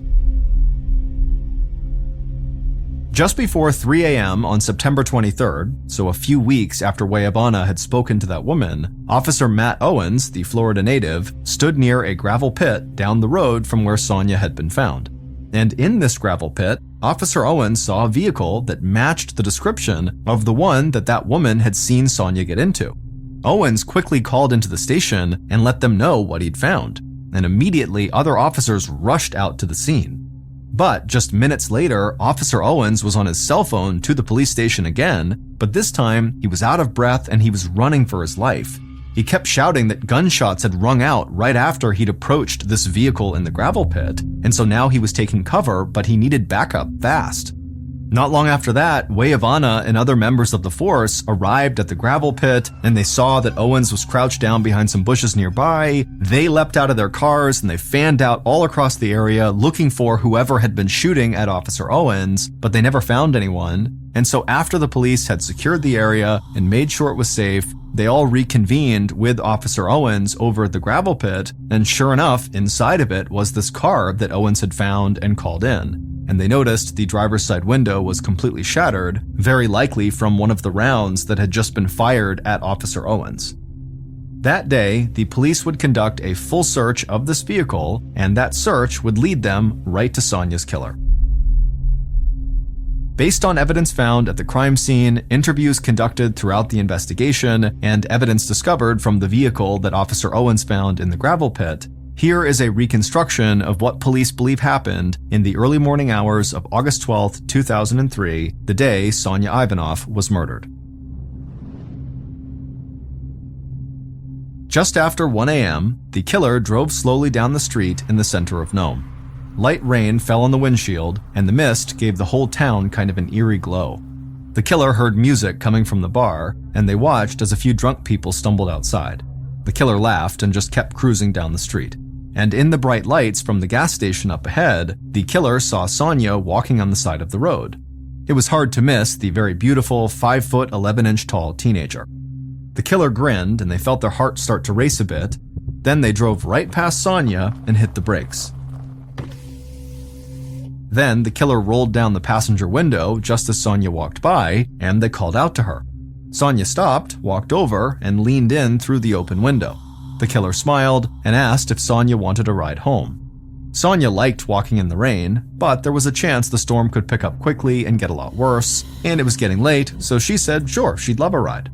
The killer told her to hop inside, and so she did. She opened the door, got into the passenger seat, and then once Sonya was inside, the killer rolled up her window, they locked the doors, and drove down the road. But when they got to the point in the road where the killer should have turned to go to Sonya's house, they just kept on driving. Sonya said, "Hey, you missed the turn," but the killer just looked at her and smiled and then hit the gas. Sonya started to get scared and she asked the killer what they were doing, but the killer just told her to be quiet. When they reached the outskirts of town, the killer turned off the main road onto an old dirt road. Sonya desperately wanted to get out, but they were going so fast and she was just too scared to do anything. Finally, the killer slowed down and pulled into some bushes on the side of the dirt road and parked. Then the killer got out. Sonya tried to open her door, but she couldn't unlock it, and then she looked up out her window and she saw the killer standing there in the moonlight. Sonya screamed, and at the same time, the killer opened the door, they dragged her outside, and then wrapped their arms around her from behind. Sonya was tall and strong and fast, and so right away she began using all her strength to try to get out from the killer's grasp, and at some point she began leaning forward and bucking her legs out behind her, and she was able to get out of the killer's grip. But before Sonya could actually run away to freedom, the killer drew a .22 caliber pistol from their waistband and fired. And that bullet struck Sonya square in the back of the head. She fell to the ground, dead. Without wasting any time, the killer ran over and stripped off all of Sonya's clothes, except for one sock that they just overlooked. Then the killer dragged Sonya's body into a nearby bush. The killer went back to the road, grabbed Sonya's clothes and tossed them into the trunk. Then the killer closed the trunk, took a deep breath, calmed themselves down, and got back into the driver's seat. Then they drove away from the murder scene inside of their Nome Police Department SUV. Officer Matt Owens of the Nome Police Department killed Sonya. It turned out that woman who was smoking on her porch and then called out to Sonya on the night she disappeared, well, she saw Sonya get into a vehicle, and that vehicle was a police SUV. But the woman said she had not seen which one of the officers was driving the SUV at the time. The mismatched tire tracks that had been found at the murder scene turned out to be from a truck that a young man and woman had been driving, and the couple had just gone out to Lover's Lane on this mining road around the same time that Sonia was murdered. They had nothing to do with her murder. But the blue paint that criminalist Carrie Cathcart had found on the bushes ended up matching blue paint from the Nome Police Department insignia that was on all of their squad vehicles. And when Officer Owens had heard about this paint being found and about the woman who said she saw Sonia drive off with a cop, he went out and drove the police SUV that he'd been driving the night he killed Sonia out to the gravel pit and dumped it there. Then later, he went back and reported finding the dumped SUV in hopes that this would eliminate any suspicion towards him.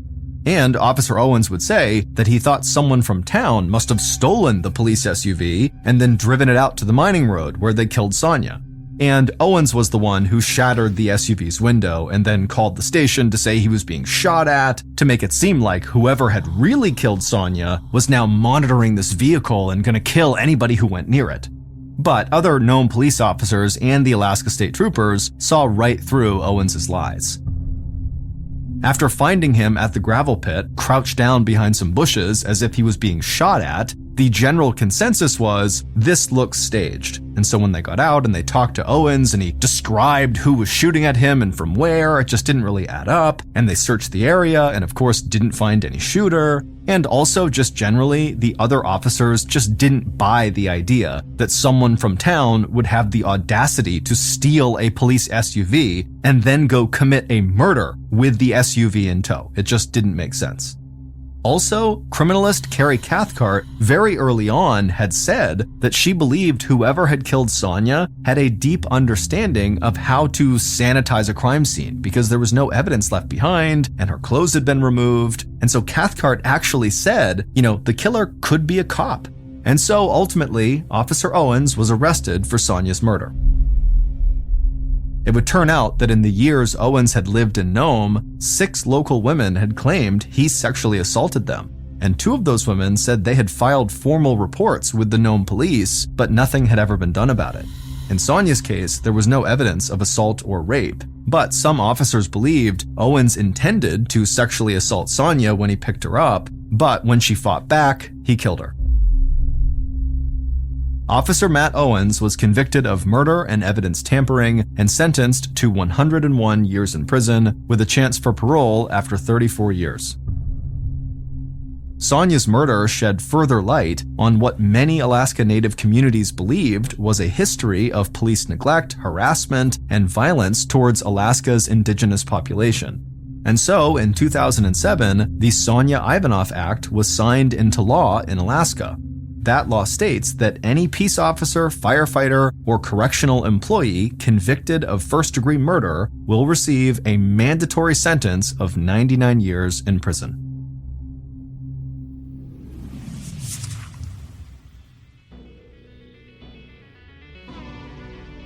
Thank you for listening to the MrBallen podcast. If you enjoyed today's story, be sure to check out our YouTube channel, just called MrBallen, where we have hundreds more stories just like this one, many of which are not available on this podcast. They are just on YouTube. Again, the YouTube channel is just called MrBallen. So that's going to do it. I really appreciate your support. Until next time, see ya.